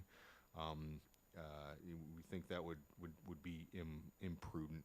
And just, it's important to note too, I'd be remiss if I didn't state that the State Board of Education has not taken public comments in about a year. We ask them to be, sort of set the example for our local school boards. So, you know, obviously the bill would require them to do that if it were to go through, but I just want to put it out there that the State Board of Education has not taken public comments in about a year. So we're in opposition to the bill. I'm happy to answer any questions that the committee may have. Representative Notter. Thank you, Mr. Chairman, and thank you for taking the question. I'm a little bit confused because the bill is about public comment at the start of a school board. Why would that affect what we do here? So I'm reading on line 3 of the bill, Representative.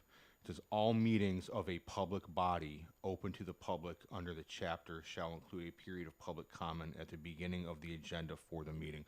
The bill is not specific to school boards. The bill is specific to all public bodies under the right to know law. The introduction of the bill spoke specifically to school boards, but the language of the bill applies it to all public bodies.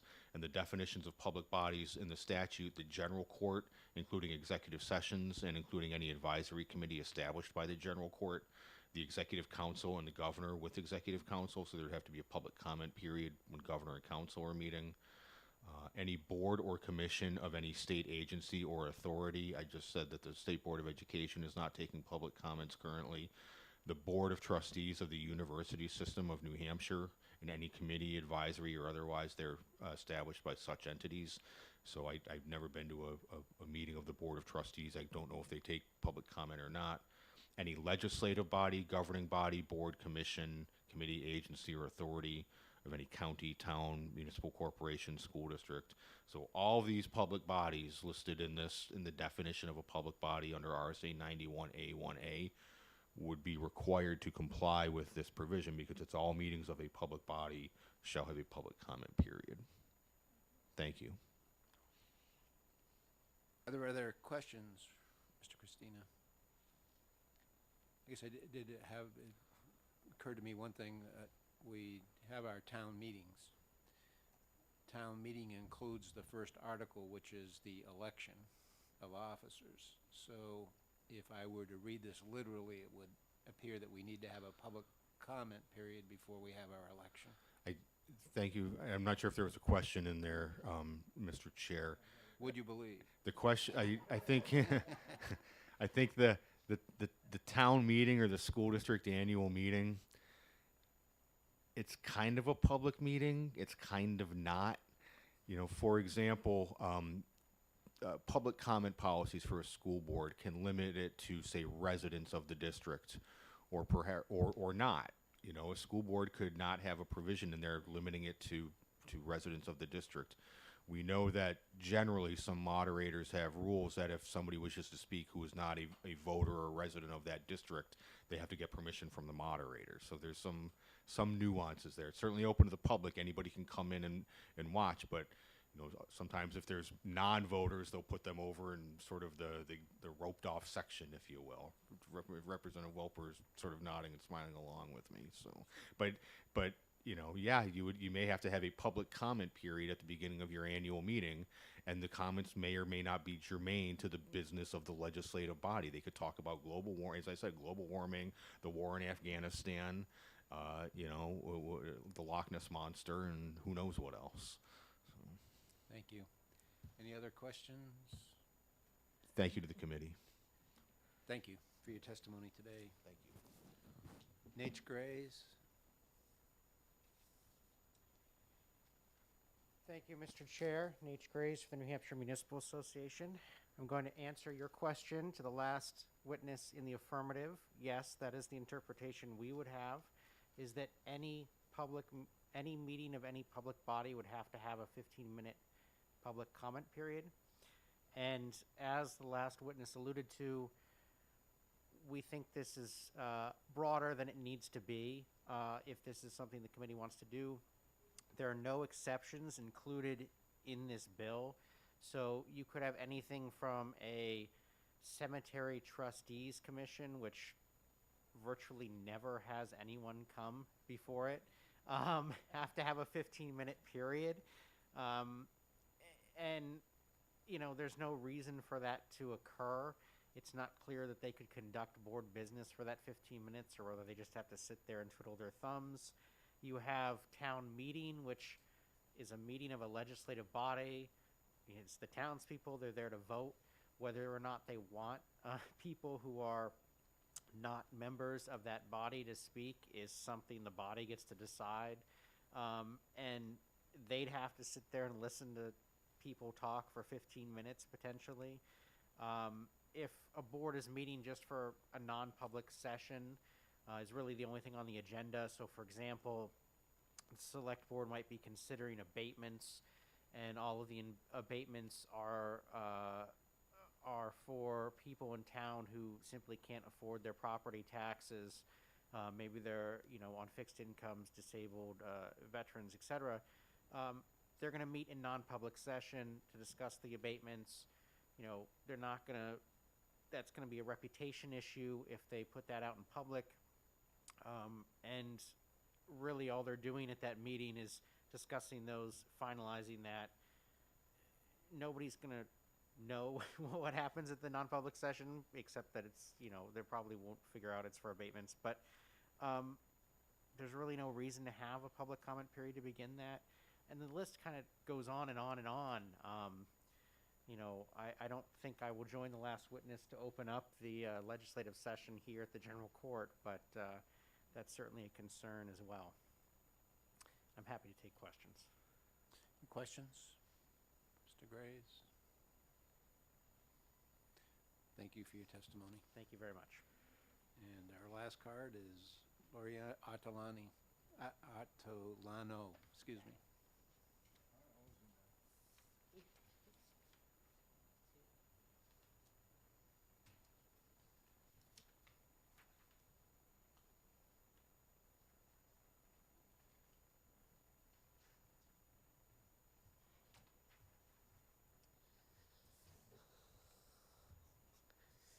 I'll be quick. My name is Lori Ordolano. I'm the Vice President of Right to Know New Hampshire. We support this bill, HB 1195, relative to amending public comment period at a public meeting, and we've amended the language, and your copy reflects the amended language. We are supporting public comment becoming a part of our open meetings. We support public comment at the beginning and the end of the meeting. The initial comment would allow the public to provide input on items being acted upon. Additionally, members of the public who can't stay for the second period, as often meetings can run late, they would be assured of input. The second public comment period would allow comments for future agenda items or on motions made during the meeting. I didn't bring you the attached Nashua public comment ordinance because I had a printer issue late last night, so I'm going to send it in electronically. But in Nashua, we adopted a policy where we allow a time limit of 3 minutes with a total public comment time of 15 minutes for our public meetings. This is a written policy. We adopted it from Manchester. And even though that's our standing written policy, it doesn't mean every meeting has a public input. If it's not a regular meeting of the board, if it's a special meeting that they're holding, or a non-public meeting, they don't put one on. It really hasn't been contested. So the amended language, we struck the last few lines and we wrote the individual public comment time shall be not less than 3 minutes with a total public comment time for each period of not less than 15 minutes. The content of the public comment should not be limited or censored. The statements made here was some concern if you would have to hold 15 minutes of public comment if nobody was there. I don't see why that would be an issue. If nobody's there to give public comment, then there is no public comment to accept, and I don't understand that you would actually sit there for 15 minutes. You know, the courts have ruled in the past, let's say non-public session, if you have meetings where nobody is present and a board goes into non-public session, very often they're not calling out the statutes to go into non-public session. And the courts have ruled that they didn't violate 91A because there was no, it's sort of like when a tree falls. If no one's there to hear it, did it make a sound? You know, if nobody's there to hear it called out, they don't necessarily call it out. And the courts have ruled that that's been implied. It was implied that that was a private meeting, and these are boards that are operating with no public coming into attendance. So, and I can see the need for amending the language somewhat if we need to call out that there are certain special meetings that wouldn't have public comment, but for the most part, many of our meetings are regular monthly to the tune of 20 to 25 meetings for an elected body that are agended meetings with motions and actions to be taken by the board, and those are the meetings that the public is looking for public comment on. I can tell you one of the frustrations that I see is that public comment in the general meetings is a policy, is part of policy in Nashua, but what happens is some of the general meetings, the agendas come out and there is no public comment. And that's where you run into problems. You know, when they don't follow policy or they do it inconsistently. Some towns allow public comment. They allow 2. The second one is question and answer. They're just flexible about that. So that's great. But what happens is when you have an important topic that there's tremendous public input or disagreement on, controversy, and you come to a meeting and all of a sudden there's no public comment. And you don't expect that. That's when you see your public get annoyed. And that's what's happening. It's interesting because I had a Board of Health meeting in Nashua yesterday at noon, and I raced down from here to go to it to see what was going on. The agenda had no public comment. They're supposed to have public comment. And they invited in 2 hospital executives to give essentially public comment, stating that they were invited because of the interest of the public and questions they had. But there was no ability to ask any questions or to even put a statement on the record, and no one knew those executives were coming. And that's when the public becomes frustrated. And I see this happening over and over again on, you know, issues of controversy. And Lord knows the last 2 years have been years that have been really challenging for all of us. And the school side is really torn up, and the municipal side has its, you know, areas, hot spots too. So, you're seeing, we back this, and maybe to some extent it's a little unusual, but we're seeing a lot of interest, and particularly on the school sides, in trying to get a public voice established more regularly in these meetings. So, any questions? And I think I would go back to my group and ask if we want to consider amending it to make it clearer that we're looking at the regular meetings of the board with agendas and motions and action items, not special meetings of boards. And to those boards that never have the public come, put the public comment period in. What do you lose? It looks great on your agenda. Somebody might want to come, but a lot of them, nobody comes. So it's a goodwill gesture, and you're not going to be burdened. Other questions? If the only question, the sponsor, one of the co-sponsors, Representative Baldessaro, when he testified, he talked about specifically about school board meetings. Really didn't relate it to other types of meetings. And frankly, in terms of the feedback I've gotten publicly from my district, I think the only criticism I've heard is regarding school boards in particular. And I was just wondering if you had thoughts about limiting this bill to school board meetings as opposed to making it across the board to every type of public meeting. If that presents a stopping point for it, I'd like to see it there for school boards. Really would. I think there's a real need. But I think all groups, like I said, boards of health are doing some interesting things right now that have interest in Nashua. Our assessing board has been doing some interesting things that sometimes the public input is shut down. So we'd like to, I can see it working on the municipal side as well, but certainly I would be receptive and talk to Right to Know New Hampshire about just putting this down for school boards as a starting point. I think it's very important. Thank you. Any other questions? Seeing none, thank you very much. Is there anyone else who would like to testify on House Bill 1195? Seeing no one, we'll close the hearing on House Bill 1195. I'd just like to thank those committee members who hung in here all day. I know it was a very long day for everybody. And the committee will be in recess until 9 o'clock next Wednesday morning. Thank you, everybody. You can punch out.